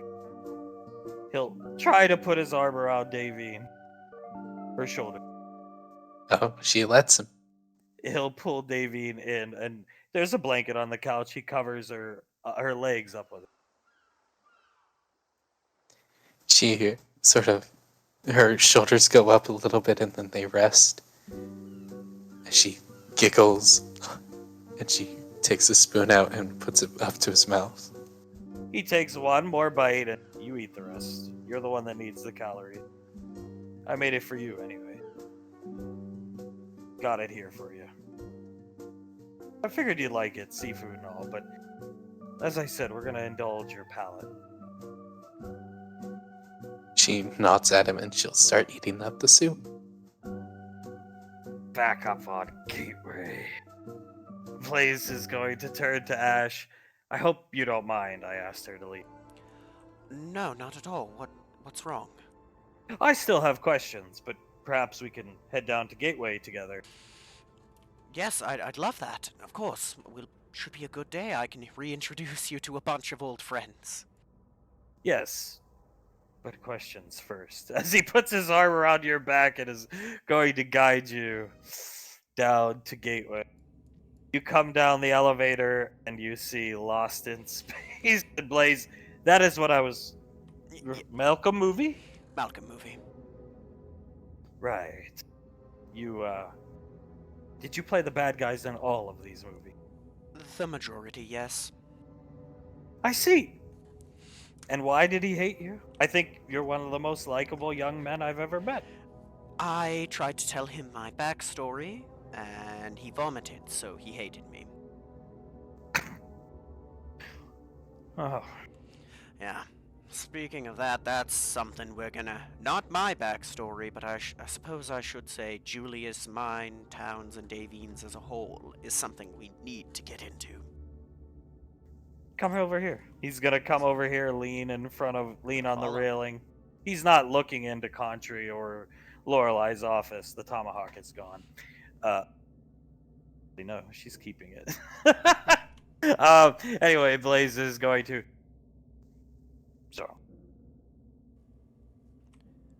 So? You saw what you saw today. Yes, I did. What did you think, young sire? As he folds his hands together. I've told Julius already, but it bears repeating. I want to be angry. But I can't. I don't can't. mean about those two. He's just looking out the big windows. The outburst, if you will. Oh. What Mom did. Yes. Hurt? Upset? Disappointed?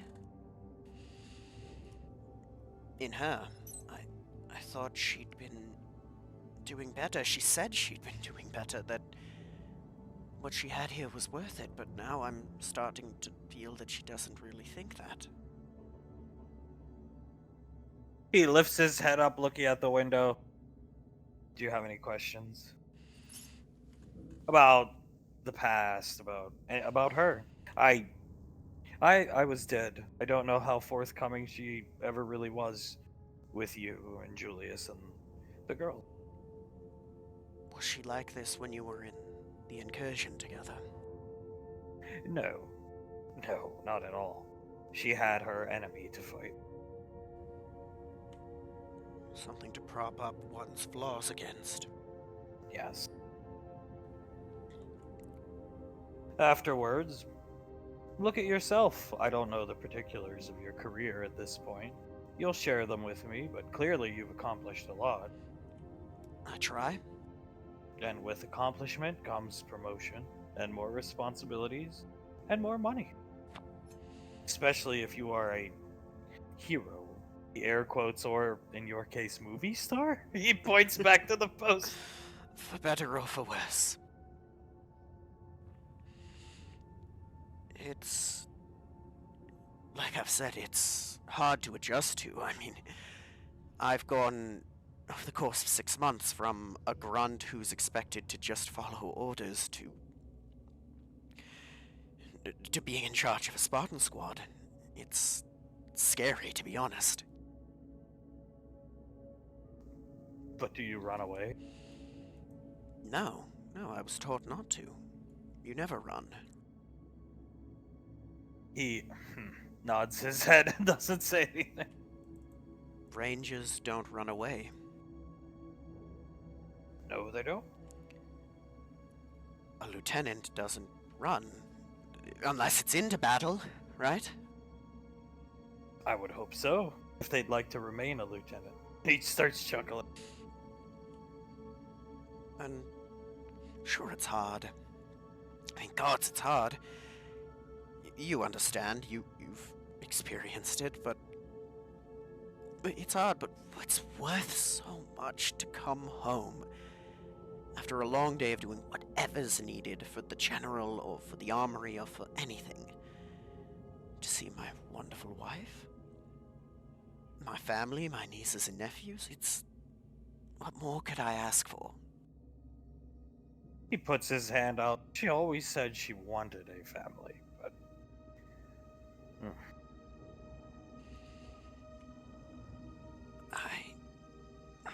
I don't She know. used to send me to the damned reunions with Suletta. He starts chuckling. Then Suletta and her improved their relationship, and Suletta was able to drag her along. Yes. They, I believe Julius is planning to go on one with them. Perhaps I might be not invited. anymore. Yes, of course. If she's regressed into reclusion, she will not go. I hope that she hasn't, because I really don't want to lose her again. He looks over at you. I can understand. It's, hard, but you know my past. She's really the only mother figure I've ever known. He nods, and a good one at that. When she's not like this. Right. Well, I'd ask if there's anything I can do, but if there was, you'd have done it. He looks over at you. Exactly. Our hands are, in effect, tied, young sire. My favorite She is a theme. self-destructive being by nature. She's a lot like Julius was. The key word being was, at least from what little I've seen of Master Julius's new stationing and positioning. He almost lost it all. To the Majestic? No. After. He got back and he almost lost Pequod. He almost lost... Well, if he lost her, he would have lost Rico, and he probably would have lost his job in the military. He almost lost everything because of his foolishness. I know his head was on the proverbial chopping block many a times, but Integra and Leslie and Hunk were there to save it. Yes, from my understanding, up until recently, when his current tour of duty was up, they were going to discharge him. Now, I'm not so sure, but his days were numbered until he got it together. And it took a beating from the general. It took literally being spanked by Auntie Suletta. And it took nearly losing the love of his life, but he finally learned. He tilts his head, spanked. She was very upset with him. He shakes his head. Oh. Well. About what? He looks at you. She felt that he had disrespected her and her sister and basically used Mom. He nods his head. I can see that. And or recall a discussion or two about that long ago. I mean, I wasn't much better. There's no excuse. I didn't remember her Mother's Day or basically didn't remember birthdays. I wasn't a very good son either. He shrugs slightly. To be honest, Suletta is her sister, and at the time, I don't know the particulars now, but at the time they had probably the best iteration, let's call it, of their relationship. So I understand, but she most likely would not have been receptive to what you did. Doesn't mean She's not very affectionate. No, she's not. Unless it's to Julius, no. Yes, but yeah. Even then, no. Well, I do think that is part of the issue she unknowingly currently faces. Hunk is an affectionate man. A pure romantic, if you will. It's Yeah. charming. If I was a biological being, I would take notes. He starts chuckling. However, I am not, so I don't care. That being said, they never had the best of relationships. Hunk and the Major. They had a child. I'm glad for them, but well, he's not here. No, she isn't. I believe the best way to sum up the Major is as I summed her up to the Ranger General long ago. She is the type of person who knows she needs somebody, other people, but she's not willing to show it, and that will not work. I will not go back to live in that bunker. He looks at you, and I've been dead for how many years? Do you think I want to go recluse in a bunker where I maybe see another living soul besides her every couple of months? No, and I wouldn't either. I can't. Even if I didn't have my responsibilities, I can't give up what I have here. He's gonna look at you. When I retired from the military, it was at her behest. But she had good points. Exoframes were not treated as they are now. Part of the reason I have so much money now is because all my 500 some odd years of service were back paid to me when Pequod's father took office. But even after I retired, I felt as if I had no purpose. I sat in that bunker and watched soap operas. I Occasionally got to come out and see young headhunters, a young hunk. Some others, some Spartans, some rangers who needed more specialized physical conditioning that Lorelei would send down. But it was a lonesome existence, and it is not worth repeating. First off, I think of you as the same as us. You're flesh and blood to me. You have a soul. You're the same, and in that regard, I don't think we were meant to sit around. We're meant to have purpose, to do something for ourselves, right? I can't imagine just staying there with nothing. He looks at you. She manages. I think it comes down to a scale, if you will, an unbalanced scale. On one side, you have the control factor, and the fact you only have to deal with who you choose to deal with in that bunker. And on the other side is a want and a need for clearly a man like Hunk, who's good to her. Children, he gestures towards you. Family, he shrugs, kind of gesturing up towards the elevator of the apartment. But the scale of control has always outweighed the scale of the wants and the needs. Always. Right. At least in my time knowing her. I won't presume before I knew her. But from what I've heard from Suletta, she was mostly the same back then. Well, if I may, if it costs you relationships and family, is she really getting by? I don't think so. Surviving and living are two very different things, and I don't think she lives when she's in that bunker. He nods slightly. She's been around a long time. The longer you go without treating problems like this, he kind of gestures down to Contry's office, and the worse they get, they become compartmentalized. And now, it would seem, he looks over at Contry's office. She's going to lose her husband. The good, we'll say good, maybe that's generous, but the good relationship she has with her sister and everybody here. Ash is again gonna rub his facial hair, pull on his chin. Yeah, if she keeps going down this road, I'd say it's already. He looks up at Contry's office, the bottom of the ninth, and 2 strikes, 2 outs. Not to chuckle. He starts chuckling, but history tends to repeat itself. It does. It really does. What do I... I'm asking what I'll do, but if you knew, you'd tell me. He looks at you. You'll find yourself...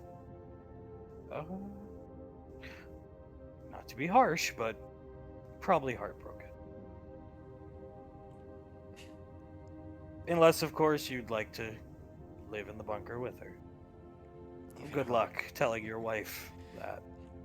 Also, if she retires, that bunker is going to be kaput. Maybe General Rico will let her keep it out of respect, but either way. Even if I wanted to, I wouldn't. I can't.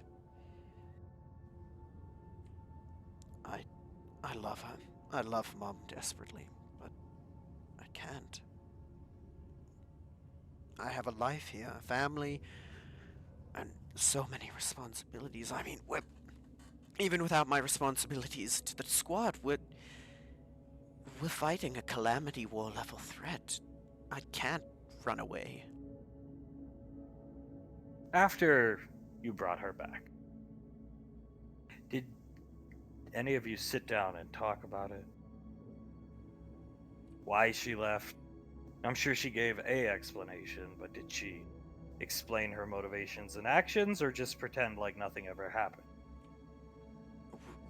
We had a discussion, but now that I actually think back, it was the latter. She gave an explanation and then just sort of went back to acting like nothing had happened. I'm sure it was shocking.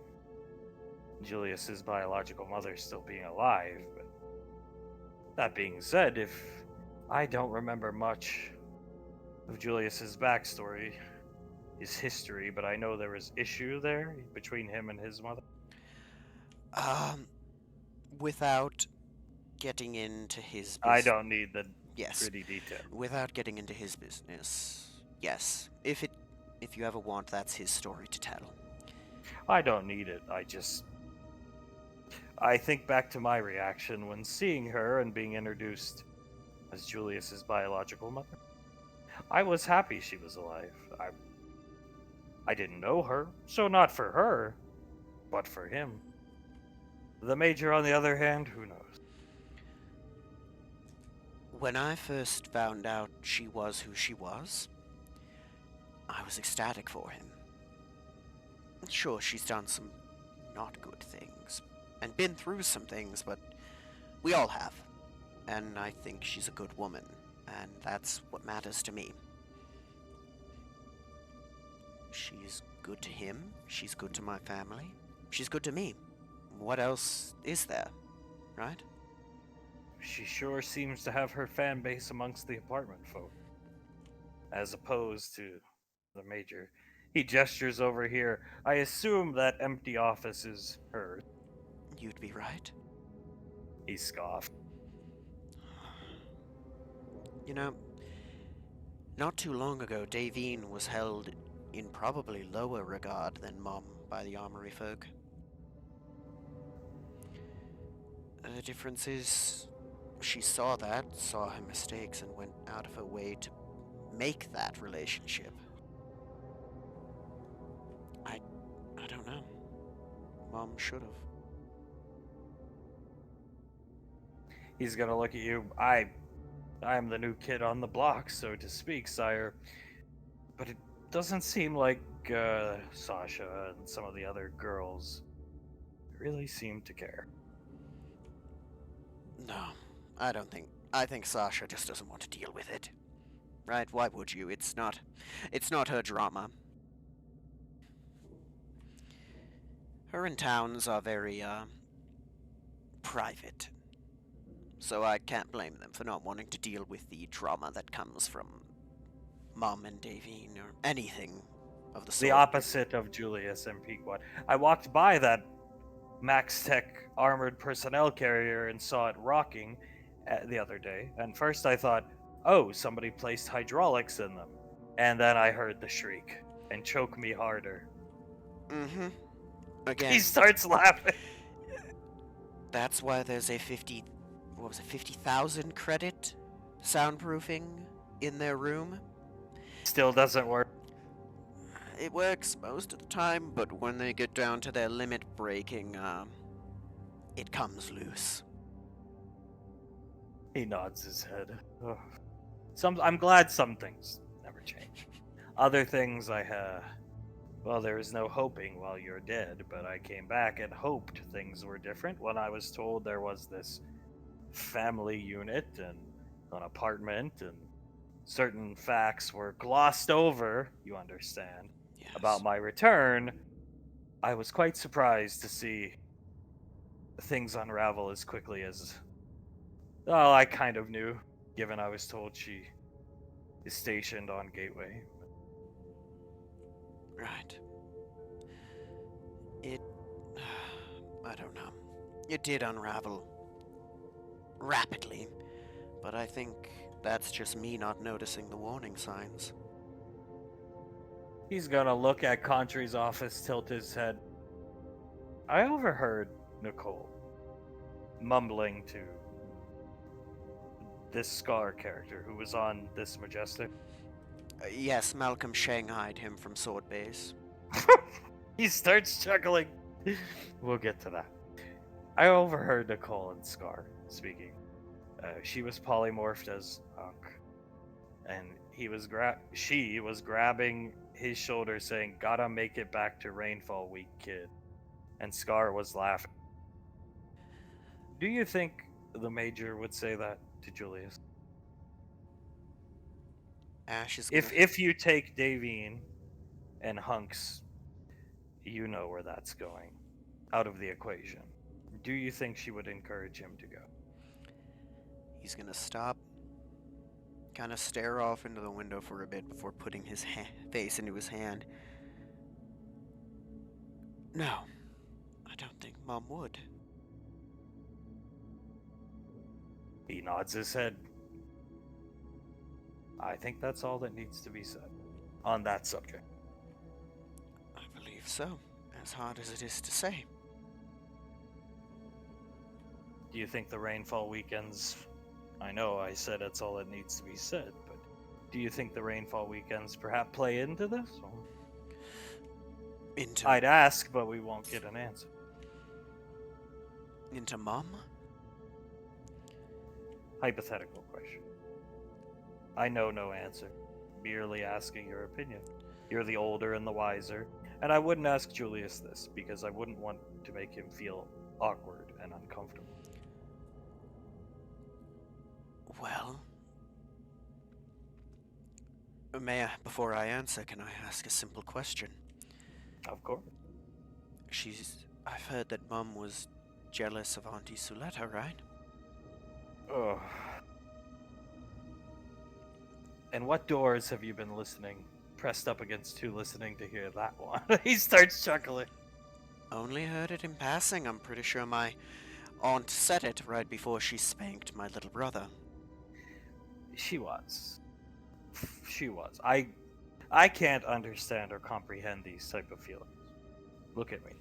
He points back to himself. I'm one of you.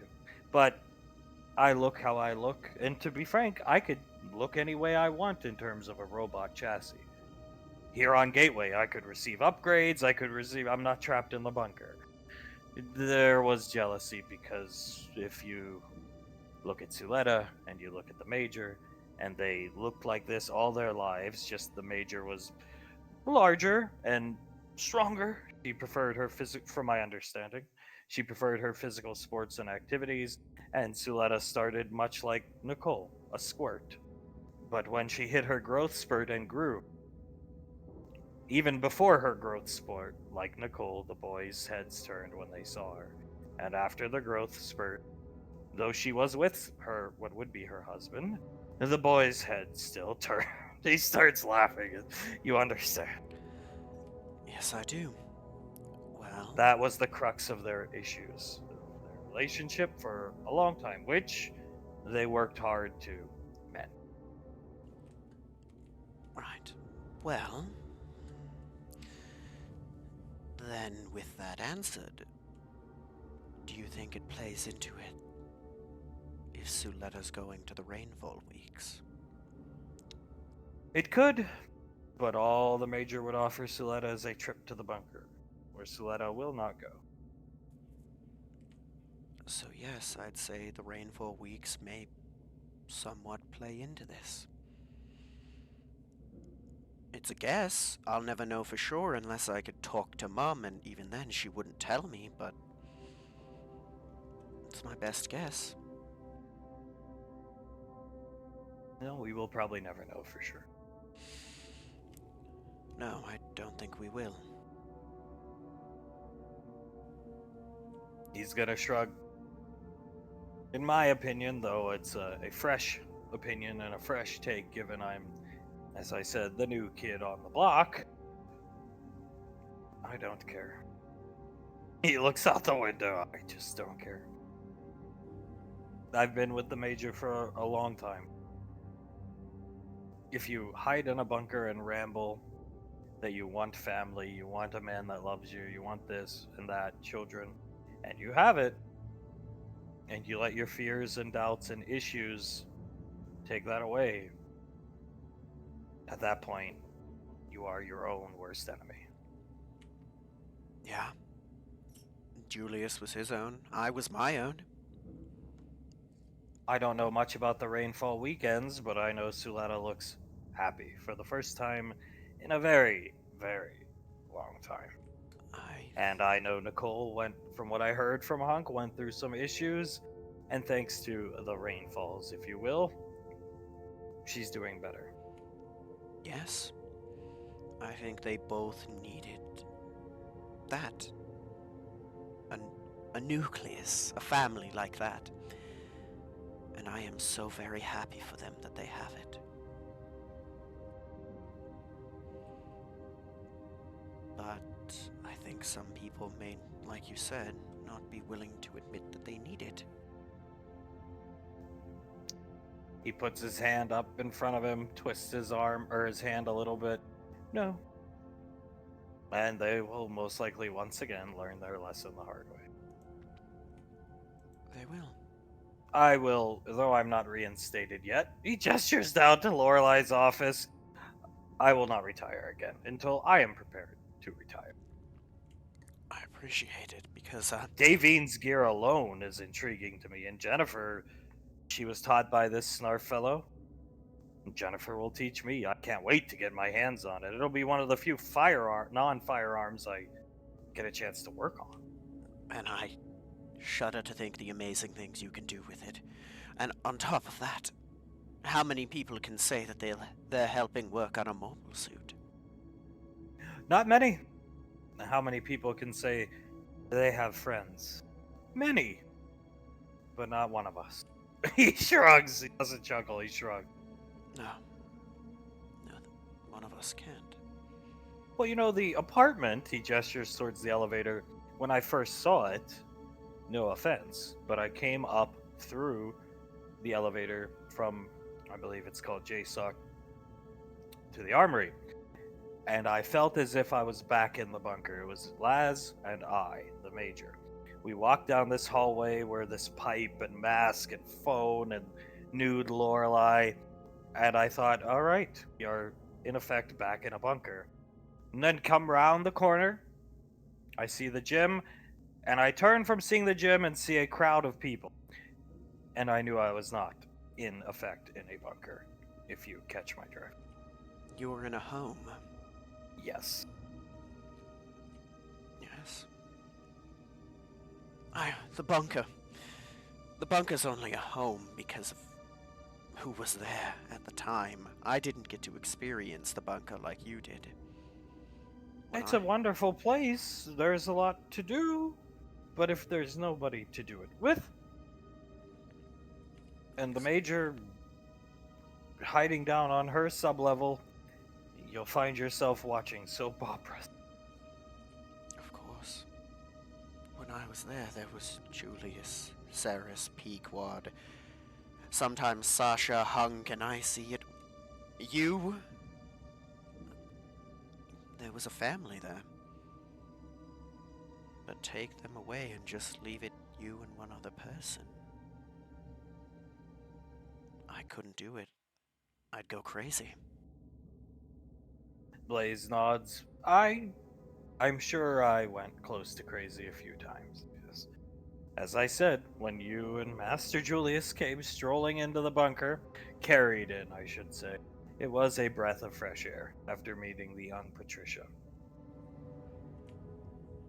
Thank you. Ceres had been there prior to your arrival, of course, but it was still a breath of fresh air. I appreciate that. Do need my, he gestures down to Lorelai's office, reinstatement. I will not be retiring. Well, let's go do that, shall we?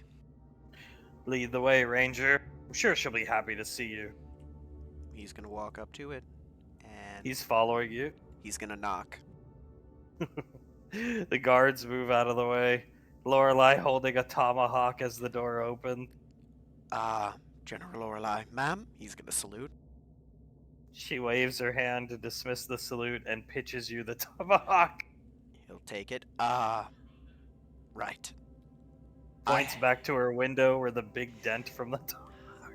I'll try to talk to them about it, ma'am, but I have no... No. Just return the tomahawk to the chief. It's fine. Understood, ma'am? What can I do for you? Well, a small request, ma'am. For the reinstatement of Blaze. You see him click his robot feet together and salute her. She looks up at him. Of course, what was your rank prior to honorary discharge? I don't even... She starts typing on her computer. Blaze, Staff Sergeant. Lorelei, excellent. You can assist Asherion and Julius in training the Spartans as well, when you're not performing your armory duty. Blaze, happily, ma'am. General Lorelei, it'll take a day, but I'll send it to General Clueless, and he'll push it through his place. Starts chuckling. Yeah, thank you, ma'am. And it gives me a day to give him the tour of Gateway and give him a tour. Get him settled. Blaze, what is the tomahawk on for? Did they truly chuck it at your window? General Lorelei, yes. I believe it had to do with cornstalk, correct, ma'am? I heard the cornstalk battle cry, and then there was a lull, and an tomahawk in my window. But Julius wrote me this note. She's haunting. Very well. It works. Better they're happy and getting into mischief than losing oneself and nearly killing the squad. General Lorelei nods. Yes, I'd say so. Yes. She There is something I'd like to get to. I want to let you go, but there's one thing I'd like to get to. Of course, ma'am. Anything. Anything. My rangers encountered a colony. Oh? It has been hit by a slaver organization. Slave it. That's correct. Months ago. Called the Brotherhood of Ash. I'm sorry, what? Blaze, huh? Lorelei pulls up a picture. What? I'm going to play you just one of these radio recordings. Then you will give me your official statement as to what these involve, so you don't end up in jail. And she's going to play the Brotherhood of Ash one.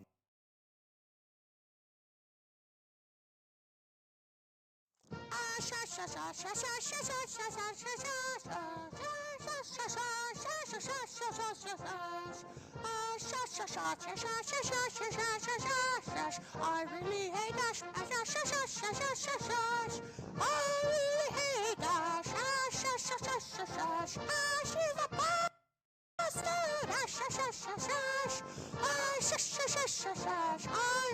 Ash is a bastard. Ash is a bastard. Blaze listening. He hated me. And now, one of my inspirational Who is words. that?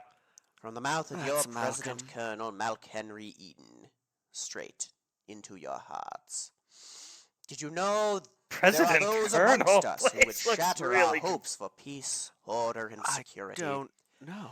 These radical malcontents don't care about you. They don't care about our Afu. All they care about is fulfilling their own selfish desires. Let's take a tally of these agitators, shall we? There are, of course, the loot whores. Those anarchistic Who is he ruffians who talking roam to? the borderlands, preying on any and Apparently all, Arafu. stealing and murdering. The so-called Brotherhood of Ash. Loot Now, whore? don't be fooled by their don't pseudo-knightly nonsense, nor Brotherhood their of Ash! supposed connections Yes, to the Earth Gov Brotherhood of military or the Ash. Arcane Council. These power-armored Boy Scouts are nothing more than common criminals with access to some antiquated technology. Nor their supposed connections to the Earth General Gov Lorelei, that'll be military or the enough. I think Arcane you get the Council. point. Yes.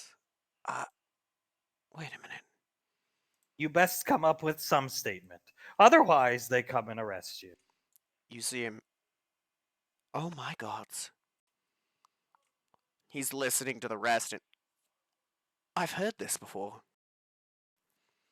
Blaze, isn't that patriotic music from the 1800s? And General Lorelei, yes, it's drums and fife, People's March. I don't remember. I remember this. It was Malcolm talking. I think it was at CB radio. I Blaze, remember- Stars and Stripes Forever. General Lorelei, that's the song. They point at each other. Yes, I walked in on him yelling something about that. Not this, but it was something along the lines of, "Do not be fooled by the Brotherhood of Ash. They are slaver scum. They will take your children, and then I walked in, said his name, and he screamed and threw the radio off of the table. Lorelei. So Arfu is a small colony that had been hit by the Iron Circle months before. Somehow Squad Sigma actually managed to defeat them. I still don't understand how that was accomplished. But God works in mysterious ways, wouldn't you agree? She glares at you. I'd say so, ma'am. I think it was succeeding despite Malcolm more than because of him. Go, go, go! He plays that clip and Blaze, who is that? That's Malcolm. Oh! Okay, just when you see the beard, that's Malcolm. General are like, oh. Rolls her eyes and This is after he left the rest of us to fight the Iron Circle while he ran back to the ship with a handful of released slaves. So he was trying to incriminate you over a radio broadcast and install some proxy government on Arfu to... I can only assume from what my rangers have told me interviewing people there set up some type of cola factory? He was trying to set up a... stops himself a Malca-Cola factory. Yes, it's some type of purifier machine that would turn the water on the colony into Malca Cola, which he could monetize somehow. Malca Cola? Blaze looks... He attempted to make a cola brand, but because he only tested it on Rolly and Snarf, I believe, it's non-toxic to kobolds, lizard folk, millipedians. It's deadly toxic to pretty much any other species. To impress Davine, Lorelei groans at him again. I'd just say so. Right. I'm starting to get it now, as the young Master Julius said. Anything Malcolm did was to impress the even killing the Mai. Lorelei, oh, the poor Mai. That was on accident in an attempt to impress Davine. Lorelei, however, the mime was only there because he was trying to impress Davine, yes. And Yes. for the MWF, it was the Wrestling Federation. Blaze, is that wrestling show that's on TV? Yes, it is. Zap and Scar, well, Scar doesn't want to watch it, but Zap loves watching it. Well, Scar wouldn't want to watch it because he was forced to be one of the commentators for it. Is that why he was talking about beating somebody up in a monkey suit? There's a lengthy story behind that, but yes, he beat the hell out of Malcolm in a monkey suit. Good for him. Blaze looks at you, Lorelei. So, he was just trying to discredit you, we'll say. As normal, ma'am. Apologies that I don't know more, but... Just prepare your official written statement and send it down to JSOC by tomorrow morning. It will be done, ma'am. By Monday morning, excuse me. You have all weekend. Appreciated, ma'am. I'll have it to you as soon as possible. I can't wait to turn the elite guard away again. Every day, they come down. Blaze, every day. Lorelei, oh, you have no idea. This is the least of what Malcolm did. General Lorelei looks at you. Catch him up to speed. He'll be reinstated by tomorrow. General Rico will take care of it. Don't worry. Understood, ma'am. Dismissed. Yes, ma'am. Salutes. Blaze salutes her. You guys come up here. Back down at the beach house. What's Davine doing? Davine has her head on Hunk's shoulder. She takes some of the blanket and puts it over his legs, and she takes another sip of soup. Hunk's looking at the TV, flicking through the station. Comfortable? Extremely. Good. A lot warmer this way. Yes, body heat and all, I suppose. You know, I got more hoodies like that. You look good in that hoodie. I would love to see them. You can Maybe I have can them. have. Maybe I could do a little fashion show for you, trying them all on. I got red ones, gray ones, blue. I got every color you go. except pink. I. What is your favorite color? He looks down at the scarf. Ugh. Honestly, my favorite is red. She smiles and lays her head back down on his shoulder. I'll have to keep that in mind. I'm fine with this scarf though. Suits me just fine. You honestly don't have to act like you like it. Oh, trust me, I like it. I would rather be here, and he's gonna pull her closer doing this than anywhere else. That is extremely good to hear. She giggles and puts her head deeper onto his shoulder. Yeah. If the weather clears up, we can have a decent weekend. Take Julius fishing. You want to go fishing, Julius? Julius perks up and turns around and looks at him. That kind of fishing, or? No, just regular fish. You know what I mean. Oh yeah, of course. I would love to. Banksy, you can come along, and the girls could do whatever. You want to come? He looks down at Davy. Well, if it's for the boys, then I shouldn't intrude. Well, we can do a boys one, then I don't know, we can go. I still got that speedboat. Albeit it's, not mine, but, Where do you keep that speedboat? At the lighthouse, dear. The lighthouse. There's a small natural cove. I keep it in there. We stole it from the dock. Vivian chuckles, takes a spoonful, and puts it up to Hunk's mouth while fluttering her eyebrows her eyelashes at him. He's gonna take it, start chewing it. That whole weekend, even Zap was telling me things were bad ideas and I wasn't listening to it. And then he went flying out to sea and I knew I'd made the biggest mistake of my life. Well, one of them, but yeah. She giggles. I was somewhat even disappointed when it turned out to be you all and not Vamp, but I always found it sort of endearing that you wanted to protect us. Because I don't know about everyone else, but she looks up at him and makes eye contact. Contrary to popular belief, I do need to be protected sometimes. He is slack-jawed, looking right in Davine's eyes. You actually like it? You wouldn't beat me up? No, why would I beat you up? Letta lowers her head and starts shaking it. Julius sees her doing that. That's more or less what I'm used to. Well, that won't do with me. She scoots up to him closer.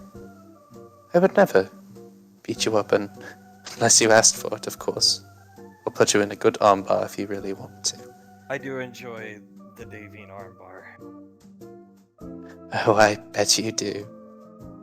He's going to try to reposition Davine's legs across his lap. Oh, she lets him. Pequod leading into Julius.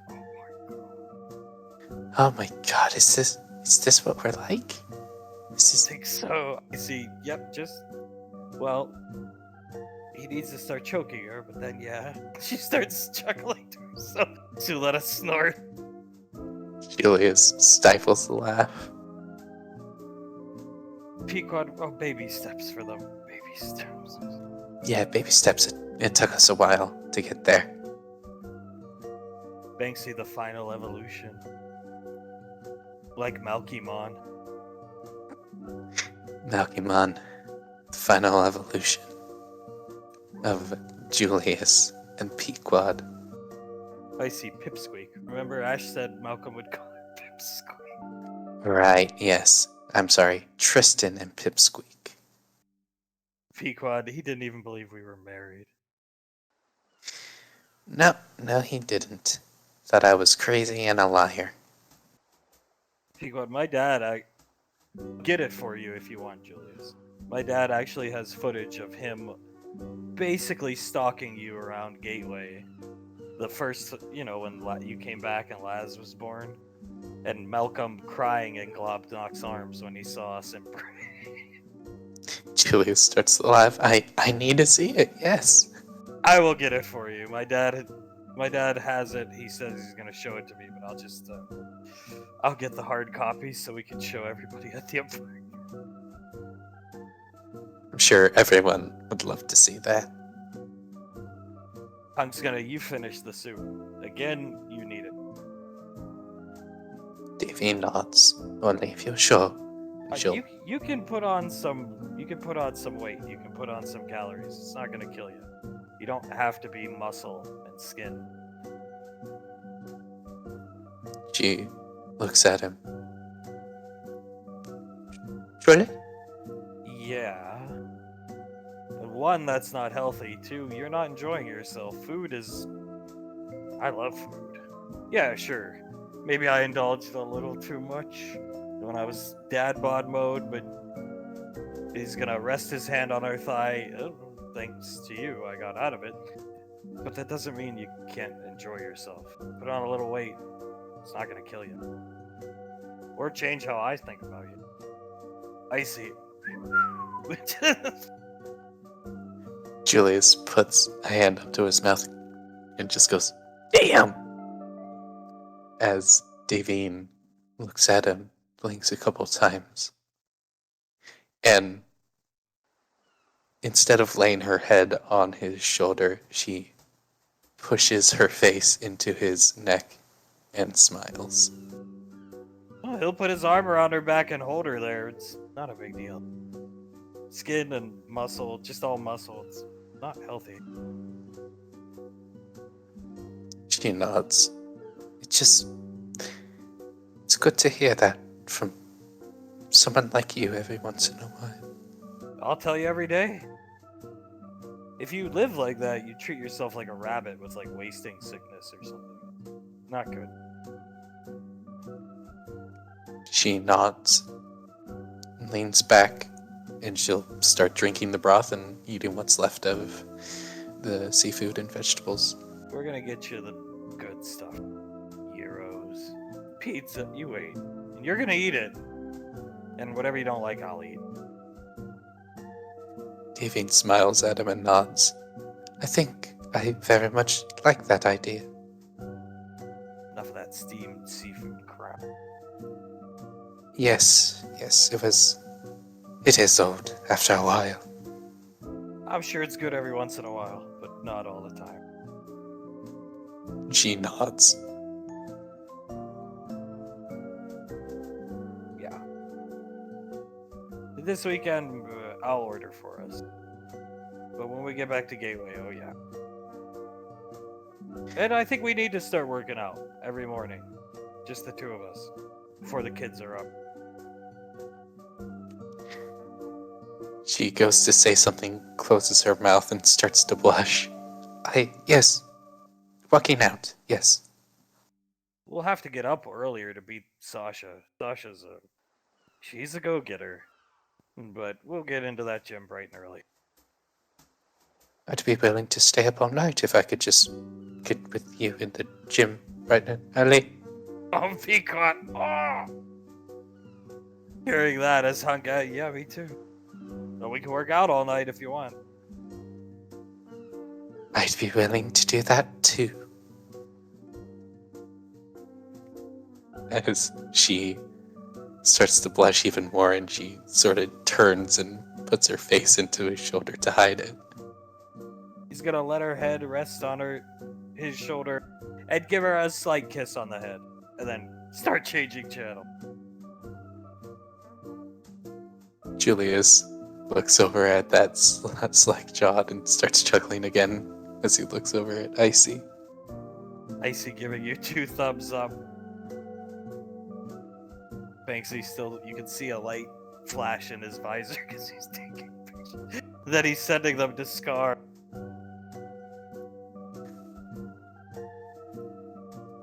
Julius looks up at Soletta. That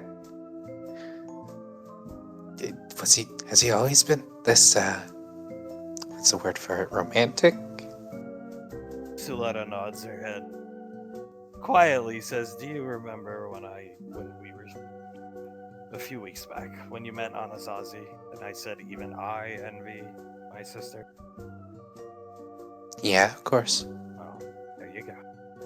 Of course, my sister hasn't been receptive to that and never was. So these are all pent up romantic feelings for a long time. Oh, Jesus. He rubs his face. Pequod, maybe they're gonna get to the advanced course sooner and start choking each other tonight. Gee, this was good soup. Yeah, I wouldn't put it past him. Pequod, watch this. What do you think of this soup, Davy? Davy jumps, turns to face her, and she's tomato red again. It was delicious. Some of the best soup I've ever had. She gestures with her bowl. Yeah, it was excellent. Thank you, Hunk. He nods. Yeah, it was delicious. I mean, I would love to get the recipe from you. I'll give it to you.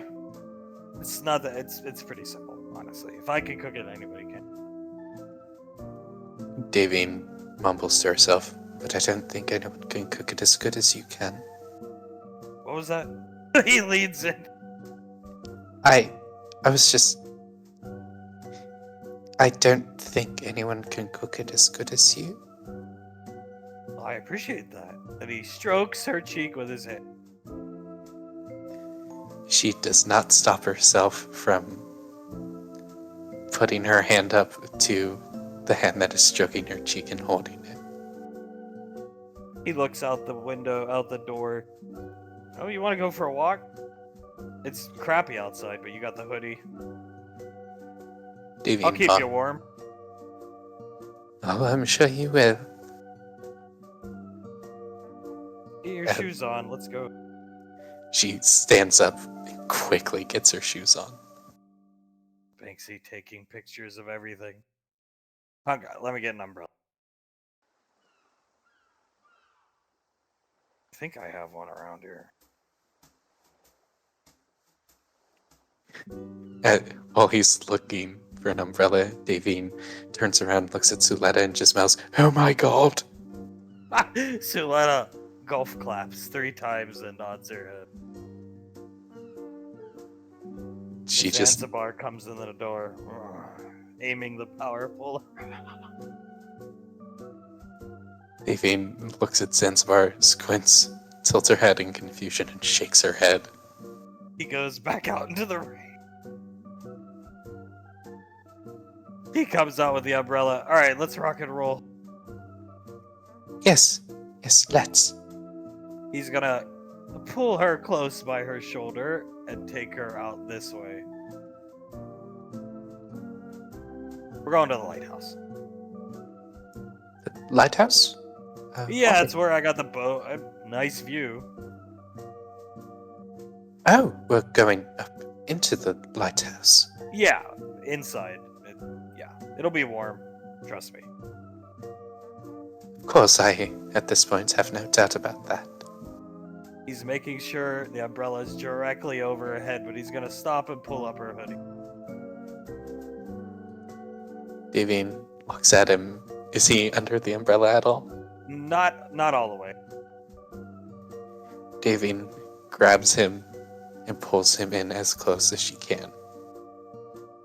Works for me. She nods. I don't want you getting sick at all. No, I won't. Especially if I'm kept this warm. And he looks down at She giggles and rolls her eyes slightly. Smith talker. Come on, gorgeous. She just giggles again and follows him. And they go off to the lighthouse. Pequod looks at Icy. And Icy, it's time. Julius looks between them. It's time. Icy stands up. Banksy, watch the kids and protect Auntie Suletta. Suletta, what? and guard my camera. Banksy takes it. Julius Pequod, come with me. And she goes outside. Alright. Julius will stand up and pick Pequod up. Okay. Pequod with you. Icy turns to Zanzibar. Guard the house. Guard everybody inside. Zanzibar. Kalala. With the power pole pointing it at Julius and then starts walking around this way. Icy leads you over here. Big tarp covering stuff and pulls the tarp off. Revealing spy equipment.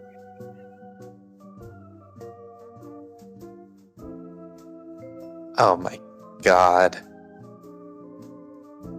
I see. It's time. Take the directional microphone, Pequod. Pequod takes it and starts laughing.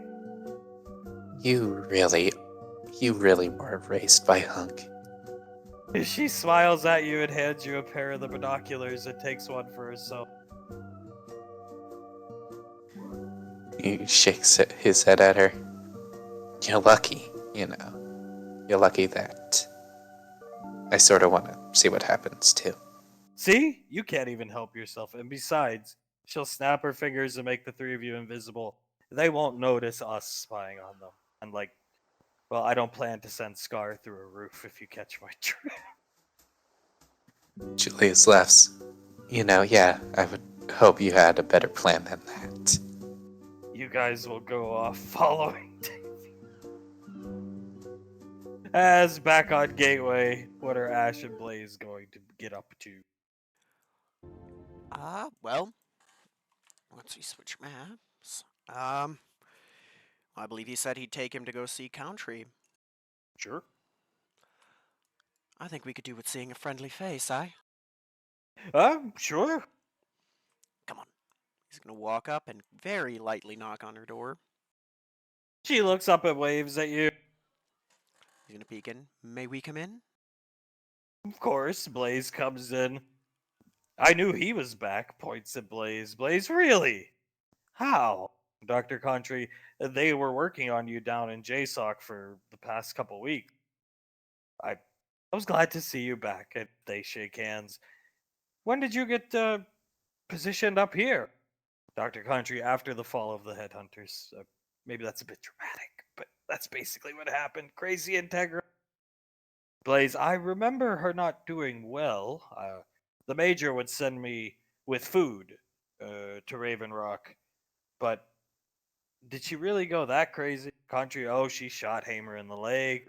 Blaze, oh.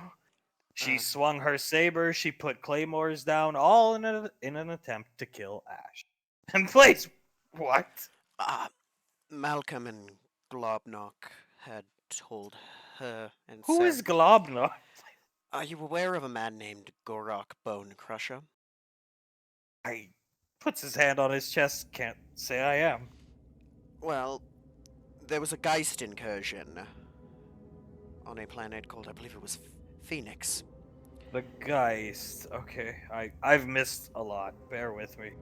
We were able to fight them off, but on that planet there was an actual war hero named Gorok Bone Crusher. A spy from the cult either killed him or just assumed the identity of the late man, became part of our strike squad, and eventually led what knocked us out of the sky to happen. That's Globnock, as Malcolm referred to him. Undercover agent. Yes, he's dead now. Good. When did he die? A few months ago, Davine, Julius, Towns, and I, we finished him. Good. But those two told Saris that I was cheating on her. That I had left her for some elf on some colony. Oh! Yeah. Dr. Country, Malcolm really hated Ash, if you haven't been told already. Blaze, so I've heard. Looking at that! And I wasn't allowed to leave the ship on any but I believe 1 or 2 of the times we went to Gateway.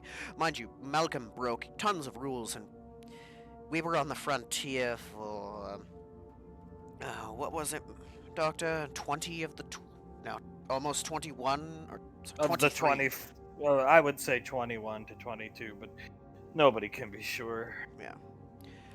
All but a very short period of the time we were on the frontier. Right, I remember that was his game plan, which caused Yes. issues. Yes, it did. And messed with my head. I mean, without the doctor here, I'd, well, I'd have been discharged. And they didn't eat, Blaze. Oh. Yeah. There are pictures of us when we got back, although I'd prefer not to show them. Blaze, I'd prefer not to see, if it's all the same. I say we'd agree on that. He nods his head. So, but you and Saris clearly reconciled. Of course. Good. She said she never really believed it, but it's hard not to have doubts when I couldn't call her basically the entire time. I couldn't speak to her, I couldn't see her. It doesn't matter how much faith you have, you'd start to have doubts creep in after 2 years of that. And she was a ranger well before your return. Yes, to my knowledge. Very rapidly after we left, she became a ranger. He nods his head. I know that was always the game plan. Her and Sasha developed a good rapport, and from there, skyrocketed her career. Yes, she's a trailblazer, and one of the best in the universe, I'd say, but I'm a little biased. Dr. Contry looks at Ash. Oh, and then don't forget, Commander Integra made this like pitfall trap that one of the guards at Raven Rock that would guard the heliport and Pequod's Verde fell through and broke both of his legs. That one. Blaze, she really hated you. Yes, she did. Dementia. She had a severe case of dementia, post-traumatic stress, and depression. But it's fixed now. She's happy now and not walking around shirtless on Gateway now. Blaze, Yes. shirtless. Looking at that. I believe it happened on 2 occasions, once we brought her back. Oh. Not something I'd like to think about again. Yes, I can understand why. It was not a fun time. I was recovering physically and mentally. Julius and Pequod were... It was a rough time. Saris wasn't back yet. I was recovering like that. Julius and Pequod were having a rough time because Julius was recovering the same way. It wasn't easy. I see. Well, all's well that ends well. All's well that ends well. Everything works now. No. Well, you knew Blaze was back, Doctor, but I thought it good before we get him settled into the armory that we take him around and reacquaint him with Gateway. A good idea. I saw him wandering around alone down here the other day, and Blaze starts to chuckle. Just getting reacclimated to the Malcolm culture, if you will. Yes. The Malcolm I knew and saw a picture of was not that man. But I understand it was a curse. Yes. Yes, ma'am. I also saw on TV Malcolm in a wrestling match who I didn't know was Malcolm at the time, somehow wrestling another Malcolm. Yes, he made extensive use of polymorph. Right, and about how nobody came to kill him? Lanaya from SIS was sent, but he was on the fringe bits of the frontier with the most advanced stealth drive to ever exist. Dr. Contry puts her pen up and taps her finger on it. Not to mention he was also in league with Lord Nemeste. Yes. Blaze Lord Nemeste? One of the ranking lieutenants of the UIR. Did Malcolm know? He gestures with his hand. Yes, Malcolm. Oh. He took a few members of the squad to some UIR political function for him, he knew. And what became of Lord Namaste and Country? It's supposed to be classified, but from what Lorelai told me, Icy shot him at some minor league baseball game. Yep, Icy and them and her squad shot him 20 minutes before we were set to land on the planet. Why were you going to a minor league baseball? Malcolm was going there to advertise something with Namaste, his acquisition of twin galaxies. Twin Galaxies? A video game record-keeping organization. Melky Mitchell. Malky Mitchell. And then, of course, there's Melky Tellerico, Blaze. Melky Tellerico. And I remember the last name Tellerico. would it happen to be a man named Tommy? Yes, he put on symphony orchestra. It would play them long after the man's death, after the Calamity Wars, but they would play them in barracks, here on Gateway, back when it was just a refueling station, not the majesty you see around you. Well, Because most of the troops enjoyed what? Video games. That's all I knew of the man, but I would see him guitaring. A short man, spiky hair, Italian. yes. Have you ever heard of a device called the Amico? No, but I know of something similar we have in the apartment called the Amelco. Mr. Scar calls it a piece of shit. Yes. Well, Tommy Tallarico made a failed video game console called the Intellivision Amico. Malky Tallarico made a failed video game console called the Dayvision Amalco. To impress Davine, he puts his finger. To impress Davine, who doesn't like video games very much. Right! Dr. Country, and then he sold, oh no, that was the Malcolm Grill that he sold, and they ended up being like massive fire hazards and explosive hazards and killed a bunch of frontier colonists. Please, Yes. what? Yes, the Malk Hogan Ultimate Grill. Yes. Malk Hogan. Oh, wrestler. Yes, Malk Hogan, Malka T, the Malka Taker, the American Badass Malka Taker. Two separate entities for some ungodly reason. And movie star Malcolm. Mhm. Who inserted himself into a romantic position with poor Davine in almost every movie.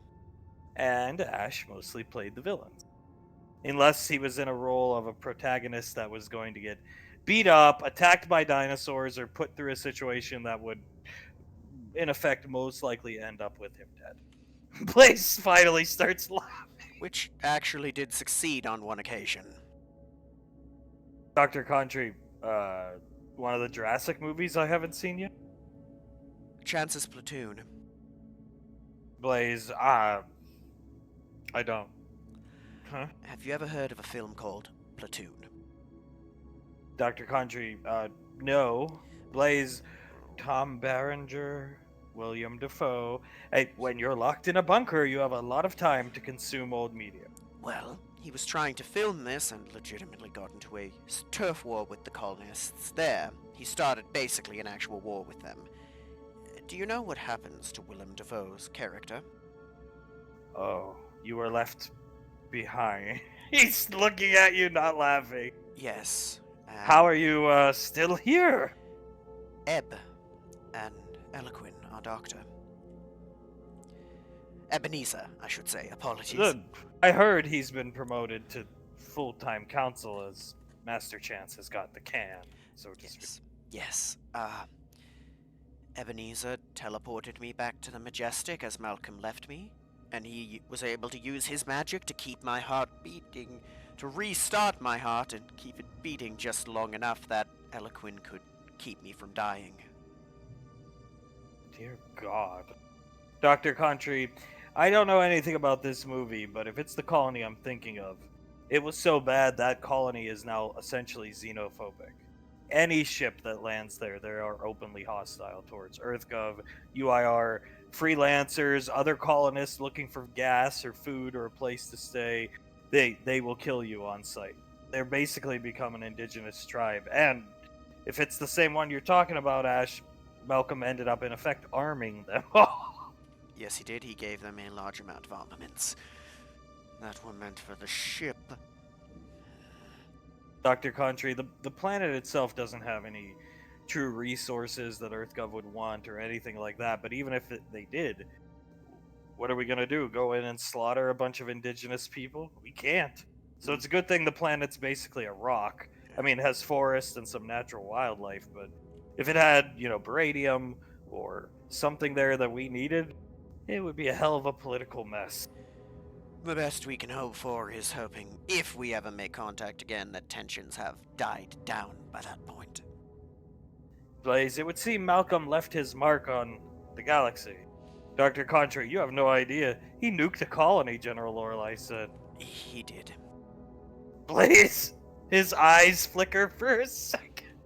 What? In an attempt to kill me, he set off his nuke on a colony called CZ. Dr. Contry at the conclusion of filming Chancinator 2 Promotion Day.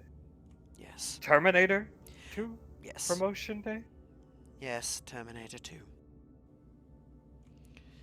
I was the Ash 1000, I believe he called it, and he played Schwarzenegger.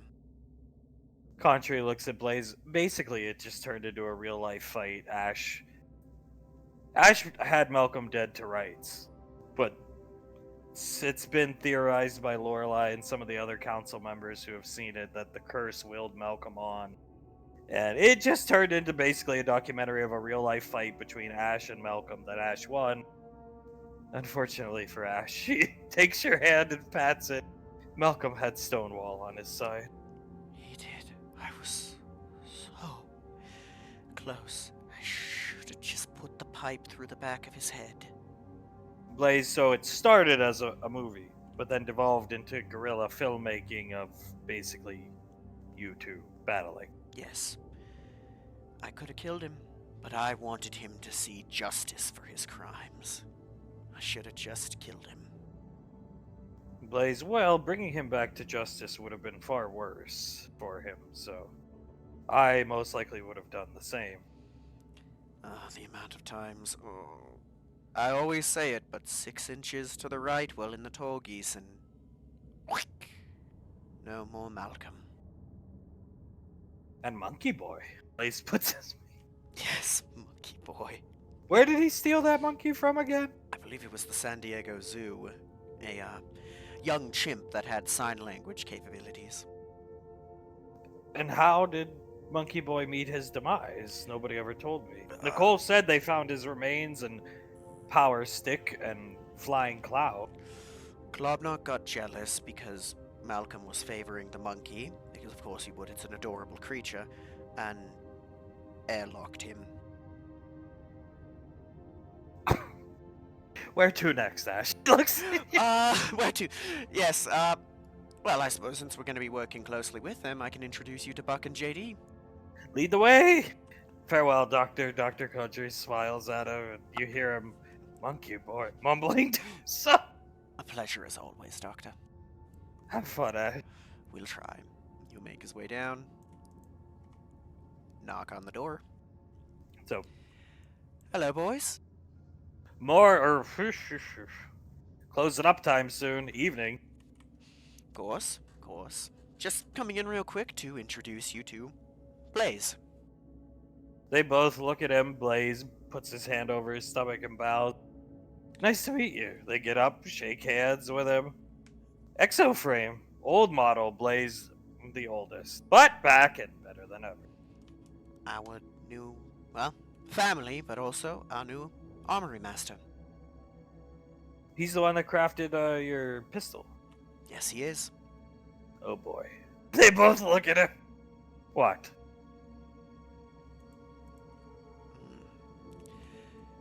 I've already told him where Vala ended up, but No. It's just, oh boy. Now we're gonna have a line to good guns. Very good guns. Again, with all due respects to the previous Armory Master, but we've been in a drought from Alpha 9. They haven't been producing. yes. So we've been given a lot of stuff pro bono, and Ash has been trading his rockets, which is not good. No, it's not. We're going to be getting you, well, what did we say? Phase to AKs pretty soon, right, Blaze? Blaze nods. Yes, I need to buy a few tools to do it. I assume Snarf could have easily done it as well, given his reputation and some of the work I've seen him do. But he needed some tools. These tools are not easy to acquire. I can acquire them easily. Anything you need, let me know and I can help. I will have them by tomorrow, assuming my head is not bitten off. Wouldn't allow it. But, Blaze is back. Back from the dead, actually. And, thought it would be good to introduce him to the big figures around Gateway. That's smart. And they've got these terminals set up in their armory, Blaze. They link right down here to Marine Command and all the armories on Gateway. So, our only request is that you try to keep the crazed Walren from Blaze starts to snicker, calling and asking if we can assist with the baby girl situation. I still don't know. He called it like 7 a.m. I think it was like 2 weeks ago. Something like, "Baby girl needs your help, please." And what the fuck what are we supposed to do? Apologies, I tried. Then we hung up on him, and he called back and started calling us LD50. We're trying to keep him on his meds at all times. Apologies. Blaze, and now that I'm back, I'll see to he's on his meds all the time. He can't bite through this. And he holds up his hand. Thank you, Blaze. Also, I believe I owe you two an AK as well. That's right. Whenever Blaze gets it all tooled up, just have Mercurius send it down, or, I don't know, we were greeted by a Drake with a stick the other day. Zanzibar, yes. Yeah. He can be trusted. He's a bit of an oaf, but he's cool. Blaze, it is the young captain's guardian. Alright, yeah. Figured as much. I've seen him down here before, just once he got on the flying cloud and started flying around. I'm pretty sure I could see the vein popping out of the general's head from here. He points back to him. Only the Rainfalls could get away with that. Flying cloud, power stick. Yeah. I always say if I couldn't go any whiter in my hair, they'd make... If I could go any whiter in the head, they'd make me. As they both chuckle. Probably not going to see any action this weekend. You need anything before you might see some come Monday? Anything like that? Let me check. He's going to pull out... It's been a while since you've been down here. It's the only reason I'm asking. Not to be presumptuous. No, of course. Let me look. He's taking a look at what he has. Probably not at the moment, but I'll be down very soon afterwards because we may be in the market for equipment to modify some of the guns we have. You know where to find us. And when that AK's done, just send power stick down. Of course, and thank you for your faith in that regard. No problem. I'll let you two boys close up, and, well, let's continue making our rounds, Uncle. Would you like to maybe get reacquainted with a General's... Have you met General Spears? Long ago, yes. He's a good man. I've noticed there's archfiends on the station. Yes. Here, while we're walking down, I'll explain. Please do. EarthGov takes anybody that's willing to fight for the cause. They took us, didn't they? Yes, they did. Icy and her original Alpha 9 found a small town on Earth that had a population of archfiends living there, protecting them. A group that was left behind, as it were. They brokered peace, brokered their inclusion in EarthGov itself, and, well, that's where they got my talkies. Blaze looks down at them. Interesting. I'm sure the Major wasn't fond of their presence, but either way, if they're willing to fight and die for the same beliefs we have, to be frank, don't care. Though, he grabs your shoulder and squeezes it. I do enjoy popping those little green heads of theirs. I can't blame you for that, given what you went through. He looks down. Here. Where is Sergeant Hamer? Right over here. He's gonna walk over and point that way. Lead the way. Who would you like to visit first? I don't need to see General Spears. I'd like to see Hamer. Very well, let's go. I want to get acquainted with the other armory masters if I'm going to be working with them in tandem. Will do. We can also say hello to Maine while we're down here. Maine's here? It looks. Did everybody from Raven Rock that Integra crazed attacked get shipped up here? For the most part, Rob works here too. Rob? Was he the mess officer at Raven Rock? I Yes. heard he's running Cadillac now. I saw him on Time Magazine. Yeah, he was attached to Tommy Wiseau. I've heard of this Tommy. I'd love to meet him someday. Oh, you will. He's a good friend. Down at the lighthouse, night has fallen. Hunk has Davine here. I'll get the umbrella. I guess it's not really important.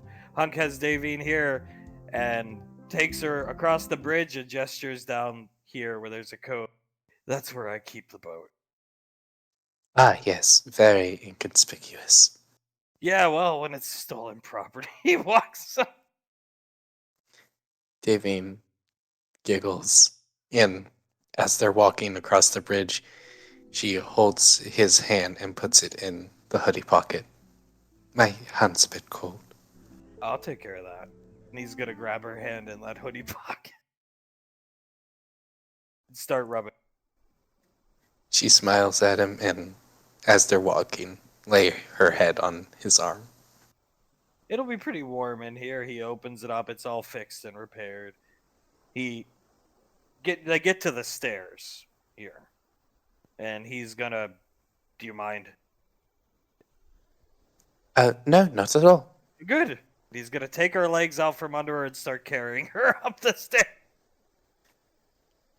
Almost out of instinct, almost, she wraps her arms around his neck and pushes herself closer against him. Fear of heights, but we're not too high up, and you'll be okay with me. I am almost not scared at all of heights when I'm near you. Gets to the top of the lighthouse. There's some chairs. I gotta set you down for a minute. She lets go. He sets her down on one of the chairs and starts setting up some portable heaters that were here. She's watching him. As down here.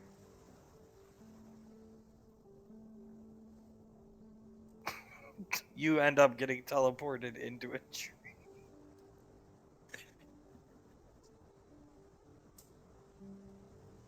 Icy holding the binoculars. Look, they're up there. When the hell did you set up the sigil? Icy, well, I have them all over the place. Not to sound paranoid, but vamp. Oh, right. No, makes sense. It's a really good hiding spot. Anywhere we frequent away from Gateway, I have sigils everywhere. Kind of like that one Tommy has near our kitchen. Pequod, I thought you got rid of that. I see. No, I didn't have the heart to. She comes over. There's even a bench. What the hell? I see. Yeah. Scar put this here. Julius just shakes his head and blinks a couple times. Right, and he looks up. I assume he put the little roof in too. Yes. Right. Sometimes we teleport down here and write our fanfic. Don't judge me. Speak what? Julius stifles a laugh. What, to exchange your fan fiction about our parents? Yes.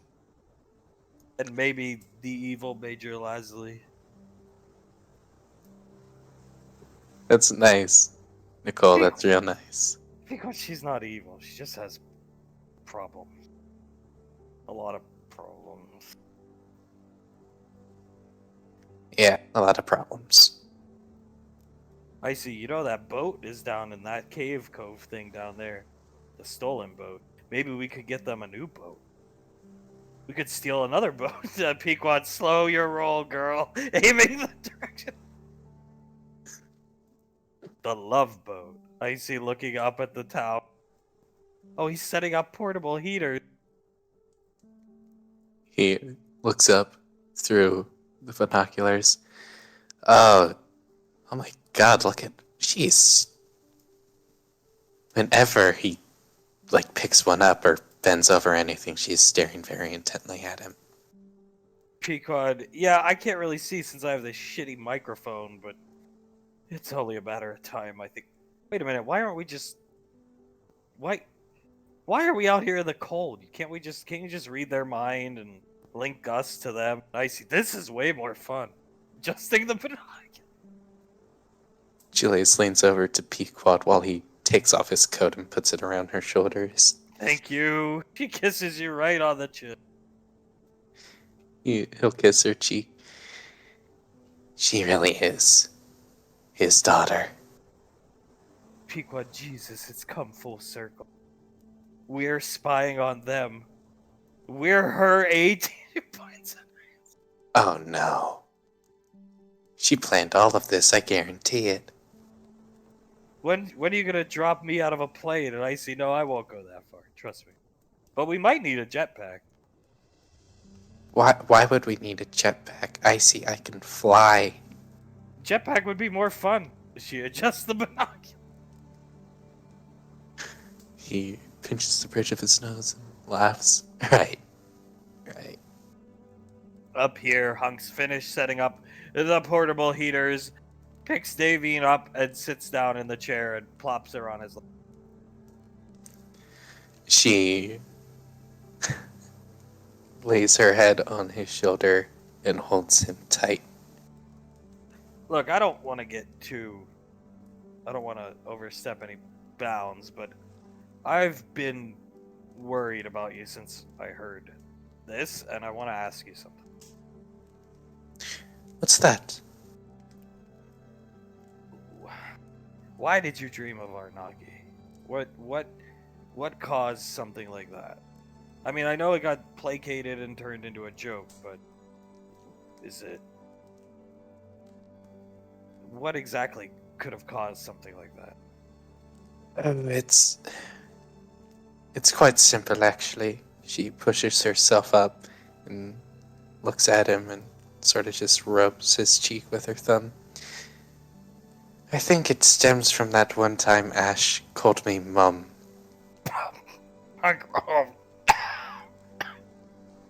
What? Yes. Ash called me Mum one time. And I guess that just really freaked me out. He starts. Yeah, I don't blame you. I thought it was maybe something else. I love Ash. He's like a son to me. But the first time he called me Dad, I turned around. I heard his voice, turned around, and I got the visual of him. And I was like, wait a minute, isn't that somebody's like grandfather or something calling me Dad? She giggles. I thought he was older than me when I first saw him. That was. Now I understand the Arnaki joke. Yes, I called him Arnaki one time. What does that mean exactly? It means little lamb. And the kids spun that into basically getting Rico reelected for the next upteenth years. They're clever kids. They're clever, if a bit mischievous. He's gonna pull her close. Did they give you a lot of trouble on these rainfall weekends? Well, there's a reason why I asked for Suletta to come with me. Horrifying people with Arnaki. Yes, that poor zookeeper. Zookeeper? He looks... Well, the first rainfall weekend we went to the zoo, if you remember. And she lays just her entire body onto his chest and stares right into his eyes. We didn't go with Suletta. She was busy with something with the Marauder Academy, I believe, going down with Ash to check things out. So we all went, looked at the animals. That was the first sighting of Anaki on my part. Oh, Lord. Scared me Binksky and Pequod, I believe. Even scared the Spartan. Yes, that was the most terrified I have ever heard him. All I saw was out of my peripheral vision him turn to the side a bit and just yell out, "Oh shit!" And then after that, I was informed that the kids were planning on stealing me a panda. They decided against it, and instead, Nicole turned into Anaki and terrified a poor zookeeper. Yeah, it sounds like her. She used to follow me around everywhere I went. I'm surprised she hasn't polymorphed into me. When she was learning polymorph a long, long time ago, I heard her scream in joy, came into her room, and there I was standing there. I was the first effective use of polymorph. She giggles. Well, her hunk impression certainly is amazing. I so I do inventory for the kill house, the Spartans, the ammunition, all the stuff down there. I try to do it early in the morning. I came up the elevator the other morning and I just saw a nude old woman walk by me. And once I realized it wasn't Integra, I just said to myself, only in this apartment, and just ignored it. Davy giggles. She was probably doing her Denaria. They give you. Maybe we should put up a sign like "No Arnaki" or something like that. Oh, yes. She wraps her arms around his neck and pushes herself closer to him. I think that's a wonderful idea. You probably heard it before. He's looking right into her eyes, but you know, it's worth hearing one more time. Because the woman you were when I met you, and then what you kind of changed into after, Snarf. It was hard to see that happen to you. And all I'm going to say is Snarf wasn't your fault. That thing that Max Tech made was made to kill you and Ash and Julia. Specifically, you, Ash, and Julius. Trust me, I've gotten my looks of it. It disappeared from JSOC, and then I know Zap, but it's not your fault. She just stares up at him, puts her head on his chest, looks up just a bit and gives him a kiss on his collarbone area. He pulls her close. Just, you need to know that. Because Nicole said you weren't doing well mentally. And if something happened to you, I don't know what I would do. She quickly looks up at him. If that's the case, I can't let anything bad happen to me. Oh, I won't let anything happen to you either. Or Julius, or the kids, but yeah, it's not your fault. Every time you use that gear, and you're fighting whoever we're fighting, these, the cult or whatever they're called, you're paying it forward. She nods at him. I think so. She starts playing with his hair. Just know it wasn't your fault. People have told me that quite a bit, but I honestly don't think I've been hearing it from the right people. And I think now I have. We'll make him proud. We'll win. We'll pay it forward. And that's all we can do. There was no stopping that thing. At least not you and Towns, not quickly. Hell, that thing would have even given Nicole a run for her money until she did her free, power-up thing, but that thing, at least from what the text down at JSOC said, is somewhere in the adjacent park of like 600 million credits. It's made out of the same alloy you see Ash's mobile suit. There was nothing anybody could have done. And as long as you and he's gonna pull her close, come to understand it, maybe it's something that takes time to understand. But as long as you understand it, you'll get better. And I'll be here to help, and so will the kids and Suletta. And everybody else. He swallows hard, cups his face with both of her hands. I look forward to you being here with me. And everyone else. And everyone else. Oh, I'm not going anywhere. As down here, I see. Oh my god. She's on his lap. Looking right at him, Pequod. Wow. Holding the direction of the microphone. Julius, you've moved back in the tree. Wow. Julius blinks a couple times, puts the binoculars up to Pequod's eyes. She's basically straddling him. Pequod, he's basically straddling her with words. But in a good way. I think somebody actually broke through the Rainfall thick fucking skull. No offense, baby. And now it's true.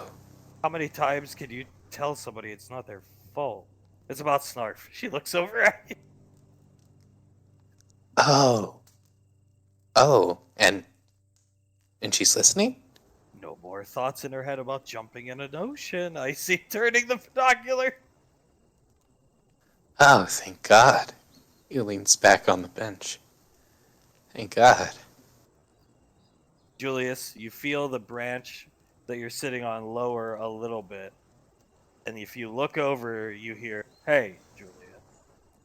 What's up, Scar? How are you doing?" He pulls out a pair of binoculars. I'm doing well, bud. Nice. Everybody shift their positions. I want a better view. Speak quiet. The bench is big enough. Goes up this way. Dragging Julius by the collar. I see. And Scar. Be quiet. What the heck? Whatever. What's he doing here? Looks back at you. They write fan fiction together about this sort of crap. This is a dream come true for them, I think. Julius, Pequod, pushing the headset into her ear. You want to listen? Sure. You wanna watch? Yes. Maybe we could learn a thing or two. They are older and wiser. Julius nods. I mean, it's probably some of the sweetest things I've ever heard or seen. Hank's going to, so just try your best. Every day, take it one step at a time, and we'll all be there for you, but I'll be here. She nods. I'll try my best for you. With the kids, me around, Suletta, we'll be fine. I think we will be. And she looks down and up at him again. Smiles and puts her head back on his shoulder. Davey notices he is not wearing his wedding ring.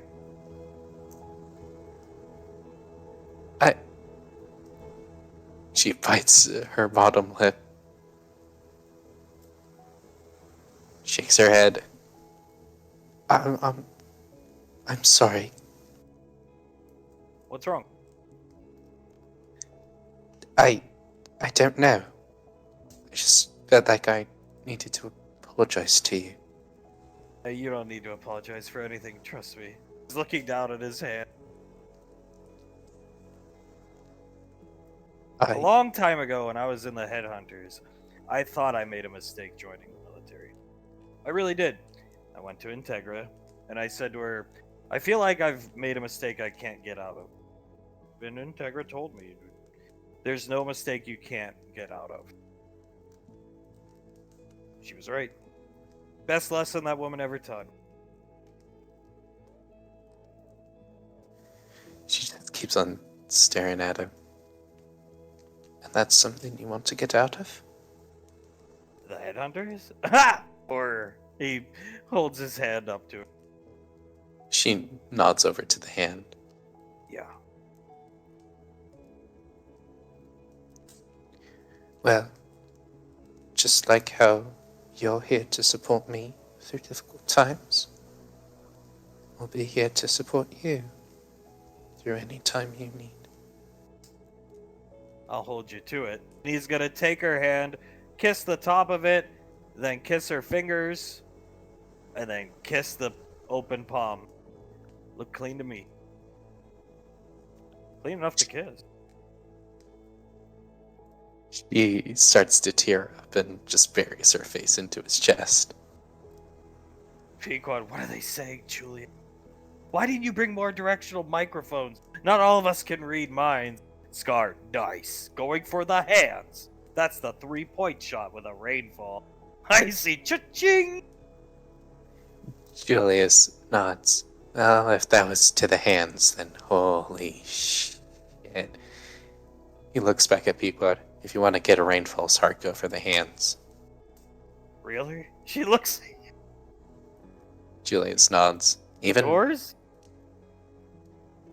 I mean, like anytime you kissed my knuckles while they were bleeding, it sort of just cemented the fact, you know? I will add that to my notes for recreation time this week. And out of recreation time. And she'll pick up your hand that isn't holding the directional microphone and kiss it. He blushes when she does. I mean, yeah, sure. I like that idea. What? As Suletta appears down here with arms crossed, are you doing? We come for rainfall weekend. And then all the rainfalls, with the exception of the astute Spartan, leave the house. In the rain as she's standing there getting wet. Scar, hey, Suletta. What did... Hello? What is he doing here?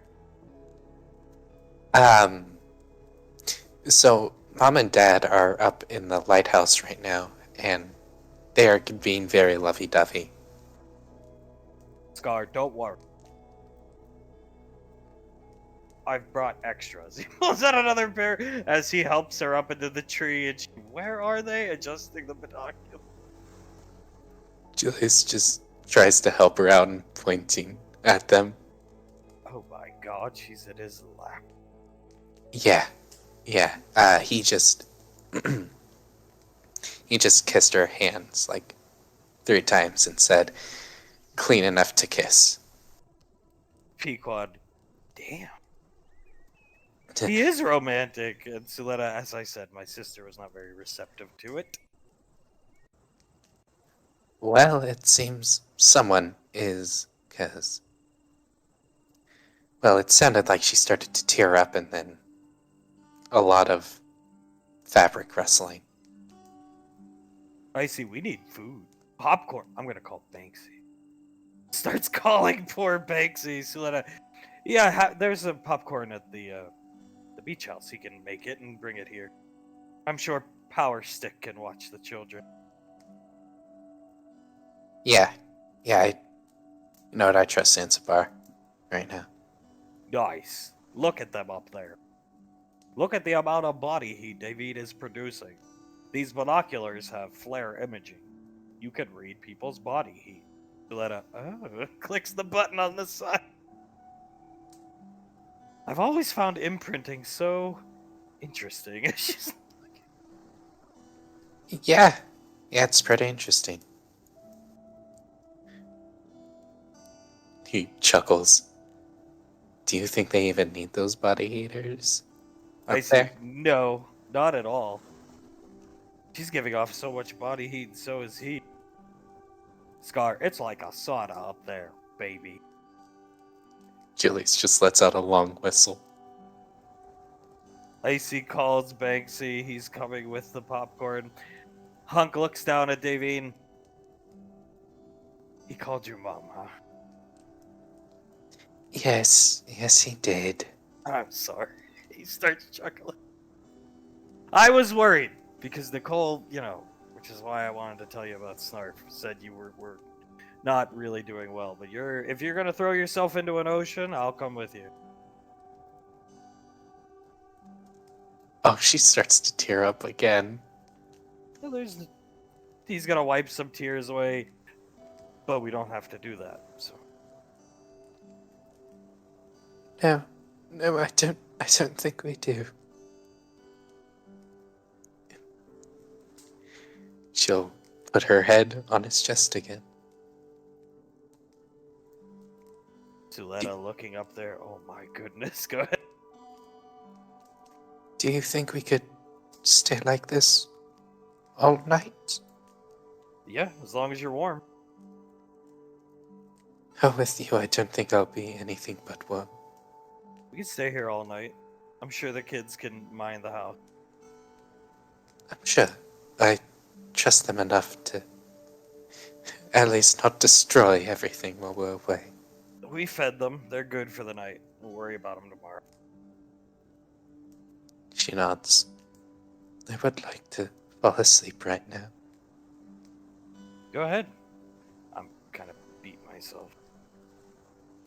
She giggles and lays her head on him. Did He they closes- start to nod off? As back on Gateway, it is getting late. Most places are getting ready to close down. Hamer's still here, though. Just gonna knock on the door. He looks up. Hey, Matt, good to see you. I brought someone to say hello. Old Blaze. Blaze nods. They shake hands. Back and fully operational. Yes, back from the dead, even. He's our new Back from the dead. Blaze puts his finger up in front of you. I do want to ask you a few more questions, but go ahead, please. Of course. Bringing him around, getting him reacquainted, especially because he's our new armory master. Hamer looks at him. Well, are you living up in the apartment? Blaze nods. Have you let him run the smart gun like you let me? We haven't yet. I've been letting him get reacquainted with everyone in the apartment. Blaze, I would very much like to at some point. Oh, anytime, just say the word. We'll go down to the kill house and have a grand old time. This kill house you speak. This is where the Spartans work? Yes, it is. That's where we train them. Hamer, yeah, Ash is in charge of them with Julius. Blaze, I've heard. It's good for him. I'd like to say so. It's not easy, but good. Nothing that's good really is easy, right? Blaze nods his head. Hamer, you shopping for anything today? Not as much today, although we might have some more kitted out toys for you pretty soon. Blaze, I would like to inquire what type of weapons would fetch the highest prices for your modification? And Hamer, Force Recon, armaments. If you could get like M60s, phased, and any type of auto shotty. Are either of you familiar with AA-12s? Blaze, yes, and looks at it. I believe so. I believe I may have used one at some point. AA-12 automatic shotgun. You can have a drum mag, stick mag, what have you. You know the versatility of shotguns, different type of ammo they can fire. Ash, you get your hands on some stock AA-12s, phase them up. Yeah. That shouldn't be too difficult. Or charge them, Blaze. In my experience, the Force Recon Marines I worked with preferred charged AA-12s. Blaze, charged, faster rate of fire. Sorry. Of course. Very well, I can understand. Superior firepower, right? Hamer nods his head, but honestly, I mean, if you want to bring AKs down here, I can make them work. In terms of like service rifle, G36Cs, you get your hands on any of those. XM8s, get your hands on any of those. You'd see Ash typing away on his wrist computer. I know, given your manifest, I'm not asking for it, Ash, but EBRs, enhanced battle rifles like Pequods, Masterpiece, that's on your manifest, stuff like that will go a long way with me too. But again, it's almost interchangeable. That EBR will get you something from the Rangers too.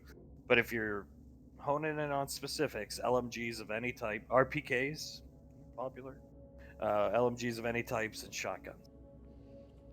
Of course. I think none of that should be too difficult to find at least something that fits the bill. Hamer nods. Blaze, I like to keep busy, so, young sire, acquire as much as you'd like. Where do you acquire these stock weapons from? Logistics. Oh, okay. And where do you acquire your healing dart guns? When I was around, back when you were in the Headhunters, that was Beta 5 Division technology. Which is why I was surprised you still had them. We got aligned to them through Dr. Country, which I now get the materials for the darts themselves from logistics. Very good. If anybody in the squad has weapons that they would like me to take a look at, just tell them.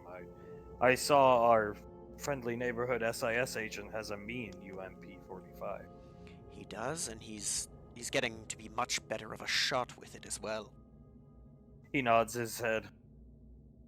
Hamer, I heard Maine's got it pretty bad. Maine's out of the office now. He spent hours cleaning up his training room this morning. Yeah, Blaze, what happened? Davine and I tested Davine's new ability. Their combo move, you remember Julius and I have some. The one they made is very destructive. He's gonna bring up a little bit of video of it. I see where Julius gets his ferocity from. He's watching it and shocked. Something else. It's impressive. It very much is. They never cease to amaze me, the Rainfalls. Same. He looks at you. He looks at Hamer. Hamer, I'm getting out of here for the day, Ash, unless there's something you need. No, nothing at all. You go and have a good time with Country. He nods at you and starts packing up. Blaze, I never would have helped guiding you this way. Would have thought I would have came back and seen Julius with a family. He's gonna come with. To be honest, it may sound horrible, but I didn't know if he'd be able to keep her. Davine? Well, to an extent, Davine, just because of how rough it was on the ship, but at the back of my head, there was always a worry that he'd lose Pequod. You see Blaze shrug. Yes, I would have. I even told him. I figured she may have been too much for him to handle before my death, but he's walking down here. He pulled out. He pulled it through. He comes all the way down. Yes, he did. He pulled through incredibly. I'm proud of him. He grew up a lot in a very short time period. 3 beautiful children. I'm sure he's happy. Rico's happy. If he's not happy, then we have a very serious problem, because, I mean, what does he have to be unhappy about with what he has? Well, she is a handful. But Not as much anymore from what I've seen. yes, I've noticed the choking. I've been informed of it. Yes.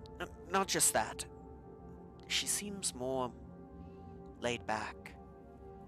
Ready to let him take charge. But you remember, she wouldn't listen to anything anyone said when we were in the Headhunters. A bit too smart for her own good. She's applying her wits to extracurricular sources now that I think truly benefit the both of them. She told me she's saving her share of her game company profits for Julius in a bank account. I heard. She is far and away from the little spoiled brat she was all those. And he starts to chuckle looking out the window years ago. She is. You know, when we got back, the General looked at me and told us something. She said that those girls are the real future of EarthGov. Ceres, a trailblazer, who is going to lead the way for more vampires becoming actually part of EarthGov instead of living in it, right? Sasha, her successor, soon to be the Ranger General in her own right. And Pequod, who's going to be the successor to her father someday. What of Nicole? Nicole is going, I think, and others too, is going to replace the Arcane Council. That would be for the best. Given Master Chance's blunders. Too much bureaucracy. It's a shame because I do understand the point, having multiple different spellcasters with multiple different viewpoints, but when it's something that can be so easily hijacked by someone like him, I think it's for the best. The negatives outweigh the positives of having a full council at that point. He nods his head now that we're alone. Mhm. The older and the wiser. Give it to me straight. He's looking out the window. Julius and Icy told me, but when I inquired, both of them said they didn't want to think about it. So I would not push them. Pequod almost died. Yes, she did. And you. Yes, like I said, if I hadn't hit him with a shredder round, I gut shot him. He won the duel. He just died before he could finish me.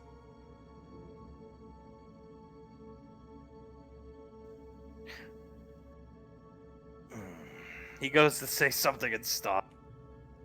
The older and the wiser. Say it. It's alright. Do you think General Lorelei would have told Major Lasley no if Lasley had simply asked to join you on your mission to retrieve the doctor? He's gonna, again, think, stroke his chin. No. No, I think not. The General understands that, and yes, I'll admit we were going for selfish reasons. I wanted you back, we all did. But excluding that, the General would have understood that having her there would near guarantee success on something that will be able to help countless exoframes. When I inquired that to the Major, I got no answer. Because I think she knows the answer and doesn't want to say it. He looks out the window.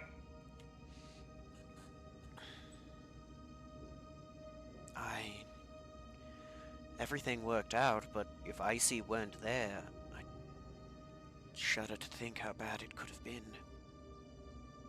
Earthgov loses its future leader. The future replacement for the Arcane Council is probably devastated. I'm sure Sasha would have picked up the pieces, given she's a strong girl. I don't know how Saris would have taken it. Probably not well. And let's not even get into Julius.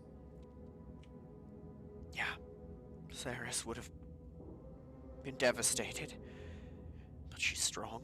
I think she would have been able to pick things up, but it would have been... oh, horrible, to say the least. I almost don't want to think about it myself, but it wouldn't have been good. No, it wouldn't have. As he stares out the window. In some senses, it's a breach of trust, in my opinion. Not to be informed that people almost died. I can understand that. I apologize for not informing you sooner. I just wanted you to... Well, it's not your fault. He just shakes his head. I had you come back. If you ever come back from the dead after 3 years, you'll have many questions, and you best hope there's somebody like you around, and Julius and the others to answer them. I'll keep that in mind. I'm happy to help you. I want to. I just don't want to overload you. I mean, like you said, 3 years is a long, long time. 3 years and a bunch of grandchildren, other eclectic individuals, a family. A family. And that's not even mentioning the 2 years of the Majestic. That's all the last year. He's going to reach into his pocket. Do you remember a long time ago when I was holding your ring for Sarah? Yes, yes. He's going to plop something into your hand. Who do you think that belongs to? He's going to look at it. It's Hunk's wedding band. Oh, I'd say it's over for the Major. Ash is gonna just lean against it and look at it. Against the railing and look at the ring.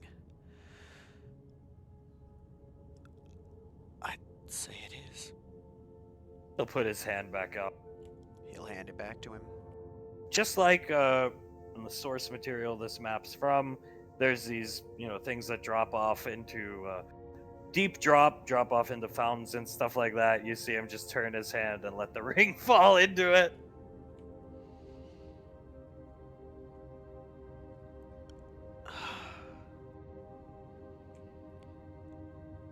You know, there's a quote that fits right here. Don't be stupid. He looks at you and starts chuckling. That's a good one. I was thinking you mentioned Jurassic Park. I believe the quote goes, "I won't judge others for their mistakes, but I expect they live with them." Oh, she will. He nods his head. She will. Yes. For her sake, I hope General Rico lets her keep her bunker. Though that being said, it doesn't really matter. Should history repeat itself and she retires again. She has the money to go wherever she chooses, but that bunker is quite important. As he shuffles his arms around, looking out the window to her. Yes. Yes, it is. I'd imagine either way, if you live somewhere that long, it becomes a part of you. Sub-level 2. Did you ever get down there? No. She never trusted me enough. All that is down there is personal effects. Pictures. There's some drawings. She likes to draw and paint. It's her personal space. Of course. I'm not going to lie, it does wound the pride a little that she never trusted me, but I'm Julius not made it down, opposed. I assume? Not that I am aware of, no. He nods his head and then starts shaking it. No point asking about the others then. Hunk, definitely, but other than him, nobody that I'm aware of. He keeps shaking his head. Ugh.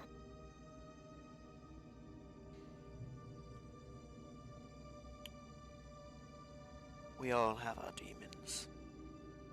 I just think, Mom, maybe it's too late, but she just needs to be willing to fight hers. It's never too late to fight your demons. However, the lack of fighting them may cost you. It may. And in this case, he looks down at the water. I'm willing to bet it has. It has. I'd say so. All that remains to be decided is exactly how much. Blaze looks at you. Everything, I'm sure. I think so. If history repeats itself in a true sense. Back to the bunker. Lock and key. Complete lockdown. Oh, he's rubbing his face. Only this time she'll take that child down there and raise him in seclusion. And he'll grow up to be just like her. Or if he's smart, he'll get out. Or perhaps some intervention on our end can be done. She's not fit to raise a child. Simply put, that is no way to raise a child. And if that's her ideology, well, then she is not fit. Ash starts to tap his foot a bit and look conflicted. If she wants to take him down there, then I don't think there's any choice but to try and intervene, right? Blaze, not through physical force or anything like that. Intervene through the proper channel. Of course, we couldn't. Icy could, but the rest of us, we couldn't take the child with force if we wanted to. Blaze shrugs. That is no way to raise a child. No. It's not.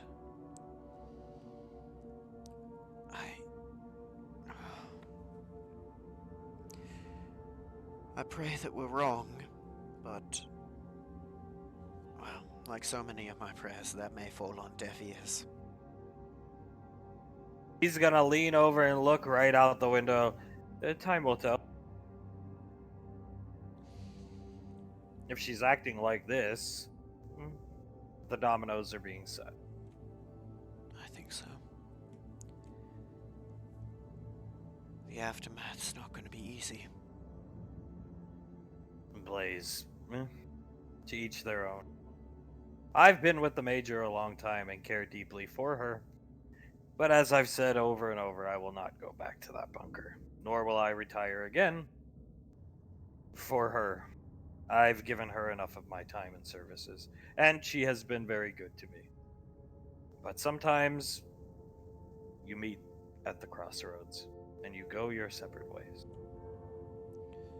In this instance, Based off Zap alone, he looks over at you. Let's excuse, Julius, you, the grandchildren. If I was brought back into a squad that had Zap on it, I would choose to stay with him. I've known him a long time ago. We weren't treated very well. Even before Rico's predecessor, Zap always treated me well.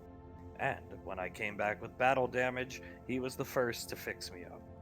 On his own time, no matter what time of night. And he never asked for anything in return. because he's a very good man. Sure, he's funny, but goofy at times, but at his heart, he has a heart of gold.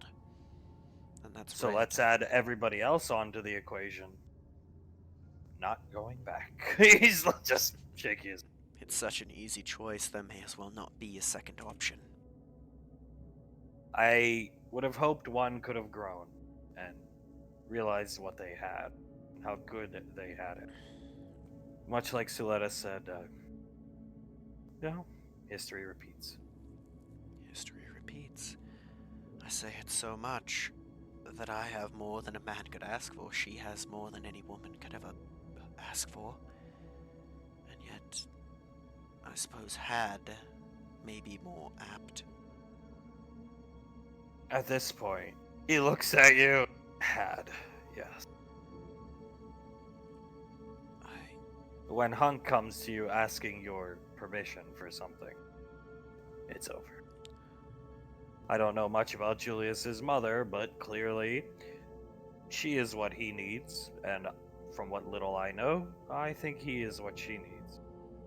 And I've also been told that he took his mask off for her before Nicole even saw him, which is all I needed to hear. He did. When we got back, she was in the best way of all of us. She was treated better on the Majestic than Julius and I. But she got out of therapy and stayed in the gym. Instead of training with Jiren, Hunk wanted to train with her. Of course. He never liked Jiren anyway. He starts chuckling. He was right. I'm not saying he wasn't, it makes sense. Well, they trained together. They got close. I think they leaned on each other because while they were training is when Mom vanished with Julius Jr. Yes. They leaned on each other. They became very close friends, and I think when you become that close of a friend with somebody, it doesn't always happen, but it's very easy for that to develop into something more. And Julius is her son? From my understanding, she officially adopted Nicole. Yes. At least her combat record says Rainfall, not Winters anymore. That's correct. Yes, they did. She's got the children-in-laws. Somebody who always wanted a sister. The children, in terms of infants. The father closes the circle. That it does. That he does. And, as I've said, I'd love to be upset with them, but how can I be? Not only is it rational, it's natural even, but at the end of the day, who did it to themselves?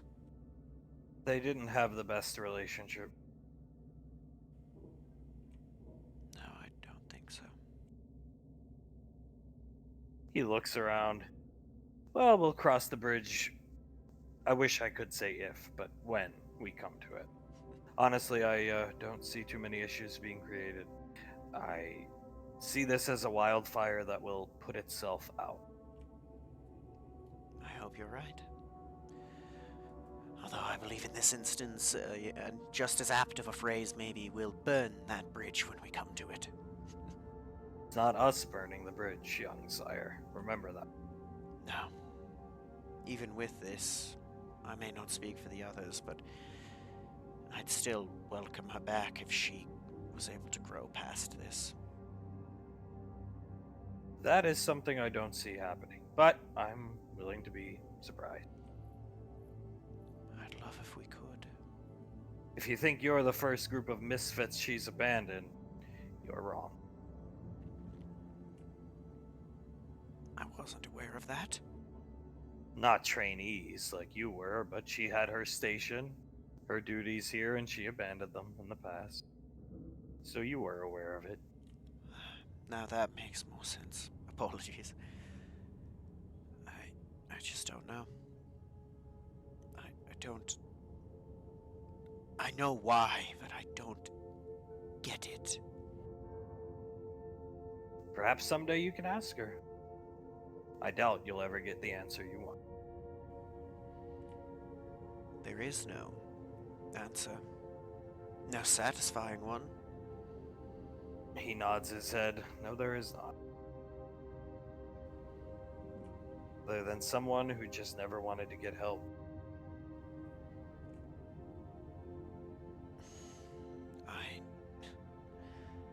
That's also something I can't get. I know. Lost your boyfriend in the Archfiend incursion? Somebody who treated you well? He looks right at you. Suletta lost her husband. Somebody who treated her better, and they were together longer. And she still made it to where she wanted to be. Yes. And currently is, as far as we know, having a wonderful time with the Rainfalls. Not hiding in a bunker. I'm sure she is. I can only imagine the pain I would be in if I lost Ceres. I mean, that's why we're all so careful with her, with the hit out on her head. I've been informed. But I don't know. It's hard to say because I don't know how I'd be in those moments, but again, there's an old quote that I heard once in passing, and it just stuck in the back of my head. It goes something like this. It's said that one of the greatest things you can do for somebody is to die for them. But in reality, the greatest thing you can do is to live for them. And I now live for my family. I don't know if Mom has anyone she lives for. It's crude to say, but it's a crude way of putting it, but I've always put it like so when it came to people inquiring about the Major. If you encounter something like losing your significant other, and you can't pick up the pieces and move on, You either get busy living or get busy dying. It's from a movie. Perhaps you've remade it with Malcolm. The Shawshank Redemption. Looks at it. What Easy. she's doing effectively is finding a corner to die in. Yes. Yes, she is. And I don't want to see her do it to herself. You don't have a say in the matter. He puts his hands on the banister and props himself up. No, I don't. But it doesn't mean I don't know. I don't want. I know I have no choice. I don't want to lose her again. But at the end of the day, she doesn't. She wants to be lost. Her choice. He shrugs. Take me down to meet this Mr. Wiseau fella. Nicole told me he has a magical lazy eye I'd like to see. Yes, I think that's a much lighter topic. Apparently he gives you and Julius, he puts his arm around you. Excellent advice. Oh, he does. He's about as old as you. Really? Nicole said he's been around since before the Calamity War, which is really why I'd like to meet. Well, he's good friends with Master Yen, who has kept him alive for years. Ha! I hear he's somewhat, as you're walking away, of a Renaissance man. He's one of the wealthiest men to ever live and owns everything from Cadillac to Game Man to. Oh, what was the other? Well, Coca-Cola, anything you can think of. He's probably got his fingers in it. He nods his head, guiding you down, as back here, Hunk has fallen asleep. He is. He's out. Cold. You guys are all still up in the tree. But yeah, you're hearing he's asleep, Julie. Julius has the microphone between his knees and he's just drawing a little thing of Hunk and Davine together, like how they are right there. Banksy's going to. What is everybody doing and show up with a bunch of popcorn? I see, about time.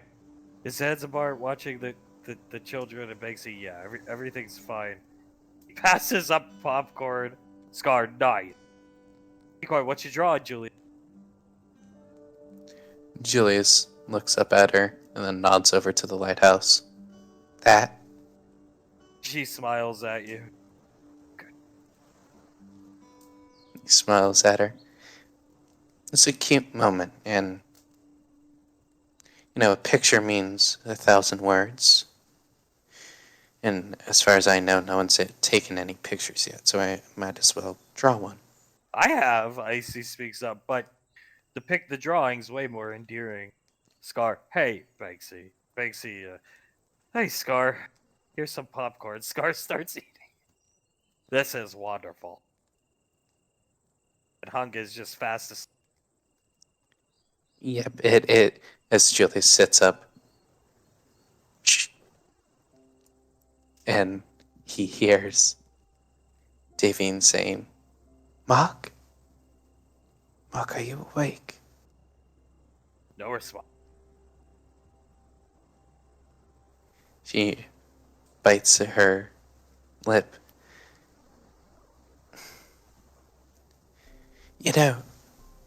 During our little date, I asked you a question.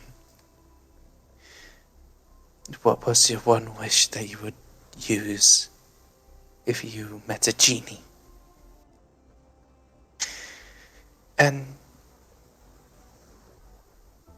it was on my mind because I was thinking about that myself. I know what my wish would be. I don't really think it's a wish that's necessarily capable of happening at this moment, but she swallows hard. I wish it was me. I wish it was me instead of Leslie. That I could sleep on your chest like this every night, and it would be okay. I wish that you would call me yours, and I could call you mine whenever I wished. I wish that I could always hold your hands, and you could hold mine, and I would let you hold them for as long as I wanted, which would be, it would be forever if it was up to me. I wish I could kiss you whenever I so wished.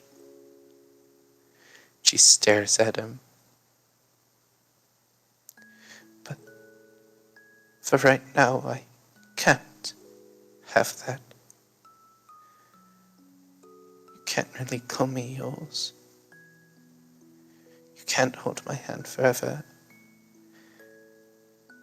I might not be able to sleep on your chest like this again. I have to use moments like these where I can imagine freely. I can imagine that all my wishes came true, that it was me instead of her, that this moment could be every night and every day. And she smiles, a very sad smile, as she stares at his jawline. I can imagine a world where it would be perfectly okay in every sense of the word to do something like this. And she pushes herself forward and places a kiss that she holds for about 10 seconds onto his jawline. A kiss that she smiles into, but the smile fades and she unpurses her lips, keeping them on his jawline as a frown forms. She pulls away, staring at his closed eyes, and she pushes herself forward again and places a kiss on his neck this time, as a tear flows from her eye. She pulls back. Every night for a little while, and for the foreseeable future, I shall make a wish upon my imagination that it had even an iota of a chance to come true. I don't think it will, or it will for a long time, but one can wish. One can wish upon the imagination, and no one shall take that from me. As she closes her eyes, as another tear falls from her onto her cheek and puts her head back onto his chest. Down here, Pequod has her hand on Icy's head. Suletta hand on Icy's shoulder. Scar is holding Icy's hand. Banksy holding Scar's hand. And all their jaws are agape. Well, I told you! Icy, quiet! Quiet! Quiet! They don't hear him. That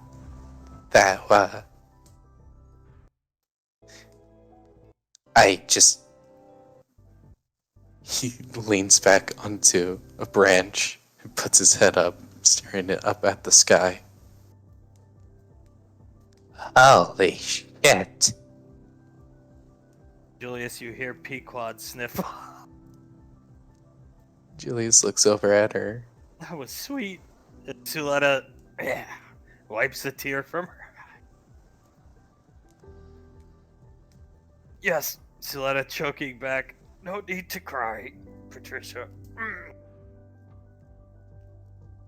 He crawls over and holds her hand tightly. Well, I don't know, but I think that was a long time coming. Scar, you're damn right it was. That was how many months of. Oh, man. Adjusting the binocular? Julius chuckles. I. Yeah, that was probably one of the first times I've ever heard her talk to someone like that. I see, I was gonna shoot off fireworks, but I think I'm just gonna let them rest. Yeah. Yeah, let them sleep. For as long as they want. So that if they're asleep, can we just go back to the house? Sure. Yeah. We can go back if you want. Let's give them their privacy. This was somewhat fun at ICC, I told you. Looking back at Julia. He scoffs at her. Yeah. Yeah, it was pretty fun. Just wait till they're together. We can follow them around when they go out. Scar, I'll be there. And just looks down at Julia. He chuckles. I mean, I don't know how we would be able to. They're pretty smart. They can probably pick us out of a crowd. Scar, don't worry. We have costumes planned. We've been planning this contingency since the morning they were together in the kitchen, ignoring the Ranger General's presence. And I see, yep. Furry costumes. Pequod finally stops sniffling and. What? Furry costume? Furry costumes. Scar, it was my idea. We're going to dress up as furries and follow them around. Tuleta, if you have one that fits me, Scar, take good care of. You'll have to Yeah. get out of that damn armor, Banksy nods, but you can come too. Nicole wants you there. Can you send me back to Gateway? I have to make sure Zap gets his meds. I see. Bye-bye. It teleports him back. His binoculars disappear. Somewhere up in the apartment, Scar just lands right next to Zap. Julius looks at Icy. So was that everything you could have hoped it'd be? She nods her head. Yeah. He'll help her in a way we really can't. And she'll still be around. Only she'll be around and happy. Not be around and struggling to get by for us. Takes a deep breath in and lets it out. Yeah. Yeah, she will. Pequod, she deserves to be happy. I have my issues with her, but she deserves to be happy. Just nods and holds Pequod close to him. Yeah, I think so too. And we cut there. All right.